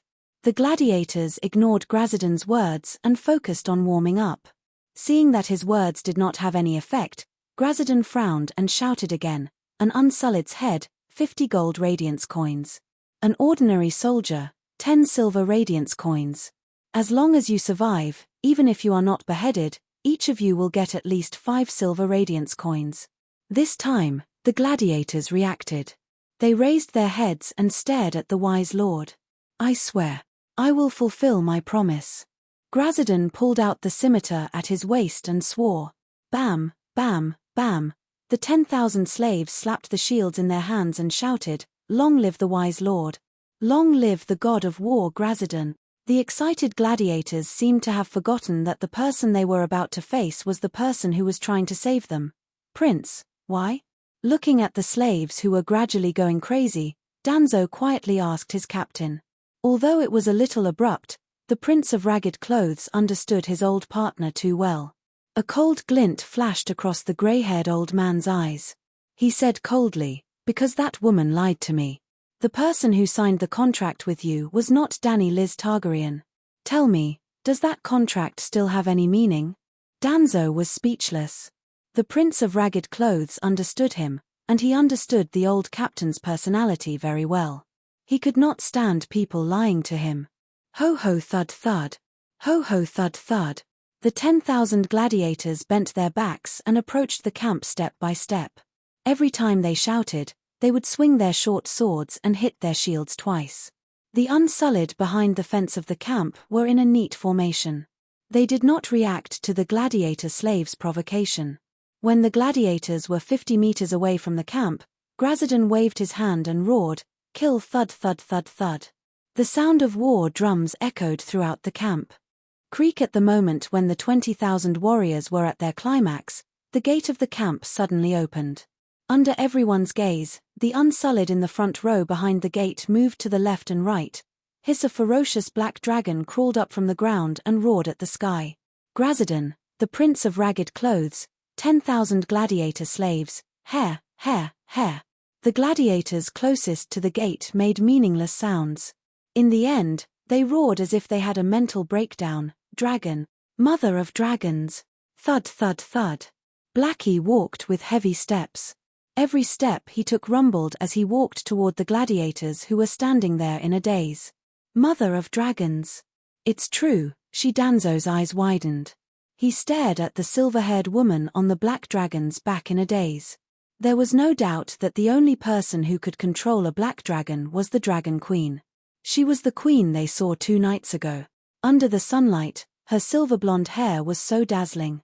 They could even see the sly smile on the girl's face. It was as if she was asking, "Are you surprised to see me? She has been waiting for us to leave the city." In the scorching afternoon, the Prince of Ragged Clothes broke out in cold sweat. The god of war Grazadon wanted to cry. Fuck. Chapter 155. I am the mother of dragons, the liberator of the slaves. Dany rode the black dragon and stopped 10 meters away from the gladiator whose lower body was swaying. She was possessed by the dragon soul in the form of a dragon spirit. Her voice was like a dragon's roar. Slave, are you going to point your sword at me? The few slaves who were closest to the gate of the camp felt that the Dragon Queen's voice was filled with endless majesty. Their minds were in a daze. Clang, clang, clang. A dozen gladiators who were intimidated by the dragon's might dropped their short swords and shields. They knelt on the ground and shouted in a trembling voice, "Long live the mother of dragons! Long live Queen Dany!" It was as if a domino had been pushed down. From near to far, it was as if a hurricane had blown across the wheat fields. 10,000 gladiators knelt in a row and kowtowed. Mother of dragons! Mother of dragons! Misha, Misha! Before the Giscali soldiers could recover from the shock of Dany's appearance and the betrayal of the gladiators, they were shocked to hear a monstrous sound coming from both sides of the camp. Then, groups of soldiers holding white, red, and blue flags suddenly appeared on the mound outside the trenches like groundhogs that crawled out from the ground. Rumble. Then, there was the thunderous sound of horse hooves outside the camp. The low mound and the densely packed spearmen and shield men blocked Grazadon's and the others' sight. However, the rumbling of horse hooves and flying dust outside the camp all told one thing: the Mother of Dragon's army had surrounded them for no reason. In just a few minutes, the situation had changed. Grazadon, who had come back to his senses a few times, was shocked again. Misha, Misha, Misha. The Giscali language with the meaning of mother rumbled among the slaves again and again. It was like a sound wave attack. The slaves in yellow silk cloaks behind them were scared out of their wits. Involuntarily, they began to retreat step by step. Boom. The wall of the camp behind Dany suddenly collapsed. Countless armored cavalrymen rushed out. Kill. Dany drew her sword and shouted, "Kill." The thousands of cavalrymen behind him and the soldiers on both sides roared in unison. The gladiator, who had just surrendered, was almost scared to death when he saw the cavalry charging at him. "I've already surrendered," and called out Misha. "Why would the Mother of Dragons still want to kill me?" Then, Dany shouted again, "Gladiators, follow me to kill the yellow silk cloaks and the iron armor mercenaries. Kill the yellow silk capes, kill the iron armor mercenaries." Thousands of foot soldiers and cavalry followed the Dragon Queen's lead and shouted, "Kill the yellow silk cloak! Kill the iron armor mercenaries!" Gladiator came to his senses and roared as well. They picked up their shields and short swords and joined the charge. The cavalry that came out of the camp did not gallop. Instead, they slowly walked past the gladiators and forced their way towards the Gith shield formation that was at a loss. "Shoot! Shoot! Kill all the slaves!" Grazadon howled from the back of the archers. Swoosh, swoosh, swoosh. Subconsciously following their commander's order, the 4,000 archers shot out weak arrows, causing screams in the crowd of gladiators and clanking sounds when the arrows hit the iron armor of the cavalrymen who were closing in. There were also 2 or 3 unlucky ones whose eyes were pierced by the arrows and fell from their horses while howling. But that was it. Whoosh whoosh whoosh. 2 ceramic incendiary bombs that weighed more than 50 kilograms fell from the sky and smashed into the archers' formation, creating 2 empty spaces with a radius of 10 meters. Then, 2 flames rose from the ground with black smoke billowing out. The dense formation of archers was like wheat in the field. They were blown away by the 2 circles of flames. 40 to 50 archers were struck by the explosive incendiary bombs and died on the spot. There were also hundreds of yellow silk capes that were ignited. They looked like hundreds of human-shaped torches as they ran in all directions without any sense of direction. Almost half of the archers that could have dealt great damage to Dany's army had collapsed. Not many soldiers actually died under the incendiary bombs. The total number of casualties was less than 200.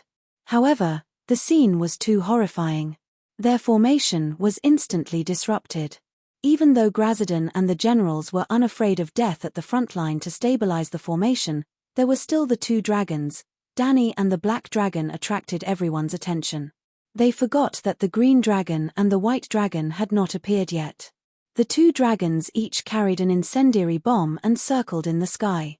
Because the archers and shield-bearers kept retreating, the two dragons had to adjust their aim. When Grazidan stabilized the shield-bearers' formation and the archers fired a volley of arrows, the two dragons dropped their missiles. After dropping the bombs, the bombers immediately transformed into combat fighters. Hiss-gar hiss-gar. While the archers were in chaos, the two dragons drew a beautiful arc in the air above the shield-bearers' formation, leaving two trails of fire behind. Two gaps appeared in the shield-bearers' formation. Charge! Dany led the way on the black dragon. Blackie was like a clumsy penguin. It ran on the ground with a rumble. Beside it were 500 elite knights of the Queen's Guard led by Kue Luo. Blackie had transformed from a combat fighter to a light cavalry. Hiss-gar boom. Blackie's dragon flames created a third gap in the scattered shield-bearers' formation. It was like 3 huge holes in a dam blocking a flood. Thousands of cavalry broke through in one wave. The 1,000 shield-bearers of Gith were drowned by the flood of cavalry. The 1,000 spearmen behind the shields were like defenseless chickens. They struggled and were scattered by the cavalry. Then, they were surrounded by the 10,000 gladiators who came after them. Without the protection of the shield-bearers and spearmen, the 3,000 archers who had already fallen into chaos completely collapsed. The black dragon ran and spat fire all the way.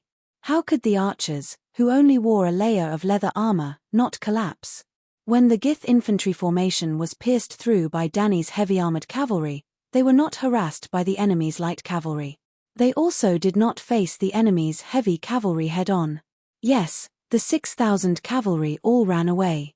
Even if they were frightened by Dany's dazzling appearance, even if they were surrounded by countless soldiers, even if the gladiators defected to the Mother of Dragons, even if, in the beginning, the cavalry commander and the mercenary corps were prepared to grit their teeth and fight that cunning woman to the death. After all, they were also human. They were men and proud old mercenaries. They were played like monkeys by a 15-year-old girl. Even if they knew that fighting head-on would not end well. But their pride still drove them to stabilize their formation. They waited for their shield-bearers to block the enemy's first wave of cavalry. They lowered the speed of their horses. If the speed of the horses was low, the impact would be small. It was equivalent to the cavalry going up the slope being more advantageous to the cavalry going down the slope. But the 2 fiery incendiary bombs were like 2 pails of cold water poured over the heads of the knights. Especially when the 2 dragons swept past at a low altitude at high speed, the war horses nearby could not help but run wildly. How could they fight? Run. What, you said pride? Is the Dragon Queen an ordinary woman? Isn't it natural to lose to the Dragon Queen? Zidane was the first to run with his new second son's regiment. Damn, with such an inauspicious regiment name, how could I not run? If I fell into the hands of the Dragon Queen and she misunderstood that I was the illegitimate son of the Titan's illegitimate son, wouldn't I be tied up and fed to the dragons? Once the new second son's regiment ran, a few small mercenary corps with only 100 people immediately followed. The ragged prince sighed to the sky and also retreated with the 1,000 over-riders of the windblown regiment. Under the chain reaction, General Guise could only follow and run for his life. Even the war god of Yuan Kai, Grazidan, saw that there was no way to reverse the situation. He shouted, "Preserve our strength and protect Yuan Kai. Everyone, retreat." Then he ran away. In your dreams. Dany smiled coldly and patted Big Black's neck. Big Black then ran a few steps and jumped into the sky with a kick. Dany's action of riding the dragon into the sky was a signal that could temporarily end the battle. Kneel and surrender. Those who surrender will not be killed. The cavalry and the infantrymen on both sides shouted in unison. Kneel down and surrender. If you surrender, you will be spared. The newly joined gladiators imitated them and shouted with pride and pride. The sandwich formation of the archers, spearmen, and shield-bearers was already broken. After being penetrated by thousands of cavalry several times, the Guise soldiers fled like headless flies. At this time, they heard the tsunami-like voices urging them to surrender. I surrender. Save me, mother, I don't want to die. A guy's youth with a broken leg whispered with a pale face. Clang. An archer next to him dropped the machete in his hand and knelt on the ground. He held the back of his head with both hands and shouted with a sobbing voice, I surrender. I surrender. Clang, ping peng, ding dang. The sound of weapons being thrown to the ground rang out continuously. Rows of soldiers seemed to have lost their spines as they collapsed to the ground, their faces ashen as they shouted, I surrender. Danny drove Blackie to fly around the battlefield. After making sure that all the soldiers had surrendered, she shouted to Ago on the ground, let the civilians come over to clean up the battlefield and take captives. Cavalry regiment, unsullied, follow me. Under Ago's order, the elite shield-bearers and spearmen standing outside the trenches on both sides of the camp immediately threw away the weapons in their hands, dragged a long wooden board from behind, put it on the trenches, and hurried to the battlefield. They are just civilians.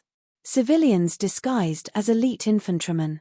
The guy's infantry commander who was kneeling on the ground was stunned at first, then fear. There were only a few thousand cavalry and 1,500 unsullied here. Where did the tens of thousands of elite infantrymen of the Mother of Dragons go? They couldn't be in Myrine, right? This, the white flag unsullied, the red flag guards, the blue flag wings of liberty. What's going on?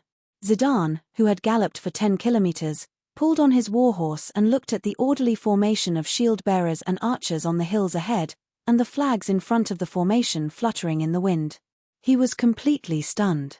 Why is this happening? We saw 40 to 50,000 along the way. Just as he said this, he suddenly shouted, oh, the white flag army, red flag army, and blue flag army on both sides of the camp are all fake. Go back, go back. The Bravosi ordered the cavalry to turn their horses around. Just like that, the thousands of war horses that had galloped for 10 kilometers turned back a few hundred meters and rushed towards the shield wall opposite the trenches. Thump, thump, thump, thump. Like a bowling ball hitting a steel plate, the war horses hit the thick wooden shields at high speed and then bounced back violently, landing in the trenches. The trenches were less than 2 meters wide. Even if there was a half-meter high slope on the opposite side, the war horses could still jump over it, but the shield wall blocked the cavalry's way. Keep going. Grazdan roared at the mercenaries. Fill the trenches with corpses and break a bloody path. Bang, bang, bang. A few small mercenary groups did not have the capital to defy the commander of the Allied army, so they braced themselves and continued to try, but after the trenches were filled by more than 10 cavalrymen, a few cold gleaming spearheads suddenly poked out from behind the shield wall. TCH, TCH, TCH. The cavalrymen's throats were accurately pierced. These are the real unsullied. One of the cavalrymen exclaimed. Let's find another place to break through. Grazdan led the cavalry forward. Screech, screech, screech. Grazdan despaired as he saw 3 megalosaurus flying towards him, followed by a black mass of cavalry behind them. Chapter 156. Without a doubt, when the 6,000 Yuan Kai cavalrymen were trapped in the ruins of the front camp, all the soldiers knew that the Dragon Queen had set up an ambush at both ends of the long camp. The cavalrymen were hiding behind the rear camp in the northeast, and the cavalrymen were hiding behind the burnt front camp in the west. It was normal that the scouts couldn't find their hiding spot. After all, the scouts had their own detection range. If they hid outside the range of the scouts, they wouldn't be discovered no matter what. However, when the 20,000 Gith troops entered the camp and charged towards the rear camp, the ambush should have come out. Otherwise, if they missed the opportunity, they wouldn't be able to stop the fleeing cavalrymen. In reality, the 30,000 infantrymen occupied the key terrain and blocked the 6,000 cavalrymen. However, Grazdan didn't receive any news. After all, he had spread 400 to 500 scouts in a 20-kilometer radius. Grazdan wasn't an idiot. Even if he was, the Prince of Ragged Clothes and the other generals wouldn't allow him to be so. Although most of the troops entered the enemy's 3 main camps, although they were certain that the Mother of Dragons and at least 45,000 enemy soldiers were in Myrine, although there were so many favorable factors, Grazdan and the other generals didn't lose their vigilance. Under normal circumstances, 400 to 500 scouts would be enough to ensure that Yuan Kai's troops wouldn't be caught off guard. However, Dani had the ability to fight a battle where the information was completely unequal, just like how she led 3,000 infantrymen to take down Meereen silently. Yes, Danzo, the Prince of Ragged Clothes, Grazdan and the others guessed correctly. In this world, no one would be able to lead a 50,000-man army to run for 600 kilometers in 12 days, work hard for a night, and finally run for 250 kilometers in 2 days. The entire process would be done without a sound, and not even a few 100,000 people would notice. Dani wasn't a god. Although the soldiers under her command had the title of release army, their quality and willpower were a few 100 times worse than that of the real thing. If she really dared to do that, there was no need to attack the Githers' castle. Her troops would have collapsed in the process. Traveling 600 kilometers in 12 days was thanks to the rich resources in Slavers Bay. The army didn't need to bring too much rations. The 3 dragons gave everyone meat, fish, wild boar meat, even if the supplies carried were small enough, even if each person had at least 2 horses. When they arrived at Yuan-Kai City, Dani's 50,000 troops had almost reached their limit. Therefore, in order to take down Meereen through a blitzkrieg, she could not have too many soldiers. 3,000 fierce men. 2,000 of them were unsullied. Each man had 3 horses. When the war horses were tired, they would be thrown into the wilderness. Horses that could run for 200 kilometers were rare, but war horses that could run for 200 kilometers were not few. The key was concealment. The slave army of Meereen was buried at Poplar Slope by Grazdan, the god of war. The gladiator slaves were transported to Yuan-Kai, along with 10,000 yellow silk cloaks. Meereen had a general mobilization, and 3,000 regular soldiers died at Poplar Slope. Even so, Meereen, which had a total population of more than 600,000 people, including the manors outside the city, could not be taken down by 3,000 people in an instant, unless they hid their tracks and directly broke into the city of Meereen. How were they going to hide such a huge force of 3,000 people? Dragon. Big Black had been observing the living humans in a 10 kilometers radius from high up in the sky, and Dani had personally led 200 horse cavalry to clear them out. Not all of them were killed. If they were slaves, they were liberated on the spot and recruited into their own ranks as militia. The others, Gith, foreign merchants, mercenaries, and high-level slaves, clerks, musicians, gardeners, and other high-tech slaves, were all tied up and locked up in the nearest manor. Well, the 3,000 cavalry did not deliberately avoid the manors. They began to encounter manors 50 kilometers outside the city of Meereen. The horse archers and black dragons were responsible for sealing off information about the manors. Well, they hunted down the messenger crows that flew out of the manors. Dani led Little White, Little Green, and a few hundred knights to besiege the manor owner. The sudden attack made the manor, which was unguarded, unable to resist, and almost all of them were taken down in one wave. Replenishing supplies, changing war horses, collecting slaves, locking up the Gith. When Dani arrived at the city of Meereen, she already had 20,000 warriors. The sun was setting in the west. After a day of work, the city guards dragged their tired feet and numbly thought that the ordinary day was over. Suddenly, Dani rode the black dragon, led the white dragon and green dragon, and seemed to come out of the red sun. They landed directly on the city gate fortress from the sky. A dozen guards were taken care of by one person and 3 dragons in a few breaths. Then, the cavalry killed their way into the city, the slave soldiers took over the city defense, and Dani took down the Great Pyramid and became the new ruler of Meereen before nightfall. Well, that was how Dani took down Meereen with the silent blitzkrieg. After taking down Meereen, Dani spent the night and the morning liberating all the slaves in the city. During this time, the Black Dragon had flown back to Yuan-Kai and had been monitoring the movements of Yuan-Kai's army. This morning, Dani, in the form of a dragon spirit, saw Grazdan mobilizing the soldiers in the city through the Black Dragon's perspective. She rode the Green Dragon and led the White Dragon back to Yuan-Kai. After that, there was another information blockade. The scouts in the key positions were targeted and eliminated by Dani.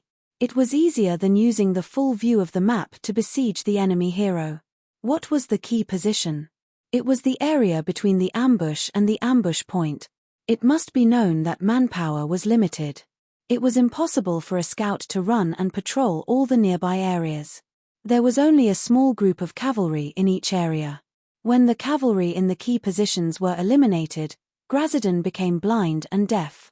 Of course, if the captain of the scouts did not receive information reports from the riders in a certain area for a long time, he would definitely notice that something was wrong. The key was that it did not take too long to arrange the ambush in place.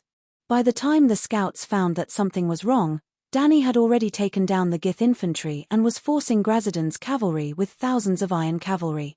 From the first yellow silk cloak that appeared at 3:30 in the afternoon to 6 o'clock in the evening, 17 or 18 riders came back from the east gate of Yuan Kai.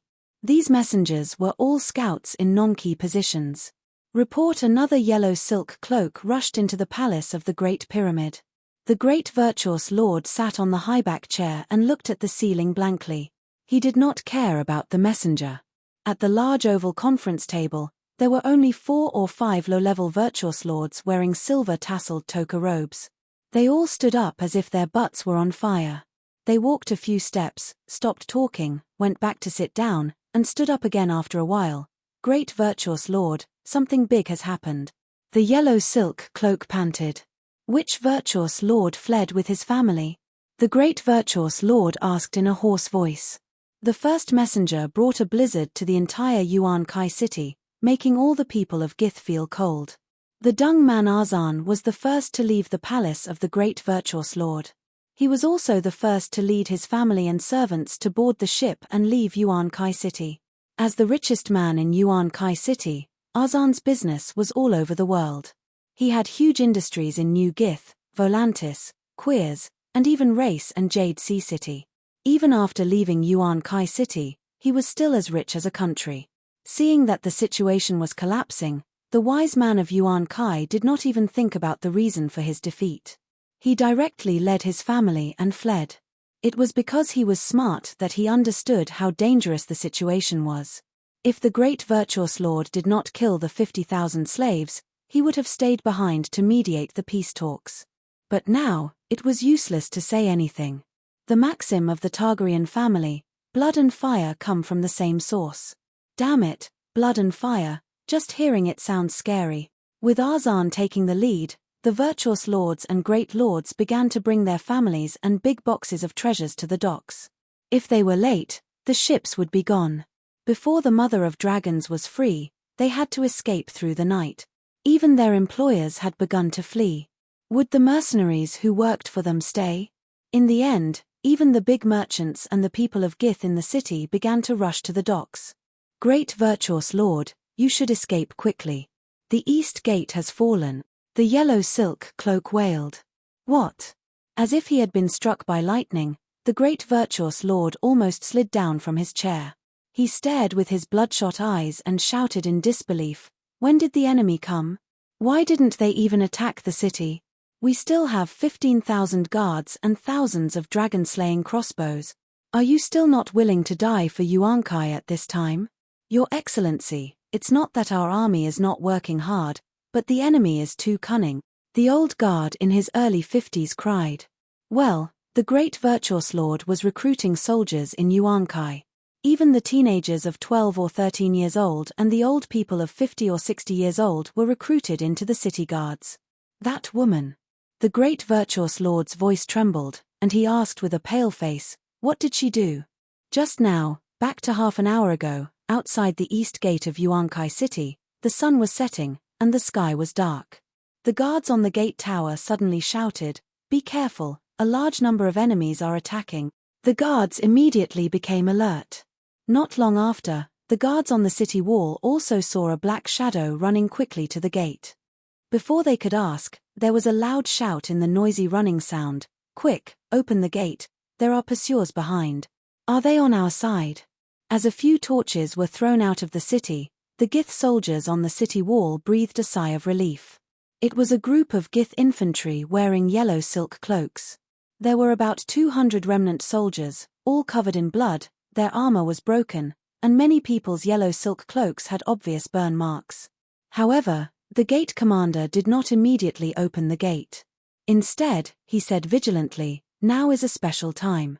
In order to prevent spies from sneaking into the city, you must stand under the torch and let us see your faces clearly, and report your name and home address." The remnant soldiers below cursed for a while with dissatisfaction. Finally, an officer who was obviously in a higher position stood up and reprimanded the irritable soldiers with a few words such as "Take the overall situation into consideration, and evil mother of dragons is insidious and cunning." Then, the officer was the first to stand directly below the gate. He raised his face in the fire and introduced himself. "Is the gate commander, General Haya? I am from Mirine's Graza family, Lingard Graza, nephew of King Solskjaer, and commander of the infantry regiment for King Solskjaer. There is this person. I remember that King Solskjaer did bring a nephew to Yuan-Kai city." Immediately, a guard whispered to the gate commander. "I am the gate commander personally appointed by General Grazadan, Haya Karaz." Responding to Lingard below, General Haya turned back and asked the guard in a low voice, "See if it is him." The guard looked up and saw that the man below had lost his helmet. His black and red hair was messy on his shoulders, and there were black stains on his dark face. "It should be." The guard was not sure. "Your Excellency, where is King Solskjaer?" General Haya asked again. "Bring King Solskjaer over." The general named Lingard waved behind him. Chapter 157. Two men in messy yellow silk capes carried a stretcher and ran toward the bright light at the city gate in a hurry.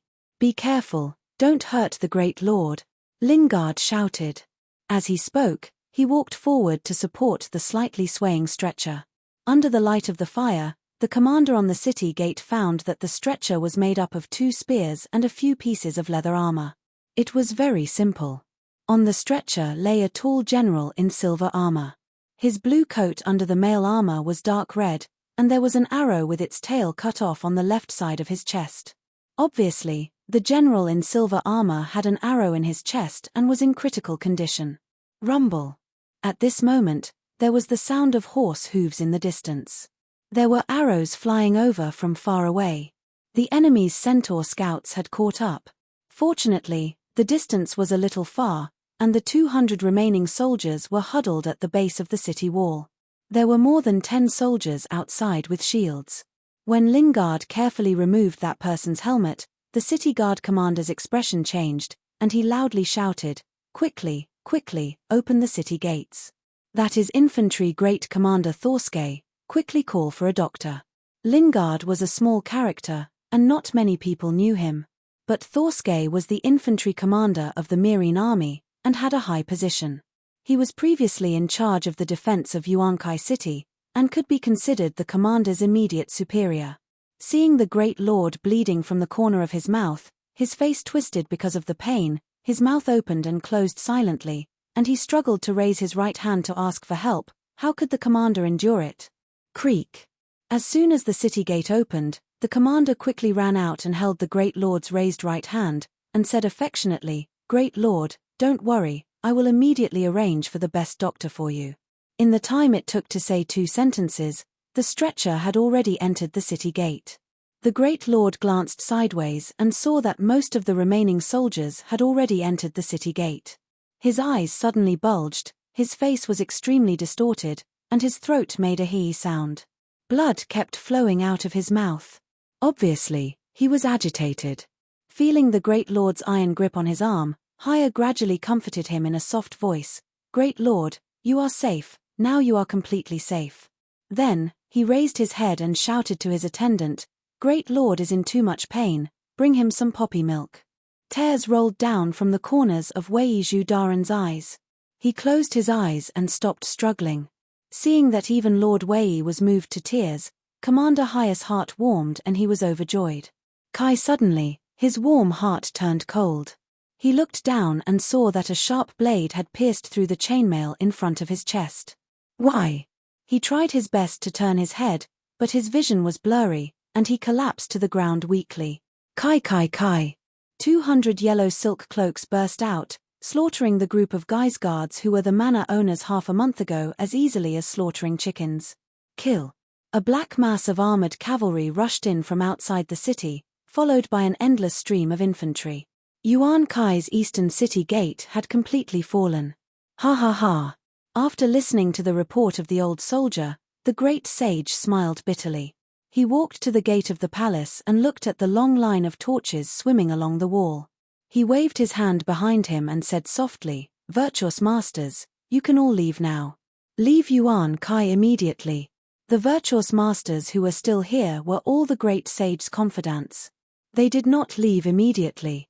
Instead, they asked with concern, "Your Excellency, when will you leave?" "I think, for a short period of time, the dock area is still under the control of the coalition fleet.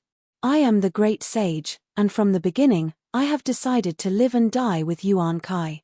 The great sage said lightly, "Is that necessary? We have not lost yet. Grazidan's main force is only besieged, not annihilated. Even if Yuan Kai eventually falls, we still have the coalition army.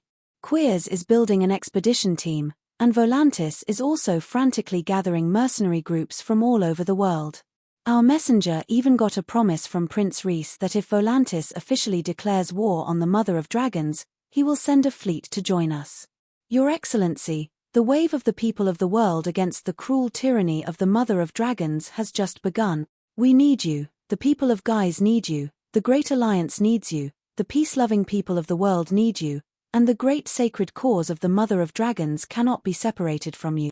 Several virtuous masters took turns to persuade, and the veteran of Guise next to them also burst into tears. He choked and said, "Great sage, if you die, who will rebuild Yuan Kai?"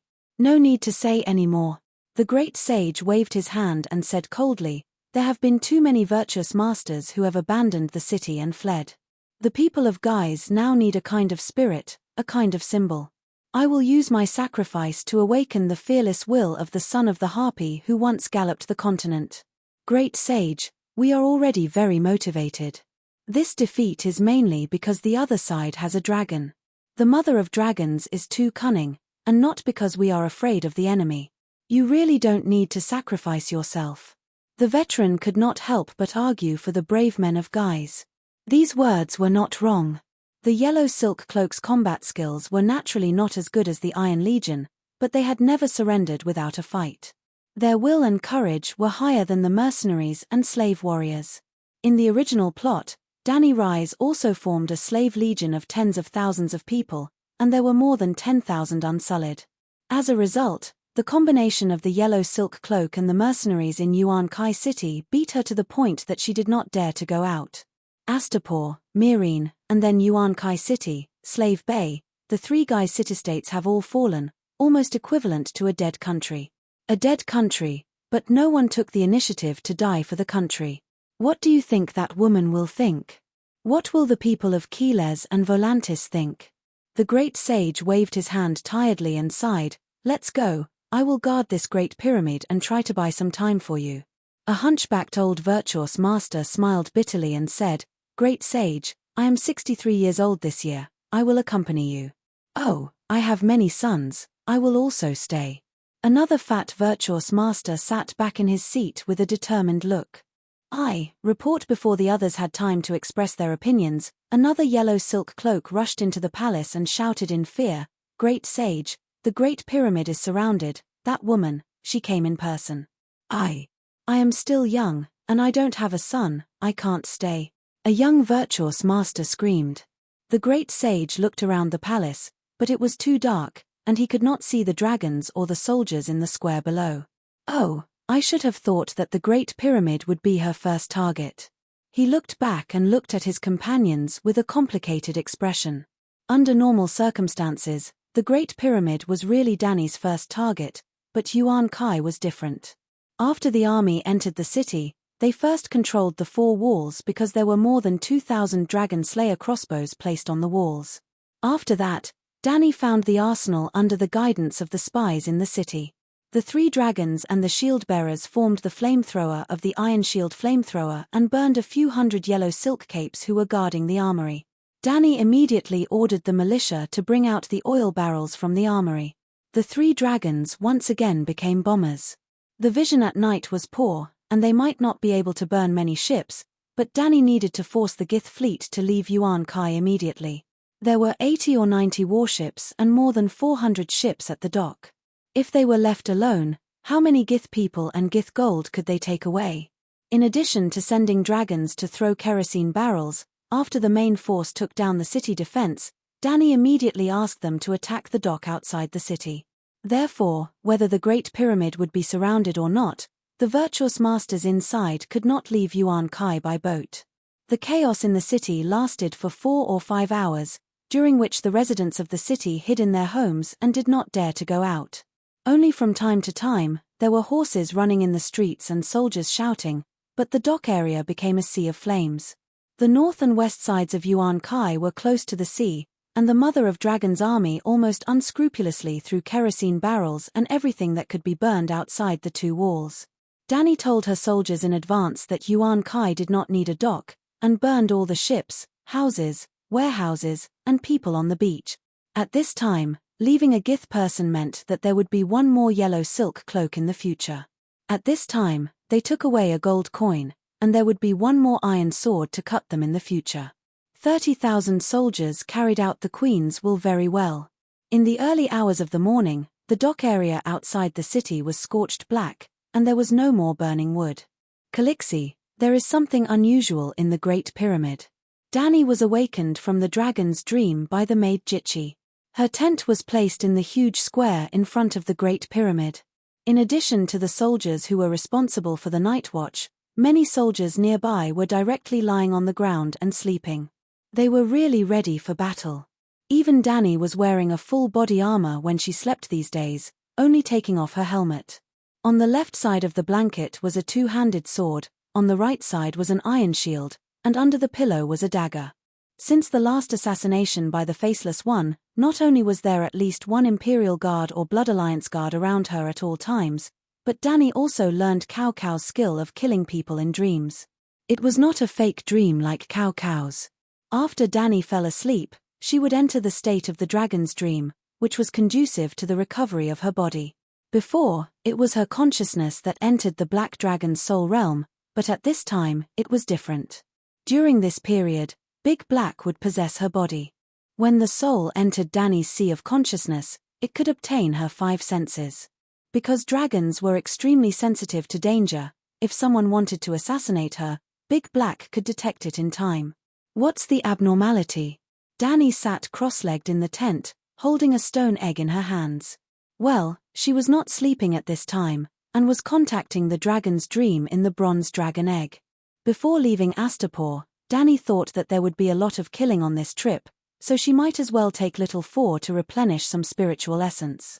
She did not know how many people were burned to death in the dock area, and a large amount of colorful spiritual essence poured into the stone egg like a waterfall. Little Four was born in the last 1 or 2 days. Danny wants to see you. She said the great sage is crazy. Ji-Chi got into the tent, curiously looked at the dragon egg and asked, "Don't we need to burn it?" "Burn it again and he will come out." Danny smiled and handed the egg to her. Ji-Chi held the stone egg and looked left and right, curiously asked, "Is it going to hatch? Is it bronze?" "It's a bit ugly. Golden yellow, there are a few bronze spots on the wings, just like the small pockmarks on your cheeks." Danny stood up and said, "That's not bad." The centaur maid touched her cheeks and smiled.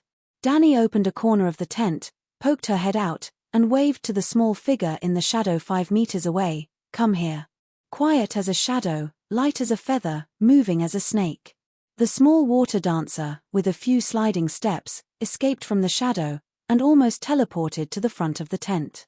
Seeing this, the strong man Beworth, who was guarding outside, narrowed his eyes and muttered, "Half a year has passed, this little brat is getting better."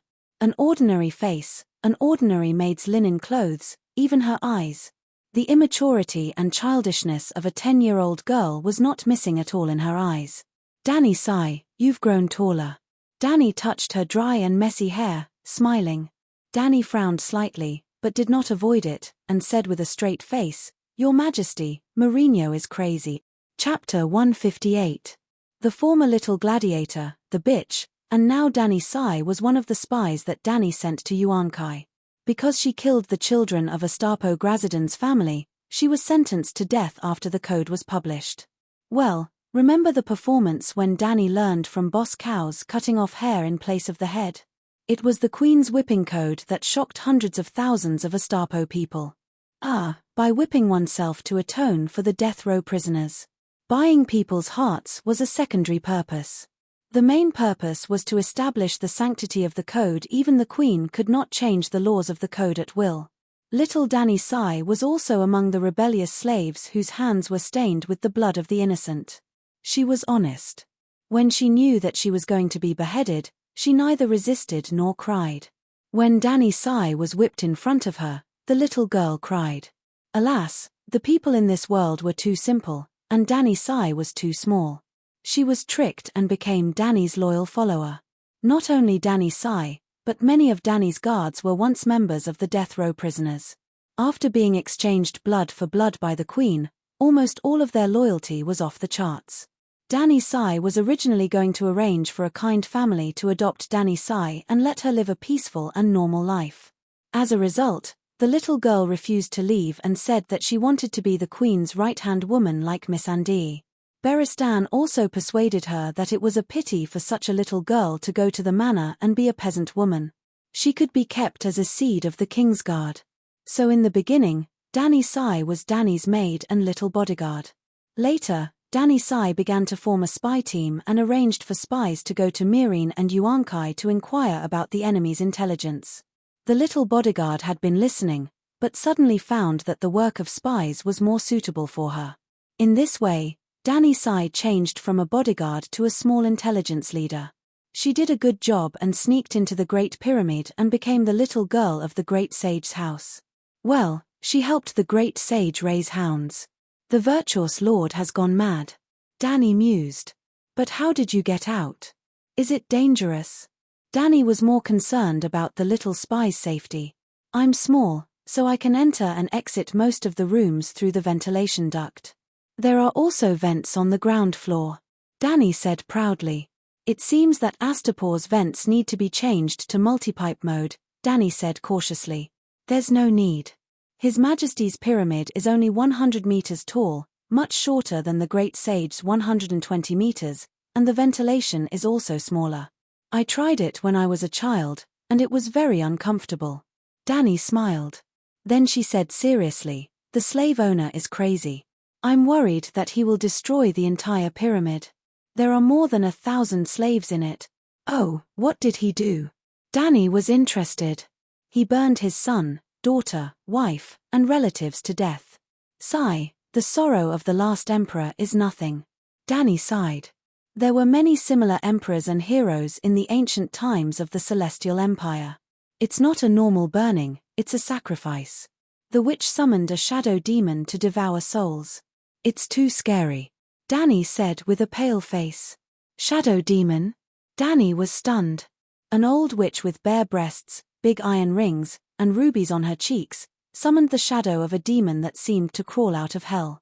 It danced under the witch's spell under the illumination of the flames. Danny's face was filled with fear as she recalled the whole process. Ji Chi's face was pale and she was trembling.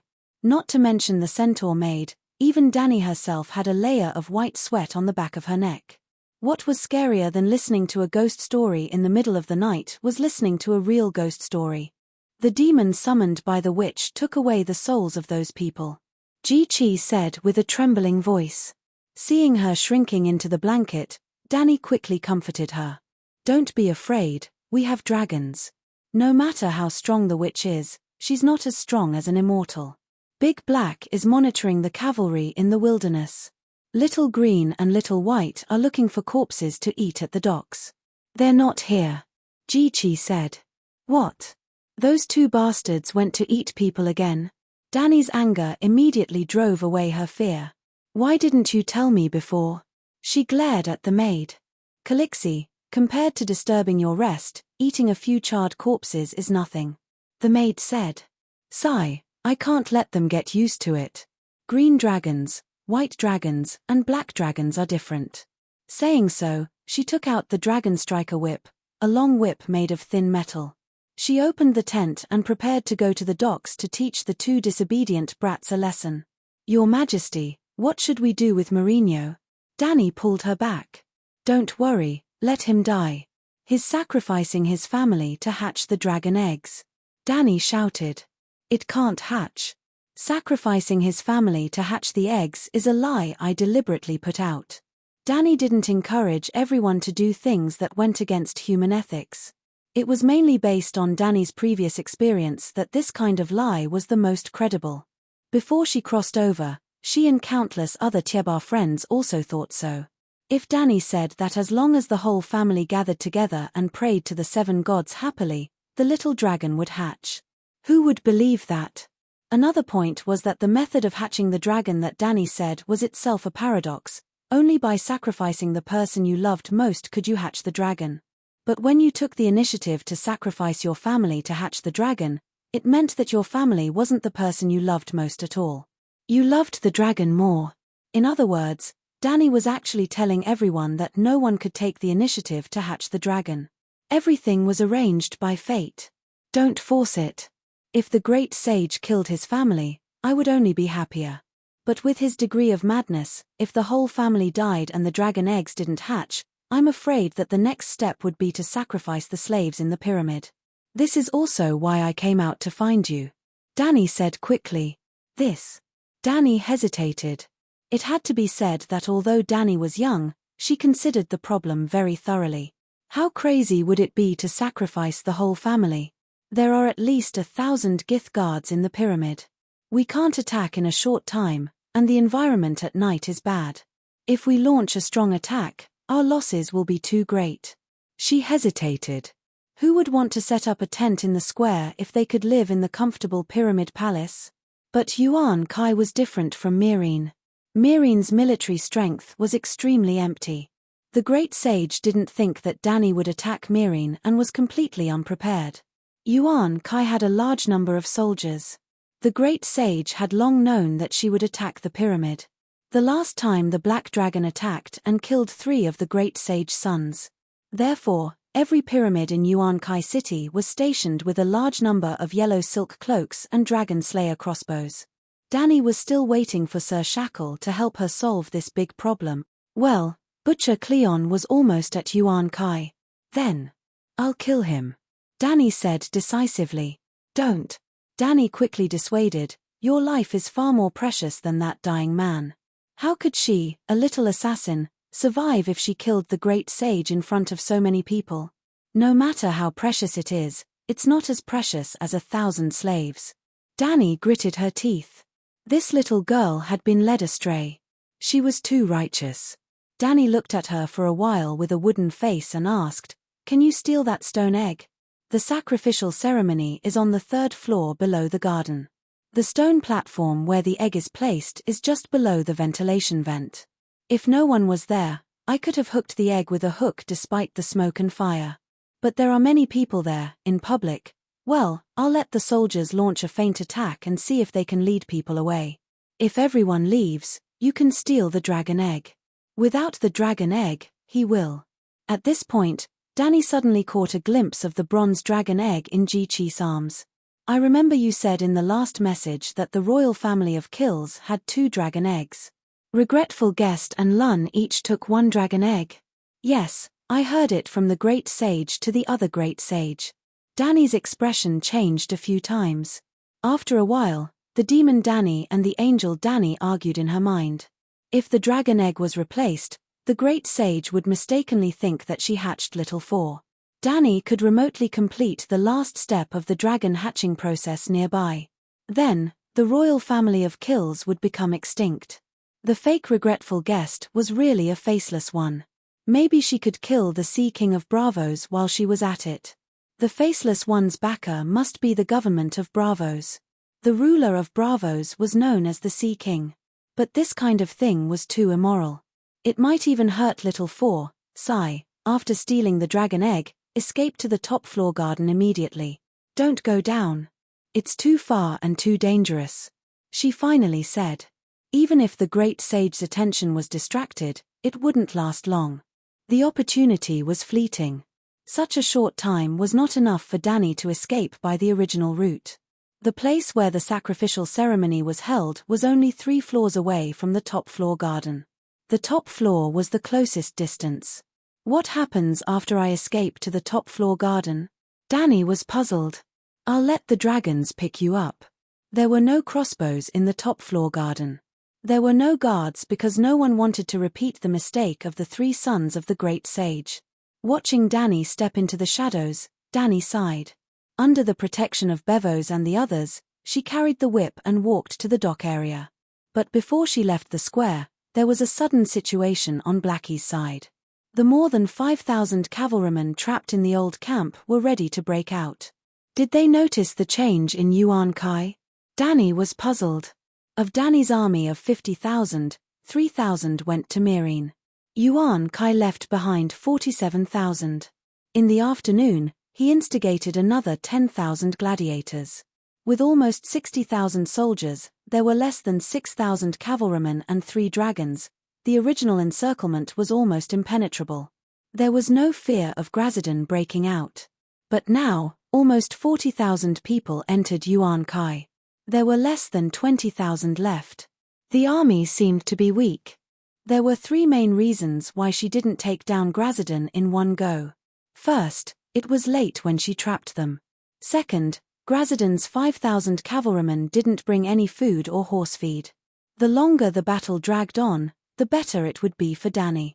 There might even be a large-scale defection of the mercenaries. She had already arranged for Lila to contact the wind-blowing group in the middle of the night. Last but not least, Dany's army of 50,000 didn't bring enough armor-piercing arrows.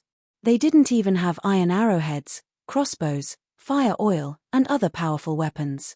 For example, the incendiary bombs thrown by the White Dragon and Green Dragon in the afternoon.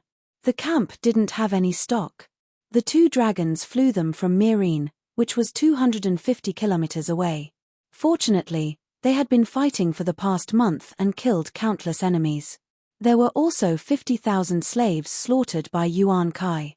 In the process of burning the corpses, Little White and Little Green also got a share of the spiritual rain.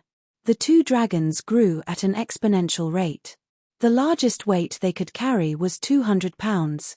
Jitchi, go and call the generals. We'll settle everything tonight. Dany had an idea. She came up with a plan to kill them. Chapter 159. Before dawn, the stars were hidden and the moonlight was gone. The sky was like the bottom of a pot that had been burning for 100 years. It was dark and heavy, making it hard for people to breathe. Well, at least Warlord Yuan Kai was so nervous that he could barely breathe. He was about to do something that would affect Yuan Kai's future. Break out of the encirclement before dawn. He couldn't wait any longer. Even a commander like him was so hungry that his stomach was growling. How could the ordinary soldiers have it easy? Besides, they didn't dare to kill horses and roast meat. It was late at night. Would they light a bonfire and become targets? There were dragons in the sky. Dragons could throw bombs. If they really waited until tomorrow morning, not to mention whether the woman would attack them or not, there was an 80% chance that the 1,000 or so mercenaries in the group would defect and become enemies. Faced with such a desperate situation, Grazidan could only try his best. He would break out of the encirclement as many as he could. At least he wouldn't be completely wiped out. He, Warlord Yuan Kai, couldn't lead an army that was completely wiped out every time, right? In order to persuade the prince in ragged clothes and the other mercenary groups to fight with him, Grazidan promised that he would lead the charge with the yellow silk cloak. The mercenaries only needed to follow behind the main group. In a way, Grazidan saved this group because just 2 hours ago, red-haired Lila secretly met with Danzo. Lila told Danzo that since the wind-blowing group wasn't stained with the blood of the Northern Expedition Liberation Army, the previous agreement was still valid. If the wind-blowing group was willing to backstab the Gith people in the morning tomorrow, the Dragon Queen would allow them to take away the commission they received from Yuan Kai. Of course, if the wind-blowing group resisted stubbornly and was completely wiped out, the Mother of Dragons wouldn't have any obligation to fulfill the agreement. Under such coercion, Danzo and the prince in ragged clothes felt aggrieved, but in order to not be wiped out, they could only listen to Dany's orders. Not long after, Zidane and the leaders of a few small mercenary groups also found the prince in ragged clothes. They said bluntly, in order to survive, we have to give Yuan Kai to the Mother of Dragons as a gift package. We'll raise the flag tomorrow morning. Danny looked down on those small mercenary groups and didn't send anyone to contact them at all. Zidane and the others were completely following the tradition of mercenaries that everyone knew. Looking at Zidane's newly sewn flag of the Imperial Guards, the black dragon flag with a red background, the prince in rags had a blank expression, but he heaved a huge sigh of relief in his heart. I was just about to look for you, but you came here on your own. You came at the right time. I don't need to be tainted with the stigma of betraying my employer. Brother Zidane took the initiative to take the blame. In other words, if Grazidon did not break out of the encirclement and take the initiative to take on the role of cannon fodder, he would most likely be wiped out in the battle tomorrow morning. The process of breaking out of the encirclement was much easier than Grazidon had expected. Only about 300 cavalrymen died, and they managed to break through the defensive circle of the trench. By the grace of the gods, we have found the weakest point, Grazidon shouted in high spirits as the night wind blew across his face and the sky to the east turned indigo. He did not suspect any trickery, because the encirclement was 2 kilometers wide and 3 kilometers long. Even if the enemy had 60,000 men, it was impossible for every place to be filled with soldiers. In other words, both sides knew that the encirclement had more than one weak point. If it was during the day, even if the Guy's cavalrymen managed to reach the weak point, before they could break out of the defensive trench, a large number of mobile cavalrymen would immediately rush over and turn the weak point into a death meat grinder. But at night, rumble. A large number of cavalrymen did indeed catch up, but it was too late. I didn't expect that we would really break out of the encirclement.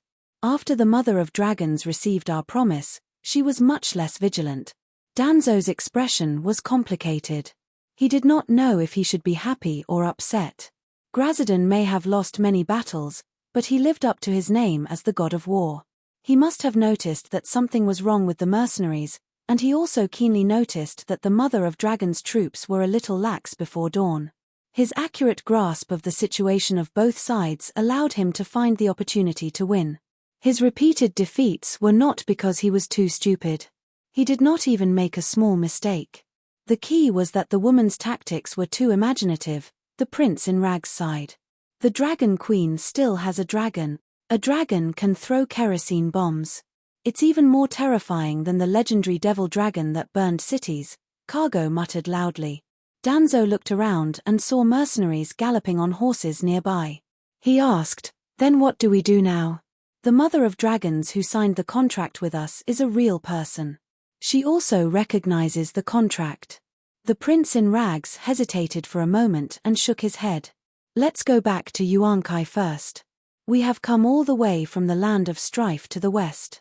We have also seen the evaluation of the Mother of Dragons by the major cities. She is almost the enemy of the entire world. Without the cheap slave workers, the cost of the great voyage trade would increase by almost 5 times. For some slave merchants, it would even increase by 10 times. How much of a conflict of interest is there? Many sea merchants would like to take out half of their property to join the anti-Dragonmother alliance. Perhaps in a few days, there will be ships transporting tens of thousands of troops to Yuan-Kai. Nay. When the indigo night sky in the east was dyed with a few streaks of dark red, Grazidon, who was at the front, finally arrived at the city gate. Who are you? The torches on the city gate tower shone brightly. A familiar shout came from above. Is that General Haya? It's me. Grazidon let out a sigh of relief. Judging from the voice, the person shouting on the city gate was the gate commander he had personally arranged before the army left. Whoosh! A torch was thrown down the city wall. The voice said excitedly, "Lord Grazidon? It's really you. Did a messenger report that you were trapped in?" Grazidon interrupted him. "I found an opening in the enemy and led the army to break out. Haya, hurry up and open the gate. Let the soldiers go in first. There are still pursuers behind us." Oh. Haya nodded. He turned around and shouted, "Open the gate. Inform His Excellency the virtuous sage that His Excellency Grazidon has returned. Our Yuan-Kai Empire has regained its backbone. He, this kid must have been scared out of his wits yesterday afternoon," Grazidon said to a virtuous lord beside him with a smile. This virtuous lord named Ozil was like Grazidon. He had a dark and thin face, a muscular body, and long limbs. He was a rare virtuous Lord General in Yuan-Kai. That was why Grazidan chose him as his deputy. You're not wrong. You're the backbone of Yuan-Kai, Ozil said respectfully. Creak. The city gate opened. A few people wearing yellow silk cloaks were setting up torches on the stone walls. Grazidan stood on the saddle and looked behind. He said to his deputy without turning around, Ozil, bring the men in first. You're worried about the mercenaries? Ozil asked in surprise. Mph, why else would I risk breaking out in the middle of the night? There are 3 types of people in this world that you can't trust: the bed slaves that Yuan-Kai trained, the mercenaries that roam the world, and the Westeros politicians, Grazidan said disdainfully. Why are there Westeros? The mother of dragons is cunning, but she's not a liar. The deputy was confused. I'm not talking about her. That Tywin Lannister and… Ouch, don't fight, don't rush. As soon as the city gate opened, the cavalry rushed into the city like sheep being chased by a dragon. One of them was so anxious that he bumped into Grazidan's horse, almost knocking the virtuous lord off his saddle. Go in and maintain order, Grazidan yelled at his deputy. Mercenaries, Grazidan pointed at the thick dragon-slaying crossbows that poked out from the murderous hole above. He smiled and said, Don't worry, there are countless crossbows near the city gate. The Megalosaurus won't dare to cause trouble here. Then I'll go to the Great Pyramid first. Sigh, I have to figure out why we lost so inexplicably this time. How many soldiers does that woman have? Ozil muttered as he followed the cavalry into the city gate. After exiting the city gate, the deputy saw the cavalry gathering at the square below the Great Pyramid.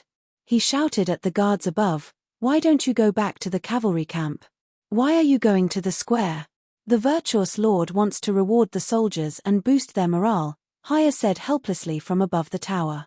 Sigh, the virtuous lord has put in a lot of effort. With a spiritual leader like the virtuous lord and a backbone like the god of war, there's no need to worry about the dragon calamity not being quelled.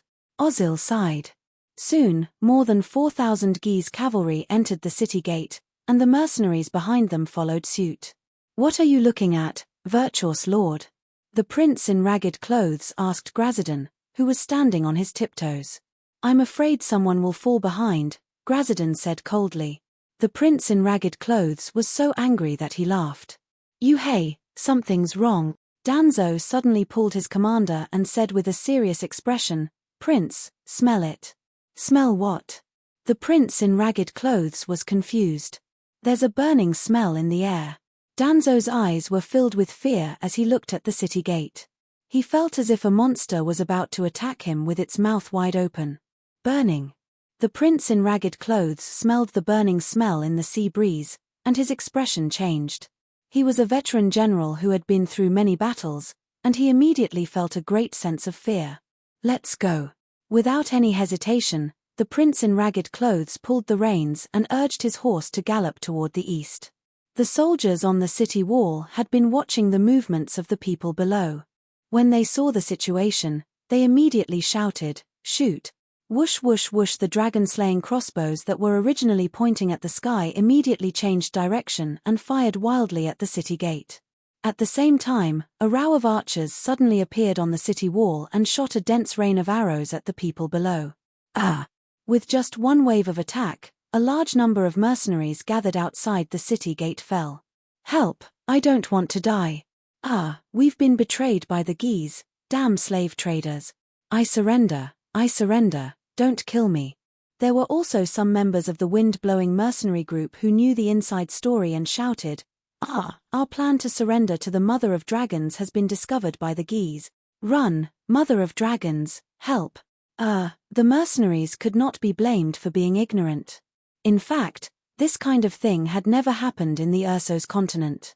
Dismount, kneel, surrender. After 2 waves of attack, the guards on the wall stopped attacking and shouted in unison.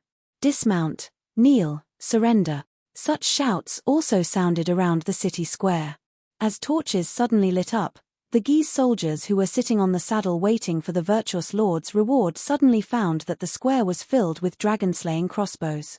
On the streets, on the roofs, and even on the stone steps on the first floor of the Great Pyramid, rows of steel crossbows glowed coldly under the torches. Hiss! A dragon's roar came from above, and the Guise cavalry, who originally had a little hope, completely lost all hope. It was not a misunderstanding, nor was it a coup by a virtuous lord, but Yuan Kai had fallen into the hands of the mother of dragon. Surrender and you'll be spared. Chapter 160. The sky in the east was red. The Guise cavalry could vaguely make out the true dragon flags behind the ballistae. Red flags, white flags, and blue flags fluttered in the breeze from the sea. It told everyone clearly that they were once again surrounded by the mother of dragon's guards. On the balcony of a 4-story tower next to the square, Dany held up her metal horn and shouted, "I am the conqueror of Slavers Bay. Soldiers of Yuan Kai, the war is over. Lay down your weapons and surrender to be spared." Uzil looked around and found that he had the highest status. Without hesitation, he rode forward and shouted from the bottom of the tower, "The great Guise people will never be conquered. Woman, the son of the Harpy will never surrender to you. If you don't surrender, then die." Dany said coldly, "Ha ha ha, kill me if you have the guts." Uzil laughed.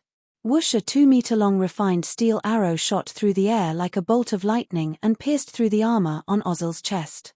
The arrow carried Ozil's body and flew for more than 17 meters, killing or injuring another 7 or 8 cavalrymen along the way.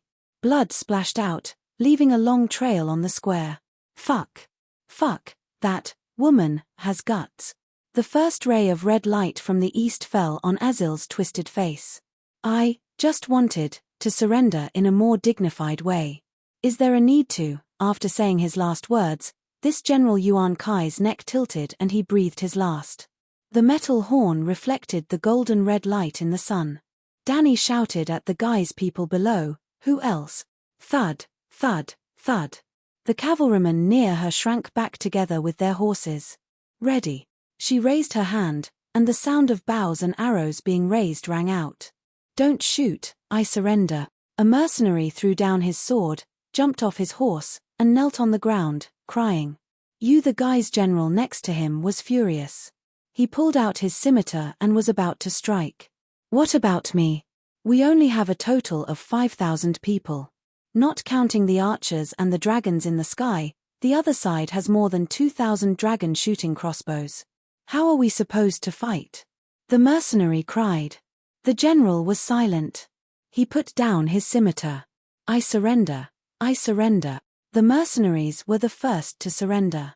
They only hesitated for a few breaths. The Gith cavalry also silently dropped their weapons and knelt down. Under the golden-red sunlight, 52-57 Gith cavalry and mercenaries knelt on the ground. "It's over, it's completely over."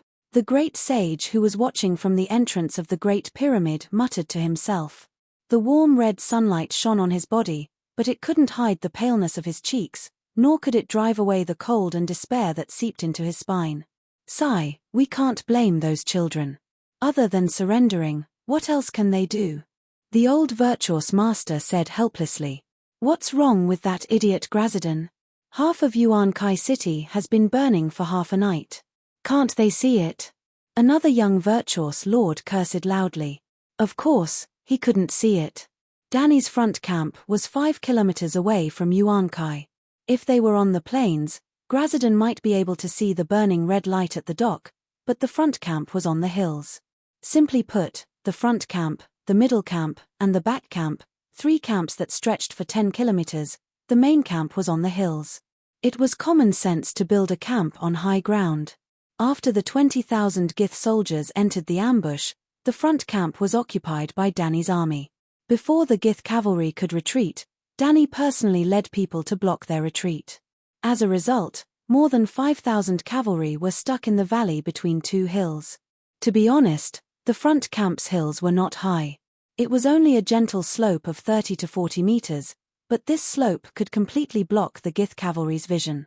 Not to mention Grazidan, even the defenders on the hills of the middle camp did not see the fire in Yuan Kai City. Although Dany's brain was flexible, she was not Zhuge Liang. She did not expect this to happen. The camp was also chosen by the old general, Beristan. To be honest, she did not expect Grazidan to break out in the early morning. If Danny did not transfer the 40,000 troops to Yuan Kai City, he dared to break out. She dared to let the 5,000 cavalry not see the sun of the next day. The reason was very simple. In the night, when the megalosaurus roared, the enemy's warhorses could not charge. The cavalry that lost their momentum was a training target for the spearmen. A series of coincidences led to the current situation. Of course, the virtuous masters who did not go to the battlefield did not know these things. They were all cursing the war god Yuan Kai loudly. While they were cursing, the old witch of Helkelin ran with her walking stick, shaking the 2 dried eggplants hanging low on her chest. As she ran, she howled, "Your Excellency, it's not good." The virtuous master, who was standing at the gate of the palace and watching the sunrise, seemed to be numb. He was stunned for a while before he turned around and asked, "Is there a slave revolt in the pyramid?" "No." "Oh, I don't know, sigh." The old witch slammed the hardwood walking stick in her hand and shouted, "The dragon egg was stolen." "What?" The virtuous master was stunned, then he showed an anxious look and said excitedly, "Which bastard dared to steal my dragon egg?" Because of the fear of slave rebellion, there was not a single slave on this floor of the palace. In the virtuous master's mind, if the dragon egg was stolen, it could only be Gisney. "It doesn't seem to be your guard. I was at the door, but I didn't see." The old witch was not sure. The drastic change in the square interrupted the sacrificial ceremony. Most of the virtuous masters and guards went out to check the situation, but the old witch was not interested in the life and death of the Gisney. She just took a look and went back to the sacrificial hall. When she came back, she found that the dragon egg was missing. "Virtuous master, there are traces of someone climbing through the skylight." Soon, a guard found something strange. In fact, the vent above the dragon egg was the first place to be checked. Just by looking, they found clear traces of crawling in the passage that was blackened by thick smoke. There was no need to think about it. A small man took advantage of the time when everyone was away and hooked the dragon egg through the skylight. The virtuous master was furious and shouted to the guards, "Search carefully." Suddenly, a guard rushed into the hall and shouted, "It's the mother of dragons." "What?" "Go out and see." Outside the pyramid, the mother of dragons stole the dragon egg. Although the virtuous master and others did not understand, they did not slow down. Some rushed to the window, and some ran directly to the gate of the palace. Hiss, under the golden morning sun, the black dragon flew towards the square in front of the Great Pyramid. A 7 or 8 meter long hemp rope was tied under his right claw. A little girl in grey clothes was holding the rope with her left hand and a golden stone egg in her right hand, floating in the air with the wind. Damn it, damn it. The guards shot arrows, but the arrows could not get close to the girl. "It's over. Even our last hope has been taken away." The virtuous master's legs went soft, and he fainted. Phew. The old witch breathed a long sigh of relief. She was a little grateful to the mother of dragons that she had never met before. The dragon egg was stolen. The virtuous master's whole family died except for his 13-year-old son. If he could not hatch a dragon in the end, that crazy guy would probably burn himself. It's not that I didn't work hard, and it's not that I didn't have enough power. Obviously, the virtuous master loved the child named Carragher the most, so. The old witch shrugged at the masters who were desperate and said helplessly, "It's too late to say anything now." "It's not too late." The virtuous master, who woke up faintly, struggled to get up and stared at the old witch with eyes full of death. "Sacrifice Carragher." But, the virtuous master and the old witch said in unison. The two looked at each other, and the old witch closed her mouth. The virtuous master said, "But you only have one blood descendant left, Carragher." The virtuous master sighed and said coldly, "In this way, Carragher will not be able to survive. I must have been crazy to leave him for last." But the dragon egg was stolen, the old witch immediately said. "Let me ask you, is Lalo a god?" The virtuous master's eyes turned red as he stared at the witch. Although she was scared to death, the witch still shook her head and said, "He's not a god. He's a demon, a devil, a demon. It doesn't matter if he's a demon or a god. He has received so many offerings from me, and he must know what I want." "A few hundred meters is nothing to a demon god," the virtuous master roared. "I'm not sure." The witch could only say this to the madman who was on the verge of going crazy. You better be sure, 100% sure, the virtuous master said with killing intent. Damn it, it's not easy to earn 200,000 gold radiance coins. The witch sighed and said, Virtuous master, you have to understand that the sacrificial ceremony has its own rules. Let alone a few hundred meters, as long as the runes and incantations are wrong, the ceremony will not be completed. Even if Shadow Demon Lalo responds to your prayers, the baby dragon will still fall into the hands of the Dragon Queen. Isn't this helping the enemy? Do what I tell you, don't talk nonsense. The virtuous master roared crazily. The witch finally understood. In his despair, the only thing the virtuous master had left was to hatch the dragon. This was the only thing he could hope for, and it was the only thing he could do.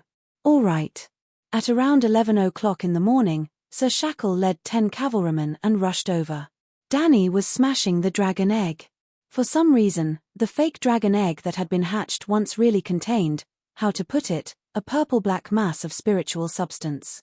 It was evil and vicious, and it was unknown what kind of monster it could hatch, or if it was just spiritual substance. If not for the fact that Danny could see through the spiritual substance, she would have thought that the witch's sacrifice had no effect on the fake egg. It seemed that the sacrifice of Lalo could really get a response. Danny did not dare to absorb the spiritual substance of unknown origin. She was also afraid that it would really hatch into a demon. After hesitating for a while, she decided to smash the stone egg. The butcher took a total of 500 cavalrymen from Astapor. Yesterday afternoon, when he was 80 kilometers away from Yuan Kai City, he received a message from Danny. 2 things. First, cooperate with the Centaur Rangers to clean up the remaining soldiers that escaped from the south of Yuan Kai City. Second, come to Yuan Kai City as soon as possible to help her destroy the pyramids. After defeating Yuan Kai City, go to Myrene and continue the fight. Well, Myrene had the most pyramids. Except for the Great Pyramid that was controlled by Danny, most of them were surrounded by the new freedmen. After all, there were only 3,000 elites, and it was difficult to maintain order in the city. Sir Butcher handed the 490 soldiers under him to RGE, while he rushed towards Yuan Kai on his light horse. The Queen needs me, he said to Ago. Danny did need him. She was a just and benevolent queen. Attacking the pyramids often led to the destruction of the great slave owners. Although they deserved it, it was not good to do it, and their reputation was bad. It was better to let Sir Shackle work for the Queen. After this wave, Danny would promote him to the Earl of Shackle. Receiving the hint in the Queen's words, Sir Butcher patted his chest and promised, Your Majesty, you can rest assured that you will be able to live in the Great Pyramid tonight. Then, Danny posted a notice to all the citizens and merchants of Yuan Kai City that Sir Shackle would temporarily take over the position of the master of Yuan Kai City, and she would ride the dragon back to Myrene to continue liberating the slaves. Outside the city of Myrene, there were still manors with a radius of hundreds of kilometers that had not been conquered. Chapter 161. After Sir Butcher took office, the first thing he did was to check the household register of the guards of the Great Pyramid. The yellow silk cloaks guarding the pyramid all came from Yuan Kai. They had families and businesses, old and young. They had recently joined the army because of the great sage's extreme recruitment. Through the household register of Yuan Kai, Sir Butcher easily found most of the guards' families and then took them to the square of the Great Pyramid. He first shouted for the soldiers to come out and surrender. If the yellow silk cloak in the tower refused, it meant that his family's ordinary free people label was removed. More directly, the families of the guards who refused to surrender were not under the protection of Queen Danny's code of law. In this way, there was a lot to be done. Sir Butcher wanted to let the Gith people taste his Clean 18 pig slaughtering techniques, but he was afraid. He was afraid of Queen Danny, afraid of her dragon, and afraid of her code of law. How could he not be afraid of the Queen who could even whip herself into a bloody mess? However, he also had a way to deal with these Gith people. Sir Butcher selected men over the age of 13 from their families, put shackles on their feet, and then distributed a short sword and a wooden shield to each of them, forcing them to charge at the Great Pyramid. Well, he personally led the battle supervision team to follow behind. Whoever dared to resist would be killed directly. It only took 2 hours for the Great Pyramid to be broken through. The battle process was very tragic. More than 1,000 people died, dozens of people went crazy, and more than 200 yellow silk cloaks chose to commit suicide after surrendering. Their father, brother, and nephew died in front of them, even under their own arrow rain. Normal people could not bear it. If they fought with the army of the Mother of Dragons, they would not be afraid no matter how many casualties there were. Many people even had the awareness that they would die, but the suffering and despair of slaughtering their compatriots and even their loved ones was unbearable for the soldiers. When the Great Pyramid fell, almost all the yellow silk cloaks had problems with their minds. After taking down the Great Pyramid, Sir Butcher was in high spirits and began to attack the next pyramid almost tirelessly. He used the same method to take down the second pyramid, then the third, the fourth. At noon the next day, Danny rode Blackie back to Yuankai and found that all the pyramids had been taken down. Her side did not lose a single soldier, and even saved arrows and kerosene. "Sir Shackle, I'm impressed by your efficiency," Danny praised sincerely. This was the truth. Previously, she had thought of letting the mercenaries and Gith warriors who had surrendered to attack the pyramid. Even so, she still felt guilty and felt that she had mistreated the prisoners. She didn't even dare to think about Sir Shackle's crazy method of making his guards fight with his family members. More importantly, Sir Shackle didn't break the law. Those old and young nominally belonged to the militia who served the corvée because their relatives committed crimes. Wasn't it natural for the militia to attack the city for the Queen? "It's my honor to serve the Queen." Butcher revealed an ugly smile. "Sir Clyde, after we take down the Pyramid of Myrine, with your achievements in the past month, you will definitely be made an earl. Once you become a count, you will have the right to choose your fief. You will be the first noble under my command to receive a fief." Danny smiled and encouraged him. "Thank you, Your Majesty. Long live Queen Danny Liz. Long live the Mother of Dragons." Sir Butcher shouted excitedly. "By the way, is the Virtuous Lord dead?" "He's dead. He burned himself to death.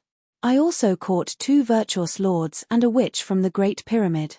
That witch has been clamoring to see you," Sir Butcher said. "Okay, I'll go see her when I'm free." Danny nodded and said casually. After Clyde left, Danny began to command the sergeants in the square to move her queen's palace.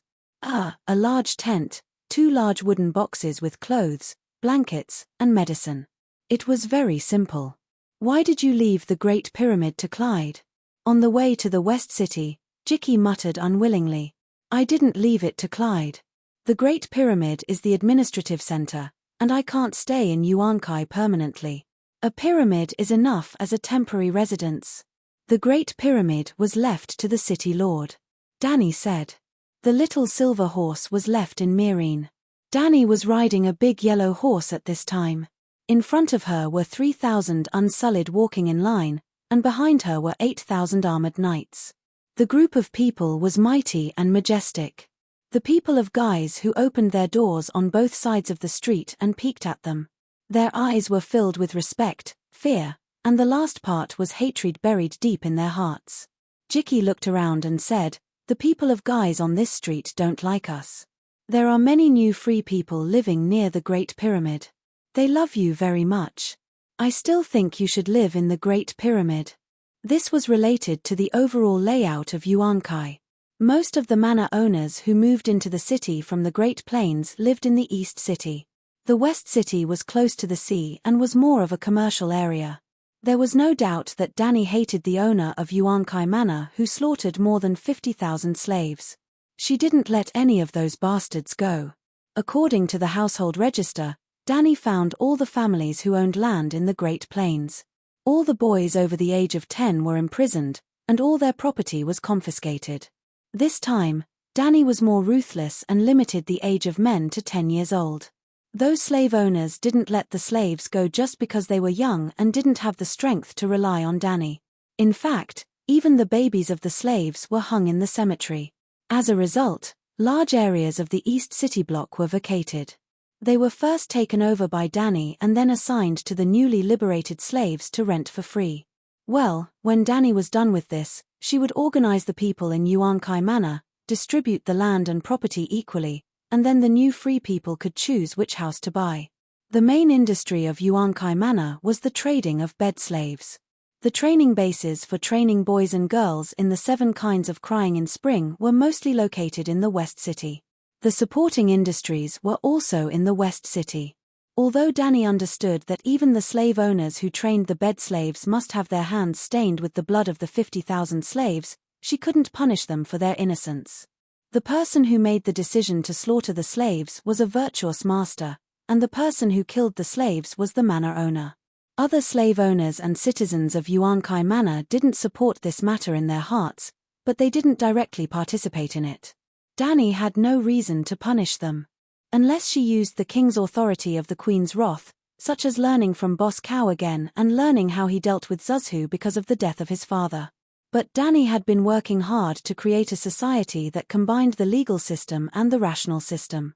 Kings could enjoy privileges, but they absolutely couldn't be convicted of evil, nor could they be absolved of their crimes because of love.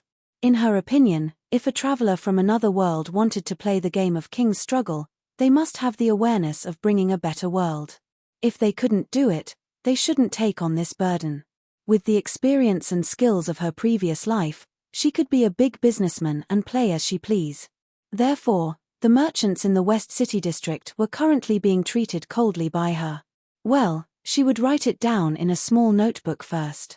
After dealing with the big slave owners, she would specially take time to teach those bastards a lesson.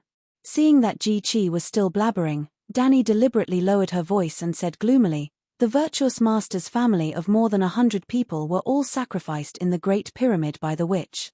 It almost overlapped with hell. Maybe there will be demons wandering in the middle of the night. Do you still dare to live there?" "Really?" The centaur maid shrank her neck, and the afternoon sun could no longer make her feel a trace of warmth. "Then let Cleon live there. Yesterday, 1,300 Gith people died unjustly. It is estimated that he will seek revenge in the middle of the night." "None of the Gith people died unjustly," Danny corrected her. The pyramid chosen by Danny as the Queen's Palace was only 100 meters high, but it was very new. The yellow bricks on the outside of the pyramid were newly laid, and its interior decoration was very luxurious and elegant. This pyramid belonged to the richest man in Yuankai, Arzan. The pyramid of the Quag's family was also 5,000 years old, but after Arzan made his fortune, he renovated the whole pyramid again. He also bought a 1-kilometer block from the bottom of the pyramid to the sea in the west and built a square connected to the sea. The square was full of shops, and the sea was equipped with an exclusive dock area. Whether it was the scenery, economic value, or comfort, the pyramid of the Quag's family was far more suitable to be Danny's palace than the Great Pyramid where 1,000 or 2,000 people died. "Well, this place can be used for a vacation." Danny stood on the platform in front of the gate of the palace on the top floor and looked to the west. The blue sea was connected to the sky, and the waves were sparkling. There was a sense of heroism that the whole slave bay was embraced in her arms. Since it is in the West City, let's call it the Palace of Compassionate and Peaceful. She laughed strangely. If there was another Nanny Rong, heh. Danny thought about it and giggled, which made Jichi, who was watching on the side, inexplicably. In fact, the Palace of Compassionate and Peaceful was not built by the Qing dynasty at all. It originally belonged to the residence of the imperial concubines of the previous Ming dynasty. "Oh, Calixi, come and see, something happened." In the afternoon, when Danny was discussing the plan to deal with the prisoners of war with several generals in the front hall, the maid who helped Danny make the bed in the bedroom of the back hall suddenly shouted in panic. "What happened?" Danny paused the meeting and walked a few steps to the back hall and asked. "Calixi, your egg cracked." Jichi shouted. "What do you mean my egg cracked?" As she said that, Danny's expression changed, and she quickly ran to the front of the bed. She saw that the bronze dragon egg in the wooden box at the bedside had a thin crack, and the crack was spreading at a speed visible to the naked eye. "Is this a natural birth?" Danny asked strangely. Soon, under Danny's command, a group of unsullied built a charcoal stove in the garden on the top floor with bricks. The charcoal burned with the help of a blower, and the wire mesh above the stove was fiery red. "Why are you burning the dragon egg?" Liberty Wing's infantry commander Morono was puzzled. The stove, which was 1/2 meter in diameter, seemed to be imprisoning countless fire demons, and long red tongues were sticking out through the holes in the wire mesh. The rolling heat wave blew away Danny's soft silver hair, and under the reflection of the fire, her cheeks were red and tender. A baby dragon that has not experienced the fire is a defective product. As she said that, she held the dragon egg with both hands and placed it on the wire mesh. Boom! The flame instantly engulfed her silk sleeves, and climbed up her flawless white arms like a fire python. In a short while, Danny's entire upper body was enveloped in flames. However, the outer layer of mail blocked the exposed spring scenery. Danny's palm, which was pressed against the surface of the dragon egg, was like a squid on a metal plate, making sizzling sounds as if it was being roasted, and a burnt smell spread in the surroundings. "Your Majesty, isn't the temperature too high? Don't you feel pain?" The red-haired Lila asked worriedly.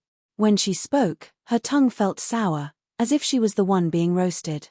"I didn't expect that even an unsullied can't withstand the flames of this charcoal stove," the muscular Beworth said nervously as he rubbed his hands. Chapter 162. Blood and fire come from the same source. Blood is fire, and fire is the power of existence in this world. My blood can allow the baby dragons to withstand higher temperatures when they are born. The higher the temperature at birth, the higher their resistance to fire will be when they grow up. Danny was sweating profusely, but her voice was extremely calm. "So that's how it is." Everyone was enlightened and in awe. In the process of assisting the 3 dragons and 1 egg to absorb the spiritual substance, the colorful light spots would first enter Danny's soul. Because the dragon souls had a mysterious connection with her soul, the spiritual substance could enter the dragon's consciousness through her sea of consciousness. Therefore, Danny's soul quality was also very high, and her blood was rich in spiritual substance. At this time, using her blood to help little 4 hatch was not only to increase the nourishment for the baby dragons, but also to strengthen the intimacy between them. It was a kind of blood connection. Blackie was the closest to Danny because he could produce a dragon soul with her, so his efficiency in absorbing the spiritual substance was also better. Little White and Little Green were very obedient when they were born. Later, Danny and Blackie became closer and closer, and the 2 little dragons gradually drifted away from her. This was the nature of dragons. At the same time, they could only have 1 partner, 1 rider. A dragon knight could not control 2 dragons, and it was also impossible for 2 people to share a dragon. Of course, Danny was not an ordinary dragon knight. She was also the mother of dragons. Even if they could not dream with her, Little White and Little Green would not refuse her ride. Later, during the Dragon's Horn incident, Danny merged her soul with Little White and Little Green again, and the 3 dragons worked together to break the restraint of the Dragon's Horn. In addition to obtaining a witchcraft, Danny's biggest gain was that her relationship with the 2 dragons had undergone some kind of qualitative change. From the dragon rider and the one being ridden, they became family, friends, and partners. Except for the skill slot, they could not dream with each other. They were as obedient as Blackie if they could understand. The 2 dragons were a little stupid, like 5 or 6 years old babies. They might not understand or misunderstand what adults said. Although Blackie was a little retarded, Danny could guide him in real time through the dragon soul state. This new Little 4 was a little troublesome. Little 4 would follow the same path as second brother and third brother. When he was young, he would be extremely close to Danny.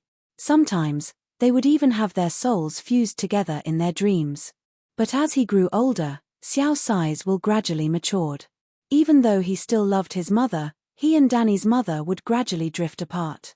Therefore, Danny wanted to carry out the most barbaric blood sacrifice when he was born. She wanted to merge her essence with Little 4's soul. She wanted to extract the essence from her body and transfer it into Little 4's body along with her blood. Little 4, who was still struggling in the eggshell, was in his dragon spirit state with Danny, so he could receive gifts from Danny's mother. Crack! An obvious cracking sound startled the people nearby. They all stretched out their necks and stared at the stone egg on the stove without blinking. "Hey, the flames are extinguishing!" Beworth cried out in surprise. Indeed, the bright red tongue of flame that had been flickering in the air 1/2 meter above was now visibly shrinking. It was like the valve of a liquefied gas was gradually closing. Add more charcoal. The dragon is incubating. Don't let the flames go out, the red-haired Lila anxiously called out to the Unsullied who was pulling the bellows. The newly built stove had two thin and long iron pipes connected at the bottom and the middle. The thin and long iron pipes were connected to the bellows, blowing air from the bottom of the stove. The thick iron pipe with a sealed stopper in the middle was the entrance to the charcoal. The charcoal is full. It was just added, the Unsullied who was in charge of adding firewood said doubtfully. The flames are not extinguished. The flames are.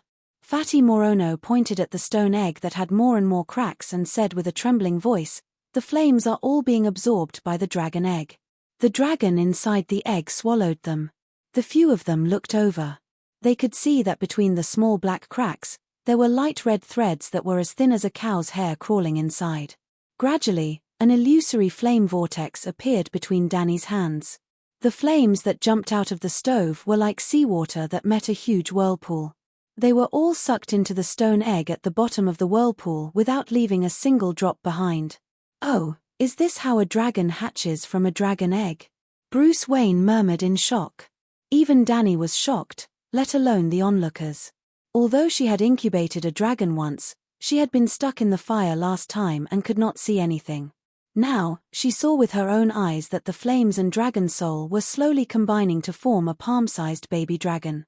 Suddenly, the system that had been sleeping in Danny's mind sent her a message. The planet's principle will give every dragon egg a dragon mark, just like how a manufacturer provides a verification code for every product.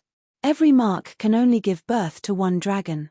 Even if the dragon egg was fossilized, there would still be a dragon mark in the fossilized dragon egg. A normal active dragon egg could absorb spiritual essence from the world on its own. The spiritual essence and the mark would combine to form a complete dragon soul. The dragon soul and the baby dragon embryo in the eggshell would mature together. The eggshell would crack, and a newborn megalosaurus would be born. In the process of hatching a dragon, the mother of dragons could artificially infuse spiritual essence into the dragon mark and gradually form a soul. As the active substance in the eggshell had already turned into stone, the baby dragon that had lost its original body would absorb the energy in the flames with the cooperation of the mother of dragons and be reborn from the flames. Blood is fire, fire is blood, blood and fire come from the same source. Danny suddenly had a new understanding of the maxim passed down from Valeglia. Fire is the source of life. I use the power of the flames and my blood to build a body for the baby dragon, Danny said proudly to the people around her. This. Red-haired Lila's eyes widened in disbelief. This is more mythical than a myth. Yes, even Westeros fairy tales aren't this exaggerated, Bruce nodded and muttered. But this is real. Bevers took a few steps forward and lowered his head to look at the cracks on the surface of the stone egg. There's something inside. There's a dragon. The flames formed the dragon's body. As he said that, the tall eunuch showed a look of realization. No wonder their bodies are so hot. The dragon essence is also so hot. I'm sweating all over. I've been swallowing fire. Crack crack. Crack crack crack. The cracks became bigger and bigger, and the stone egg finally cracked into a few pieces. Hiss, a palm-sized baby dragon crawled on Danny's palm and raised its head to roar. Look, its body. Bevers pointed at the baby dragon and shouted in shock, it's illusory. The baby dragon's body seemed to be made of golden red glass. It looked transparent and illusory. Its body is solidifying. Morono thought. Her Majesty is right. The true dragon absorbs fire to build its body. No wonder the stone egg can hatch a dragon. As long as the soul exists, the true dragon can use fire as its body. After the baby dragon hatched, it continued to burn for 2 hours. After burning a few hundred kilograms of charcoal, its body finally solidified completely. Danny looked at the baby dragon that was nibbling on its finger like a cat and laughed. Since you look golden, I'll call you Gold.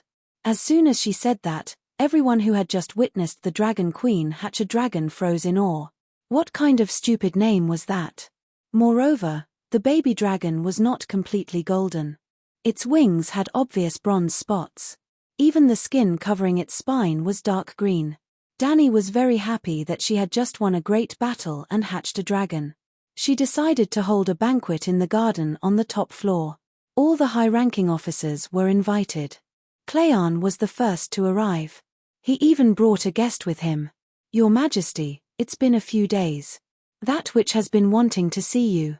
This. Before the banquet started, Butcher Knight found Dani alone and said hesitantly, "To be honest, I'm a little afraid of her. I don't dare to reject her directly. But without your permission, I don't dare to release her.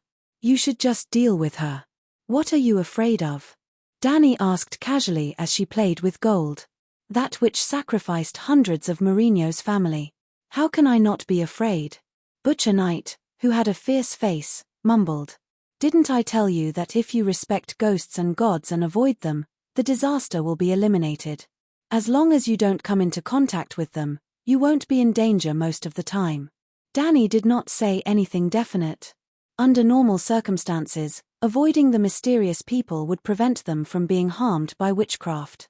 There were many wizards in this world, but 99% of them were trash. A machete could kill a large number of them. However, there were very few existences that had surpassed the mortal realm and entered the realm of gods. For example, the immortals and demigods. For example, the red-robed woman Melisandre, who served under Stannis. Obviously, the gay Duke Renly did not provoke anyone from the mysterious realm, but he was still killed by the blood witchcraft. "Your Majesty, do you want to release the witch? Why don't you lock her up in your pyramid?" Cleon said with his head lowered. "You can't even pronounce Palace of Compassionate and Peaceful. You want me to help you resist the lightning?" Dani glanced at him and said, "Bring her to the garden on the top floor." The chef was still cooking downstairs. There were only 3 wooden tables that were 8 or 9 meters long in the garden. If the place was spacious enough, Dani would even put the 3 tables together. Well, according to the customs of this world, the king and vassals ate at the same table. When the old witch followed Cleon to the garden on the top floor, the first thing she saw was the 3-headed dragon climbing on the western wall. Then, she looked down and saw a silver-haired girl sitting under the megalosaurus. Without a doubt, the pretty girl with a hint of childishness and a hint of heroism on her face was the Dragonmother. She was so young. Just as the rumors said, she had silver hair, purple eyes, and a beautiful face that was typical of Valeglia. The witch sighed in her mind and walked up to greet the girl. Hiss! The old woman's actions startled the giant dragon on the wall. However, its 6 fist-sized eyes only glanced at her and Cleon before it turned its head away. It continued to stare at a palm-sized beast sitting at the front of the long table in the middle. The beast was tearing at a piece of charred meat that was as thick as a finger. "Wait, that's not a beast. That's dragon. Golden dragon. This is a newborn golden dragon." Old Witch pointed at the baby dragon and yelled in disbelief. Cleon's expression changed. He scolded in a low voice, "Don't be rude in front of the queen. It's okay. It's the first time the old lady has seen a dragon. It's okay for her to lose her composure." Dani waved her hand and gave the Unsullied a look. Then, she invited the witch, "Madam, please come and sit down." The Unsullied pulled out a high-back oak chair that was placed at the 4th position of the long table. Jitchi also brought a cup of milk tea and a pile of dried fruits. The old witch suppressed her boiling emotions and sat diagonally across from Dani after thanking her. Chapter 163. "Old Madam, you're from Helcalen, right? How should I address you?" Dani looked at the witch's attire and asked with a smile. "I'm a priestess of the Shamiliana Temple, Kayana." "Priestess Kayana, may I know why you're looking for me?" Dani asked. "Your Majesty, did this little dragon just hatch?" The witch finally could not hold it in any longer. Dani paused for a moment before nodding. "It just hatched this afternoon." "This afternoon? 2 days late. Sigh, what a pity." The witch muttered. "Late? Not late, just right." The eggshell cracked naturally at noon. The day was just right. Dani only realized after she finished speaking. "Who do you think hatched this egg?" "Wasn't it me?" The witch rubbed her wooden cane and said matter-of-factly. "Dani," she said in a huff, "call him and see if he answers." "Little dragon, "Little dragon, come here. I'm your mother." The witch's eyes lit up as she called out to Little Gold. Danny was speechless. "Klein, Ji-Chi and the rest of the Immaculate, what are you thinking? Not everyone can become the mother of dragons." Klein's face turned red as he growled in a low voice. The witch's face stiffened, and she glared at the butcher knight with her triangular eyes. She shouted at the butcher knight impolitely, "This old one works for money, so naturally, I won't covet my employer's dragon. I also wouldn't dare to ask the Silver Queen for a small dragon.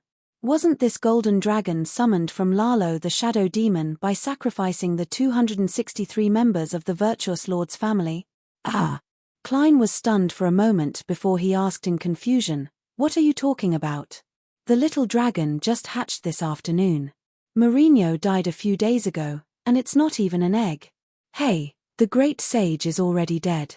There's really no need to lie to me." The witch pointed at the little dragon that was engrossed in eating meat. "Look at this pretty little face. It's golden and shiny. It's the same color as the dragon egg that Dragon Queen stole that day."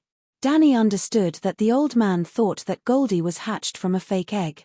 "Sigh, it's a pity that I smashed that magic egg too early. Otherwise, I'll take it out and let her see how she'll snatch the bandit title of Mother of Dragons. It's not the same. This is a brass dragon with cyan spots." Ji-Chi refuted. The witch pointed at her face and retorted, "You have black pockmarks on your face. Why don't you say you're a black person from the Midsummer Islands?" The centaur maid's face turned red, and the freckles on the sides of her nose became brighter. Danny didn't want to waste any more time with the old woman. She asked, "Priest Kayana, why are you here?" "Dragon Queen, I didn't want to disturb you, but you've been keeping me locked up in prison. I'm already so old, I'm afraid I won't last long." Although she was begging for mercy, the witch's tone was calm and didn't sound like she was begging. Who knows where she got her confidence? Or maybe, she's already so old that she doesn't care about life and death. However, Danny wouldn't lower herself to her level. Just like what she said to Klein, she should respect the gods and avoid them. This old witch is obviously a ruthless character. Damn, she's so ruthless.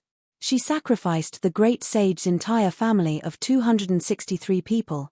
Danny wasn't afraid of these witches, but they didn't have any conflict or hatred.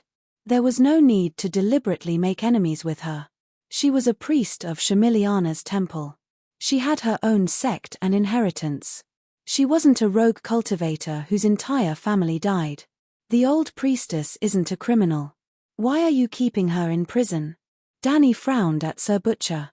Although it's a prison, she's been treated well, Klein argued. "Priest Kayana, you know that not only did I take down Yuan Kai, I also took down Mireen a day earlier. I've been dealing with Mireen for the past 2 days." After explaining, Danny said directly, "Although you're helping the Gith people breed dragons, you're not a member of the Gith Alliance. Oh, by the way, Haircolon didn't declare war on me, right? The members of the anti-evil Mother of Dragons Alliance weren't limited to the cities of Slave Bay. New Gith was already involved, and Quills and Volantis were still building their armies.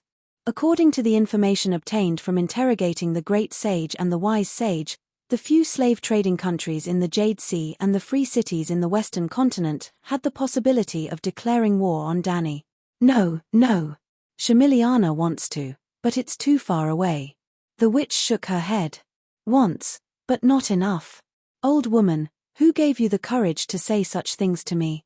Danny said with a straight face, "Since you're not an enemy, then your actions in Yuan Kai are considered commercial activities. Your Excellency, you're free to leave now. The Dragon Queen is wise and righteous, this old one can't thank you enough, but..." The yellow-black wrinkled old face actually blushed, causing Danny to think that she had seen wrongly. "If you have anything to say, say it." "Dragon Queen, I'm paid for serving the Great Sage," the witch said. "You've sacrificed the Great Sage's entire family to the devil, and you still want to ask him for money? This kind of service? Well, it's best to do it for each of the city kings who oppose me." "How much?" Danny asked, rubbing her nose. Obviously, no matter what the Great Sage promised the witch, it couldn't be fulfilled because all of Great Sage Yuan Kai's wealth had gone to Queen Danny's treasury. It's a total of 200,000 gold radiance coins. He paid me 50,000 in advance, so I still have 150,000 left, the witch said hesitantly. A mere 150,000 was not even a drop in the ocean of the great sage's wealth. Dany waved her hand generously and said, Targaryen values promises the most. I'm willing to help the dead Mourinho fulfill his promise with you. Really? The old witch was pleasantly surprised. Of course, Targaryen. Once a promise is made, nothing can stop it. Then. The witch smiled and pointed at Xiao Jin. The great sage promised that as long as a dragon hatches, he'll reward me with an additional 300,000 gold radiance coins. Old woman, this is too much. Dany lowered her voice and said, Your Excellency, Xiao Jin definitely didn't hatch from that golden egg. At least, I won't admit it to the outside world. I'm a decent person, a benevolent king. How can I encourage others to sacrifice their entire family? This is too vicious. I can't do it. I'm going to deny it. I'm going to tell the world. I want everyone to understand that whether a dragon can be hatched is completely up to the heavens. It can't be forced. I understand. I understand. Even if a sacrifice can't guarantee that a dragon can be hatched every time. Thinking of the great sage's threat to her, the witch felt a sense of familiarity with Dany. As long as I sacrifice your entire family, even if your entire family dies and you don't hatch a dragon, you can't blame me. After all, the mother of dragons also admitted that whether a dragon can be hatched is up to the heavens. How can you not believe the words of an expert? Dany emphasized, a sacrifice can't hatch a dragon at all. Sacrificing the person you love the most to hatch a dragon is a logical paradox in itself. I've already said so, do you still not understand? I understand, I understand. The old witch nodded repeatedly. It's good that you understand. Dany sighed in relief. Then, Your Majesty Dragon Queen, what about my 300,000 reward for hatching a dragon? The witch blinked and asked. Dany almost choked on her saliva. What the hell do you understand? At this time, an unsullied came to the queen and asked, Your Majesty, everyone is here. Should we start the banquet immediately? Your Excellency, please stay for a meal. We'll talk after that. Dany said helplessly. She actually wanted the old witch to leave immediately, but it would be too rude to do so. Other than the personnel on duty, there were a total of 40 to 50 generals. 3 8-meter-long wooden tables were placed side by side. The tables were quickly filled with delicacies. Dany sat at the head of the wooden table in the middle, and a dozen people sat on both sides according to their positions.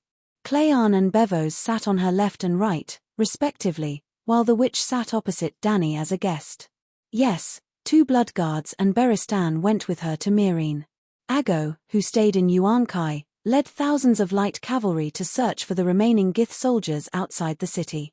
The ambush last night didn't work. The Ragged Prince and Grazidan ran away with 400 to 500 riders. Congratulations to the Queen, congratulations to the true dragon gold. Everyone raised their cups to congratulate Dany. Ha ha ha, brothers, congratulations to all of us. Congratulations to the unification of Slave Bay. Congratulations to no more slaves in Slave Bay. Dany raised her cup in response. Long live the Queen. Everyone enjoyed the meal. Dany also thought of a good idea to deal with the old witch during the banquet. After the banquet, she asked the old witch to stay and handed her a stack of parchment. These are the deeds found in the Virtuous Master's house. There are 10 luxurious villas in North Queers. I don't need to emphasize. You should know the value of these deeds. This. The old witch hesitated. She knew how expensive the houses in Queers were. According to the data on the deeds, the 10 villas were worth at least 1 million gold coins. Will the people of Queers admit it? She doubted. Why not? Just say that the Virtuous Master gave these deeds to you before I entered Yuan-Kai. Even if the people of Queers guessed the truth, they could only admit it. After all, if news of them breaking the contract spreads, who would dare to do business with them? Dany said. The witch thought about it and agreed. She smiled and said, Thank you, Your Majesty. After sending off the witch, Aggo returned to Yuan-Kai with a face full of dust. He also brought 2 captives with him. They were the 2 vice leaders of the wind-blowing group, Danzo and Cargo. "Hey, Ago, you're late. Our banquet just ended." Ago was not in the mood to care about that. He said in frustration, "Calixi, those guys escaped." "Oh, how did they escape?" Danny asked curiously. "A ship released a small boat to pick them up." Ago pointed at Danzo and Cargo.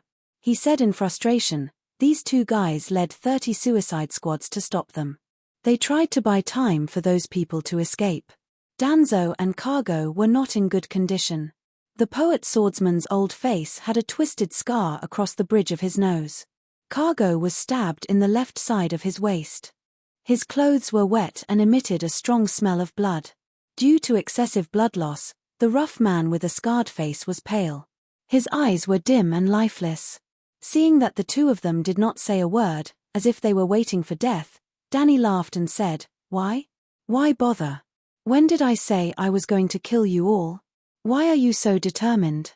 Since it's already like this, Your Majesty, you can do whatever you want with us," Danzo said calmly. "Ayo, your resentment is quite strong, huh?" Danny smiled and asked, "Tell me, how many times have I given you guys the chance to surrender?"